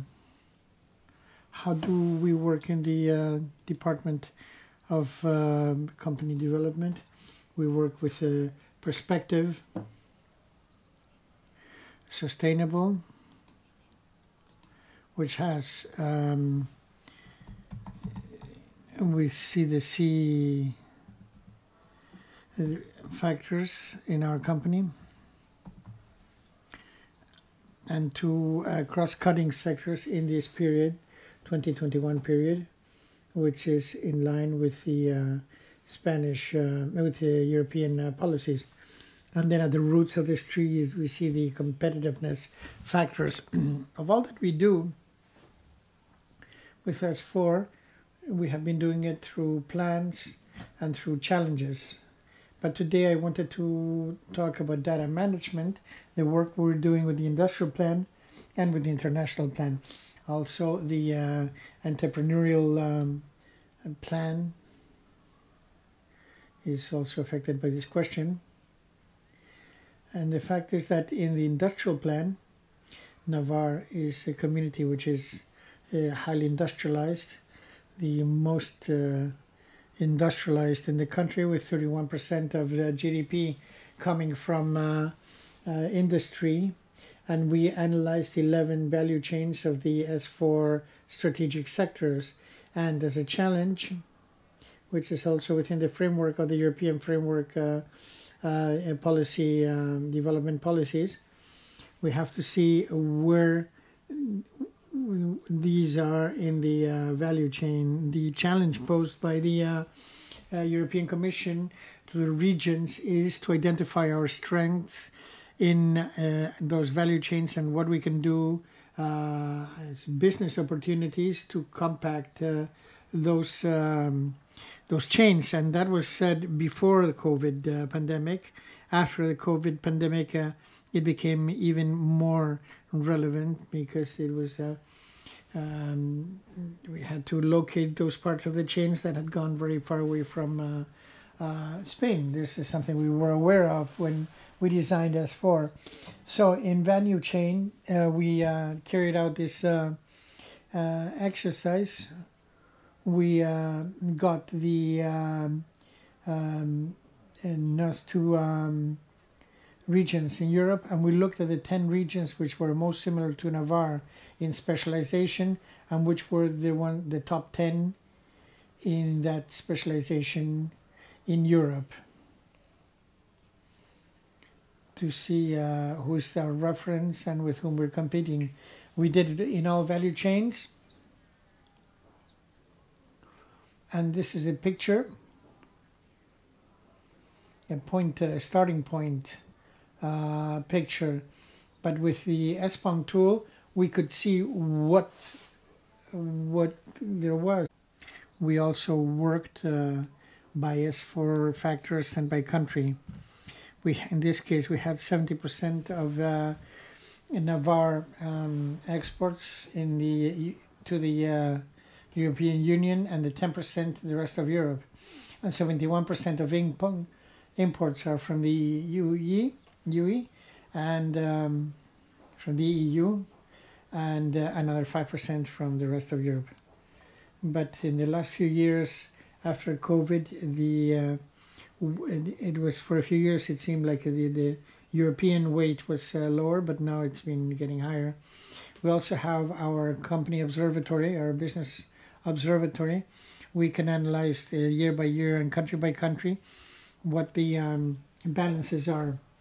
So we have a negative balance, trade balance with Germany, but we don't know what it's due to. Once again, the ESPON tool could help explain what is happening in movements and by chains. And I think it's that we're very fortunate to be able to use ESPON by region, by year, and by sector, which coincides with the way we work. Only that we only see a fixed image. We can't see what's underneath. It's a pity that what we're seeing in ESPON is up to 2018, and we are analyzing post-COVID where there are changes. In 2018, there was a positive trade balance with Germany, and now it's negative. I have detected another one. We are currently monitoring the international plan, and I have asked them country by country. I have detected some changes with the Czech Republic. Again, the exchange is growing significant, and it's negative for Navarre. In 2018, it was a small deficit, and now we're looking at much higher levels. We are bringing in a lot of things from the Czech Republic. Finally, I think that I also wanted to tell you that within the Euro region, where I represent the government of Navarre, we are working in increasing the exchanges of people, professionals, tourists, movement focuses. But the challenge is that there is very little exchange of professionals, not much the dynamics, which is a shame because there's a great opportunity. And also we want to increase, although it's, we know it's important already, but we can go, we can have an intra-Euro regional project. So we have work done by the Chambers of Commerce in its proximity work, which is based, like Iñaki said, in the input-output tables of the statistics institutes of the three governments. But until now, we have reached work where we can identify sector by sector what the local production and the local demand in each of the territories and proximity. Again, in New Aquitaine, we just collected Department 64, but with the ESPON, we could actually increase it for the whole region. And this is a little bit the connection of what we're seeing these days at the end of this project and the work that we're doing at the General Directorate of Companies and Jobs. Thank you very much. Thank you. We're going to start that round table. I'm going to start with you, Izaskun, because you mentioned those possibilities which are open to those possibilities, having a fixed picture, but also understanding what is happening behind. Having that idea in mind, what could you tell the people who are creating this program to get the leverage this tool as much as possible and doing it without losing achieving territorial cohesion and circular economy, which was a little bit what this round table was going to be about. And I haven't mentioned it. We wanted to compact the value chains, but it is also a way of being more cohesive. Everything has to be done in greater proximity, and we should also have get processes to be circular in Europe.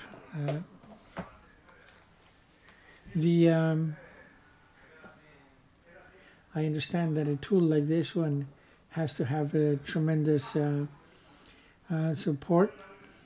I would love it. I would love it to have continuity, because you can see that it would it really help the clear up these fog we're in right now. And I don't know if maybe we could if it weren't possible to do the project and as a whole, that an entity like a Euroregion could ask for fund for an updating of statistics for our region.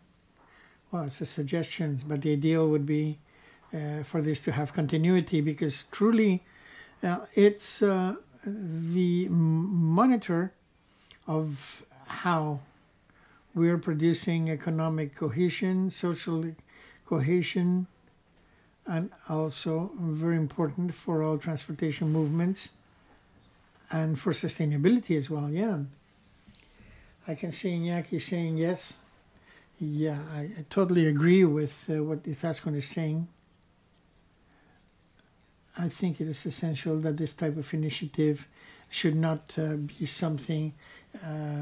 It should be something that would stay with that. We have the Joint Research Center. I think it's essential for some institution to take care of it. There's been a tremendous effort in this project. The most important part has already been done. Now we have to update it and improve it. And I have the experience of having participated in 2 European projects, in FP7 and FP6. And they were multi-regional input-output regional databases, which have later on produced these 2 databases were left to die. I think that we have made an effort, both by the Commission,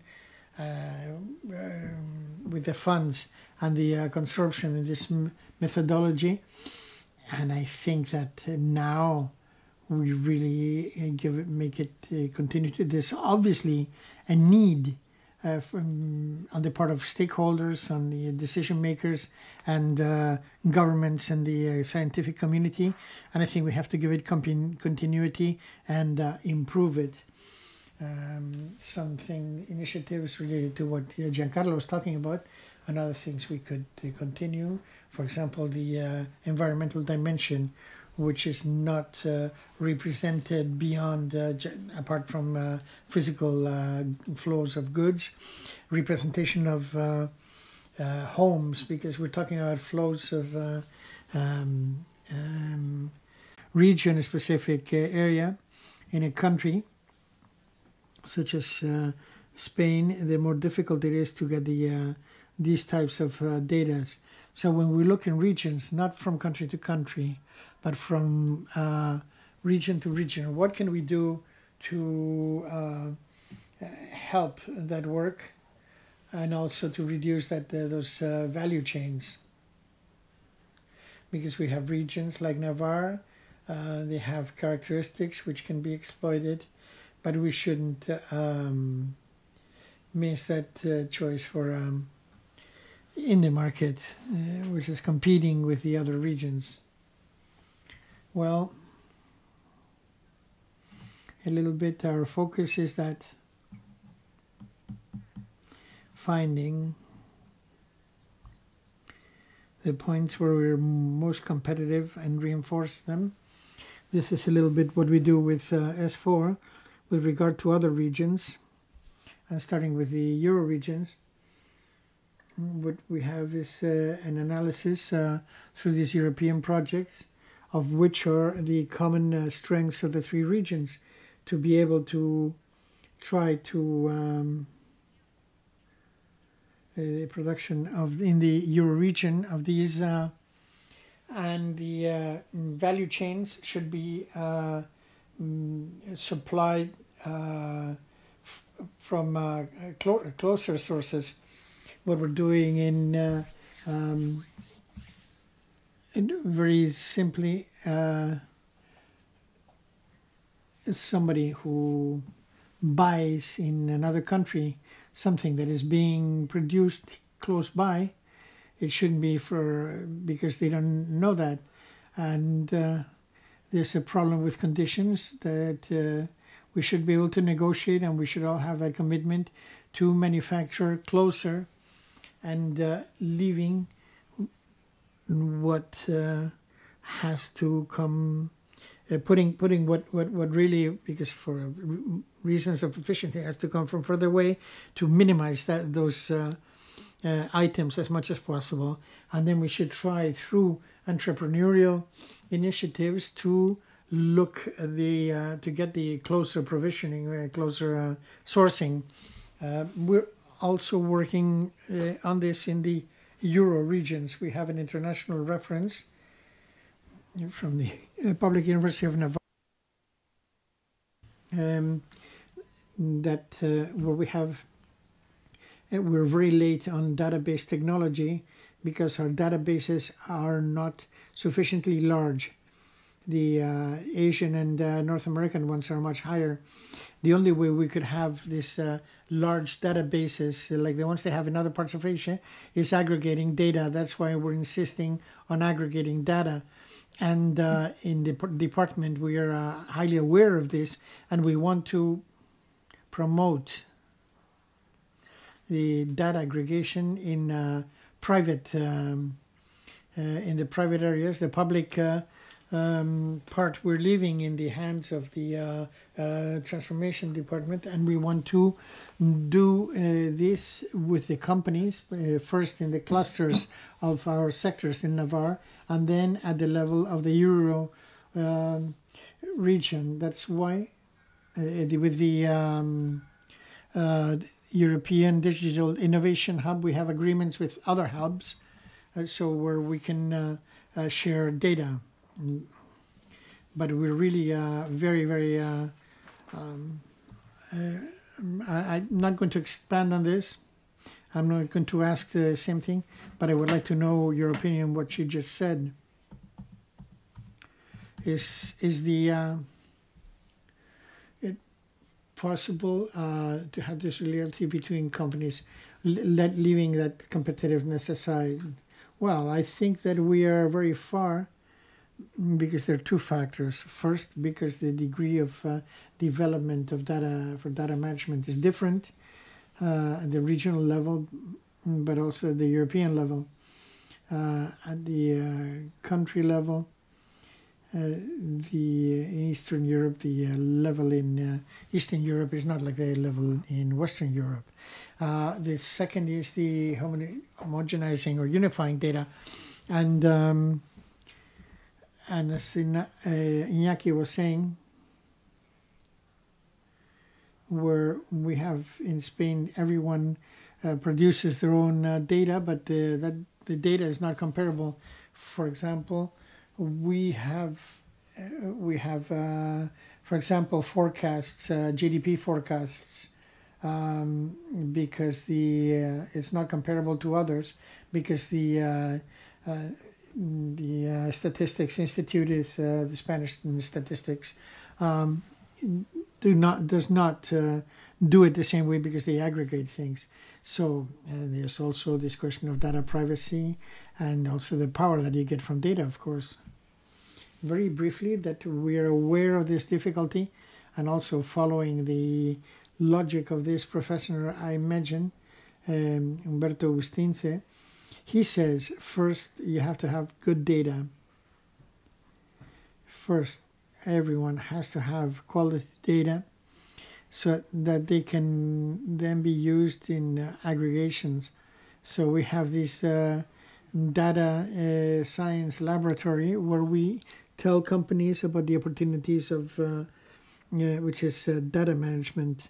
And we want to have a second line of work to generate data so that we can share and do some practical exercises that show that if you contribute your data to an aggregate source, you can use a source that is going to give you a lot more than your isolated data. And that's what we would have liked to started to do this year.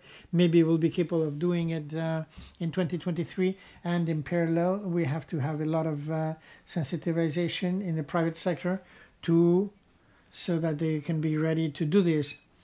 We are convinced that what they could be obtaining as a competitiveness tool, it would be really interesting, and the prejudices are going to come down in competition and not showing much. But we're aware of the fact that it's a complicated situation, but otherwise we'll have to use digital American or Asian digital technologies, because Europeans, we haven't been able to generate it. Well, at the end, the important thing is to realize the synergies of using them. Then if you get them from one sector, you can compare them to those of another sector. And having aggregate databases is much higher than having a single source. But of course, we still have a long way to go. And before presenting Pablo Muñoz, he is the General Director of Environment of the Government of Navarre. I wanted to return to circular economy.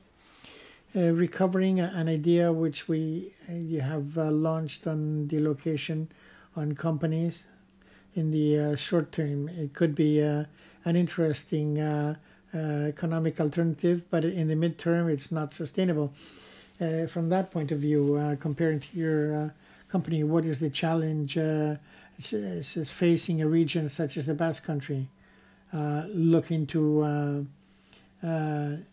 and shorten those value chains and also trying to protect the environment? Well, there are many and varied challenges. But before I get to your question, I'd like to tie in with Izaskun and the idea about sharing information. I think that in the case of the Basque Country, there are certain groups of companies or industrial sectors which are very powerful in Basque economy, and they have to face an environmental problem, which is the decarbonization. It is metalworks, refining, paper, and casting, and they have to adapt to new. They have to have zero emissions by 2050. Many of them have common problems. They're using common technologies, same technologies, and they have to seek alternatives. And it's much better that they look for them. It's going to be much more efficient than if they look for them one by one. We are working on a project which is called Videl, which is funded by the Basque Country and ASPRI, where we're analyzing together with company associations in metalworks and casting. We are working to decarbonize those sectors because they have seen that it's an opportunity which they're facing, and it's something they're going to have to do. And the best way to do it is all together. These are two sectors which are quite large within the Basque countries. There are several countries, both in metalworks and casting, and also in refining, where there's only one in refining. But when you're in another scale where you have one metal factory or two casting factories in your region, then you have to work in with companies in your sector in other regions, and this is where the company clusters and the regional hubs have to foster these relations among companies. Perhaps through the ESPAM projects, which allow you to have this knowledge which sometimes escapes what researchers can do. Maybe we have a larger vision, but we don't know the details or the challenges, both in terms of decarbonization and in terms of circular, or in areas of circular economy. From here, I also wanted to encourage anyone who is in the public to do that. We can also receive questions through the streaming session, so just raise your hand and you can ask your question. With this idea, Pablo, I'm saying hello to you again. We're talking about decarbonization, circular economy, of shortening value chains, a lot of ideas based on the studies that we had been talking about all day. But again, we have the decisions of public administrations, and we're focusing from region to region more than country to country. What is Navarre doing to meet all these challenges? Good afternoon, and I'm very sorry that I've arrived late. I had it written down that this started at 4:30 today. It could be the consequence of I'm really sorry that I arrived late. It's just, I think it was a misunderstanding. I had a presentation that I was going to give with a few slides, but I don't know if it's available. I think I sent it to the organisation. I don't know if we can show it. Oh, that's great. Thank you. Yeah, get ready with your questions, huh?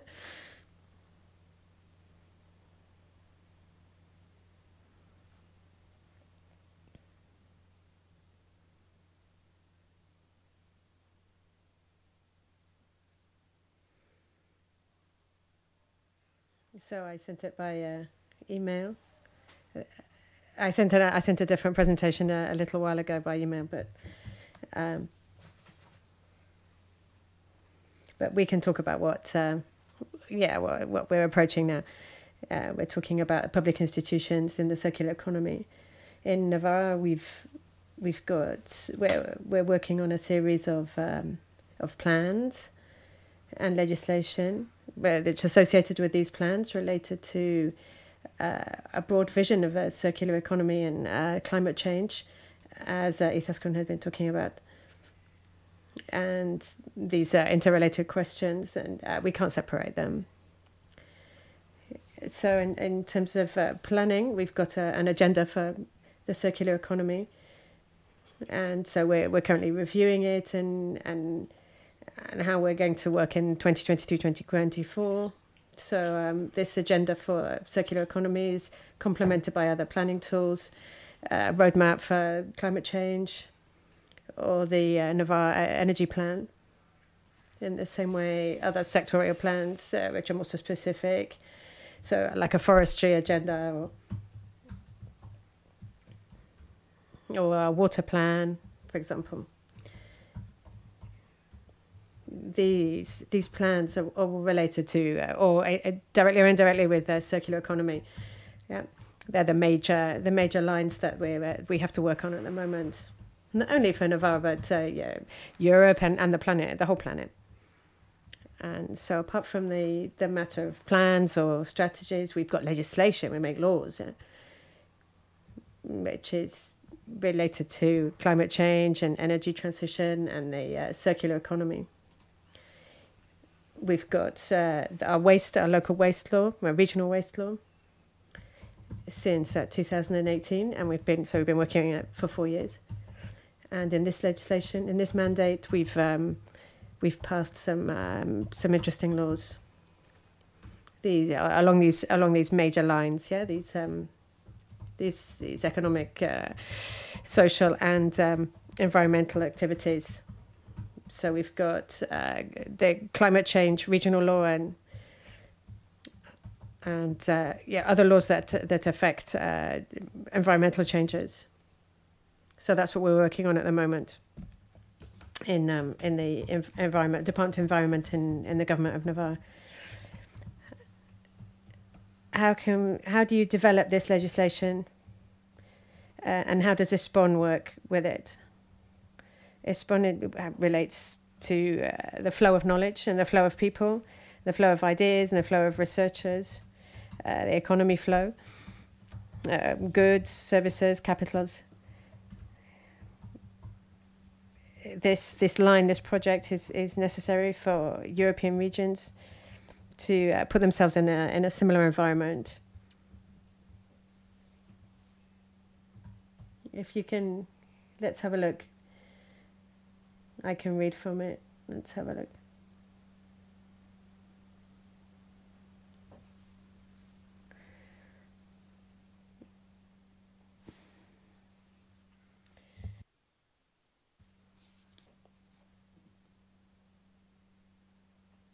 Okay.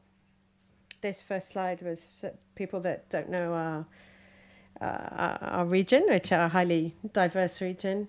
It's a little bit of, so you can see Navarra is a diverse land. It's got biodiversity. We've got a wide range of climates and geography and landscape, and people who don't know about it, you can have a little look. Our region is small, but it's incredibly diverse in many topics, many areas. This next slide I like a lot, because when we talk about circular economy, initially everybody thinks about waste and management, urban waste, industrial waste, and it's so much more than that. It's talking about efficiency in resources. It's like the last resort for human beings. Yeah. We can't think that it's very individualist to think the circular economy is only based on waste. It's just a good example. The philosophy is this. Yeah, this is our philosophy. Anyway, not just a small region. Yes, sustainable consumption and production. It must be our watchwords. We have to avoid consuming products and energy that can't be reused.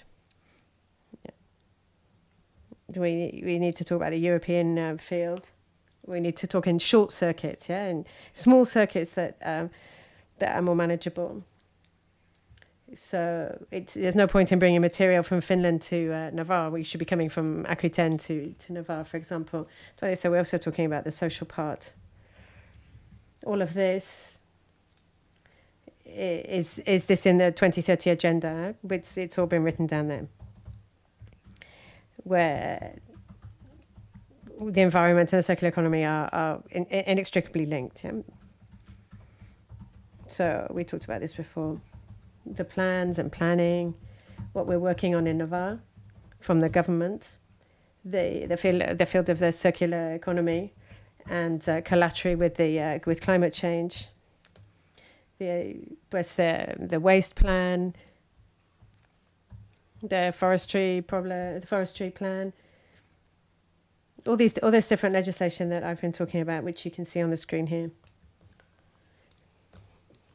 And so here are the laws that I talked about before that give us our major lines to work on. Yeah, so there's waste and its taxation, and climate change and energy transition, and environmental impact.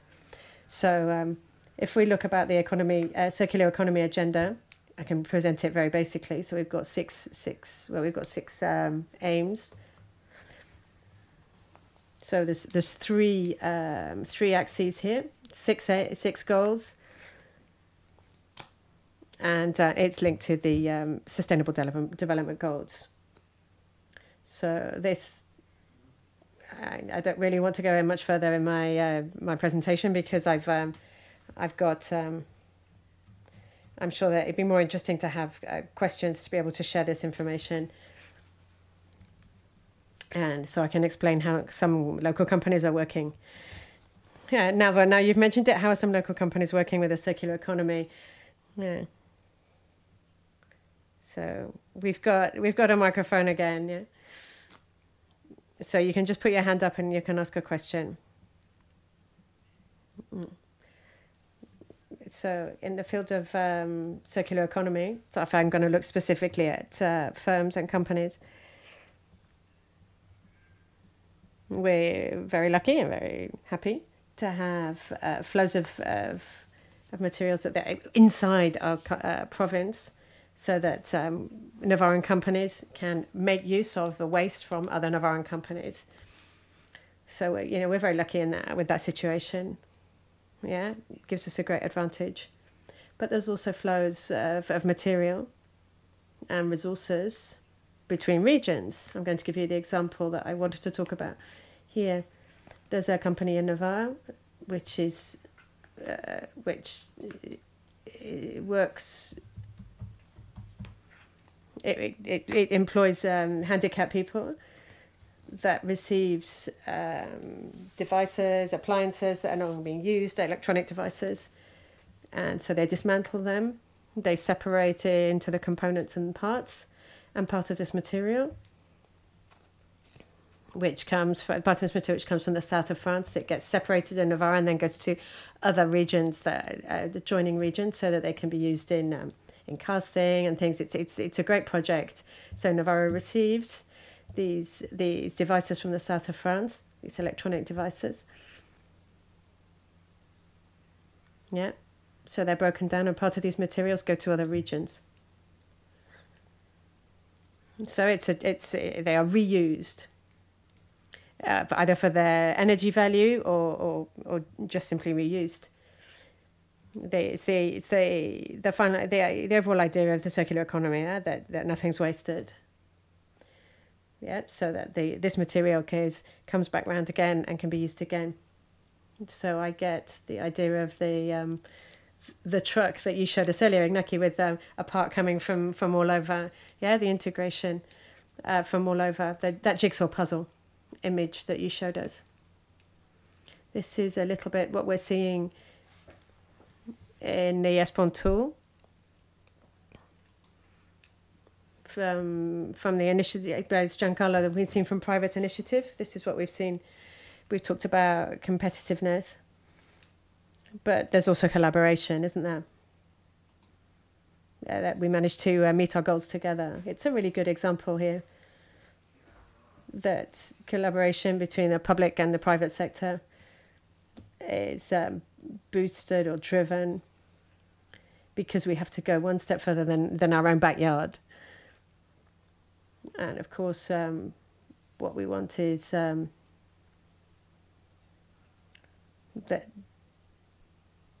data is a very important added value for companies. Yeah, that companies want to hang on to this. It's valuable for them, but they can open up paths to working together, but from company data and data from public institutions. These are all channels that can be explored.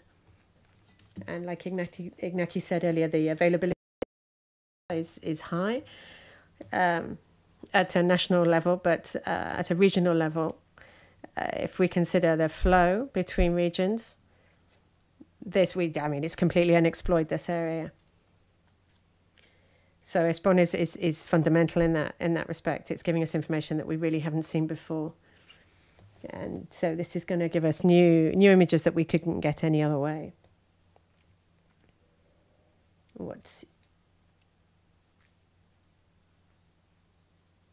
So interregional data is extremely difficult to get hold of. And so we should really be promoting and encouraging working together, particularly between the private sector that gets hold of this information and the public sector, the universities, to be able to use this in research. So we've got a question from the audience. Yeah. My problem isn't asking questions. You see, I don't have any problem talking. So we've said that we've got NUTS 3 data from 2020. The topic of collaboration between public and private sector. Yeah, I'd like to just highlight the effort that the BBVA has to publish its information. Yeah, they publish it for themselves. The BBVA is the only one that has its own research, open research department. It's the only bank that does this.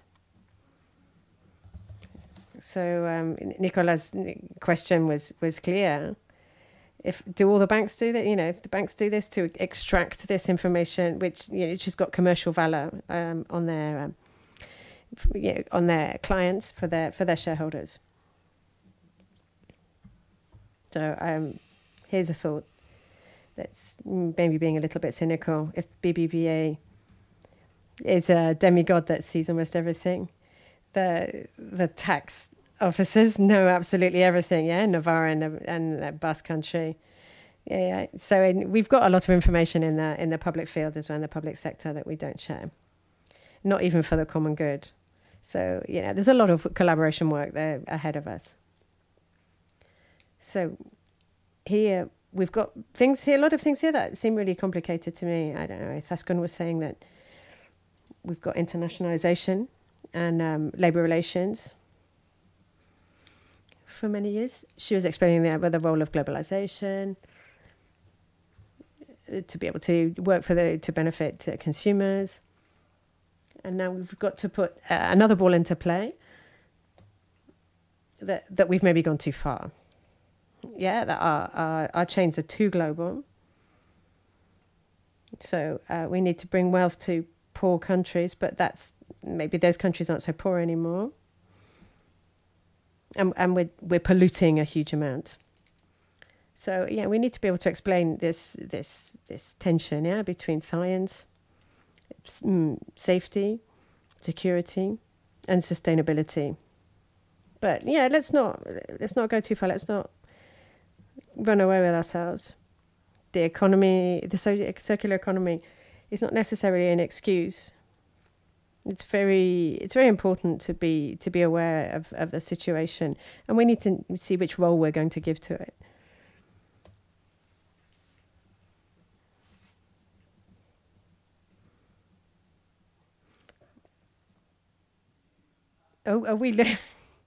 Either we take on board the costs, these costs of pollution, and now beware that the price of electricity is going up, and all the governments are going crazy trying to subsidize this, when really the market is saying, you know, it's expensive to pollute, so maybe the consumption level should just go down.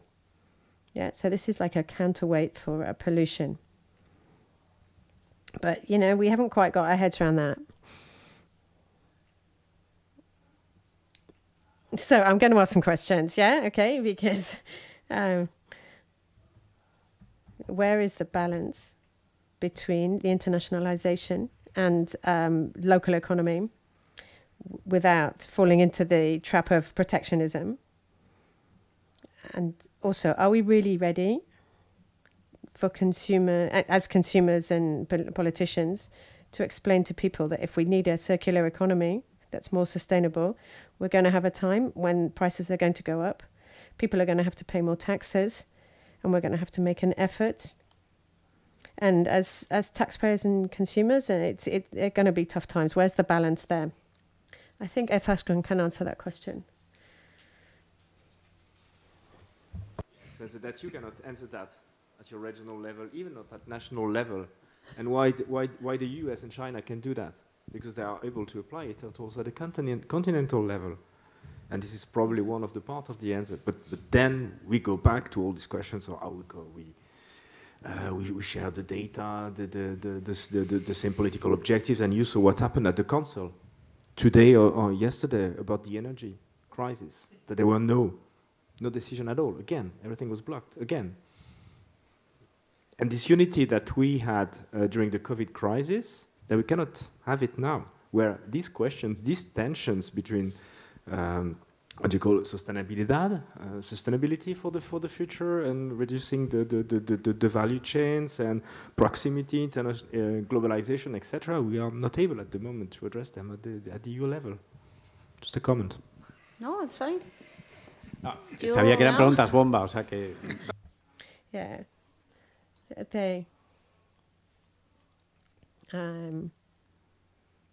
I think about these questions a lot, and I'm coming to some conclusions that are completely independent. My work requires a lot of dedication. I don't have time to read. I don't know if these things are being debated or not. What I think is the following. Yeah, renewable energies, which is one of our strategic sectors. There's no point to it in terms of decarbonisation. If we're moving enormous pieces, enormous parts, huge numbers of kilometers, then this isn't the point of a renewable energy. Another sector, the farming sector, another market trend is to consume organic products. And out of inertia, we say, well, let's present organic products from Navarre in China, and it's a little bit the same thing. So it's a little bit incoherent. And so the preliminary conclusion I'd like to make for the next international plan is simple ideas. It's great that a Navarran company is diversifying its clients and it starts to export. We want our companies to grow and have a greater portfolio of clients, and that they look outwards. But when they start selling a lot more, they're going to have somebody in the destination country. When they're selling a lot, they need to cut the supply and produce there. So that if we're importing, it's interesting for us to to bring the delegation from this company here so that they can be more integrated in our value chains. We need to capture the investment. So far we've had a strategic outlook like that. So capturing investment and internationalization, we saw it from two different extremes. Exporting or internationalizing sales is like sell, instead of a more organized strategy. But what we need to do now is, or what I'm thinking about doing, that we have a turning point where it stops making sense, which is, revolves around sustainability. I either produce there, or I look for other markets that are closer. This is, without counting that, Europe has to keep protecting the entry of products from outside, yeah, either through to distance or because of the regime when they are where they're produced don't respect the commitment to the environment, to the planet. So, but we're also looking at the same time, who wants to come to Novara? So it's the same journey, but in the reverse order. Yeah, we need to look a lot closer to home. Yeah, and avoid these long trips. So this is my working hypothesis, yeah, for the next plan. From a point of view of how the markets work, I don't know if that's going to work or not, and whether companies will be competitive in that way. But in terms of planning, that's a little bit the point that I've reached now. Well, we're going to start finishing off, but I don't know if you want to. Okay, I'd just like to refer back to the point that Carlos said. How are we going to recycle? How are we going to explain this to the public who are going to have to pay more now? How are we going to convince them? So what we need to do is change the paradigm. Yeah, so I'm consuming and it's damaging the planet. We're running out of resources. Climate change. Yeah, we're going too far. Yeah, so we need to make some changes. Yeah, so we need to change the paradigm. Yeah, so consuming more gives us more well-being. Yeah, it's what we're being asked to do all the time is buy a car, buy a house, buy this, buy Black Friday that's coming now. So that's got to change. We've got to just change the way we think. Yeah, we've got to stop thinking of consuming. Yeah, why would I have a car if I only use it once a week or once a month? Yeah, why can't we have several cars in my neighborhood and share them? Yeah. So maybe owning a car doesn't give me any well-being. So we need other ways of consuming, like leasing a car or renting. Then we need to look about the return cycles for products. Decades ago, let's talk about clothes, but clothes lasted a lot longer. Yeah, now we've got fast fashion. So now we buy clothes compulsively because it's very cheap.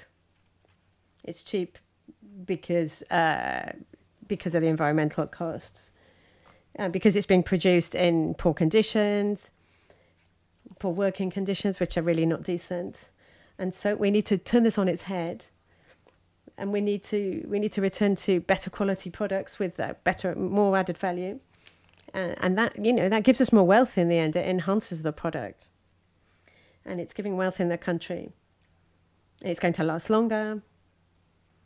And it's not going to use as many resources. It's not going to pollute. But it's not easy. It's like long-term strategies and education. And then the technological part. Often in this type of project and event, we talk more about the production, the more technological part of it, but then there's the other part, which is the final consumer, the end consumer, who has their own needs and their own desires. And, rewiring them is tough. Anything else to add? I'd like to keep following the thread that Iñaki was talking about. I'd like to focus on something that we do every day. A car. We don't know what we need for, we don't necessarily know what's going to happen, but we do need to eat, for example, yeah? We eat every day. And there's a very important tool, more than the actions by the governments, their laws and the planning and things. Citizens have weapons of their own to fight against climate change, which is, you know, knife and fork. Yeah? Yeah? Why do I say that? We can feed ourselves better, or well, with by eating locally. So we've got, yeah, it brings up the idea of the organic, non-organic. I think it's much more reasonable to eat a product from Navarre that is non-organic than an organic product that comes from a long way away, comes from Peru or wherever, yeah? So the same thing happens with other examples that I can give you. Why do we eat oranges all year round? We should only be eating oranges when oranges are close by. We shouldn't be getting them from Argentina or from South Africa or quinoa, for example. We've got our own cereals here, yeah? Why do we have to have quinoa that comes from a long way away, or avocados, for example?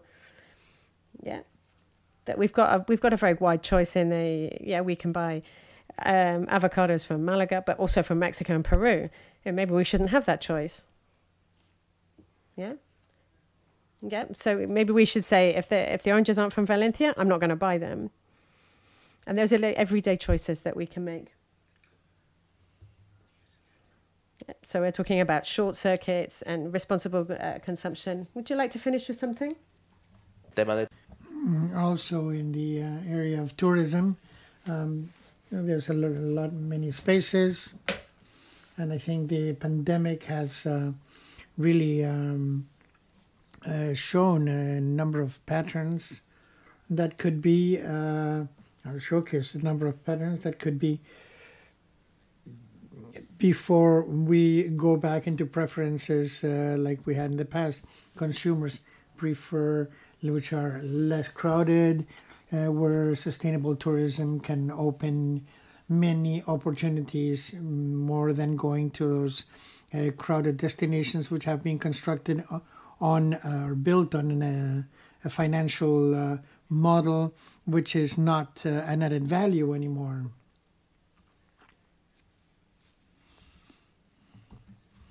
So in the pandemic, in what Carlos was mentioning, consumers are aware that they have to change their models for consuming, and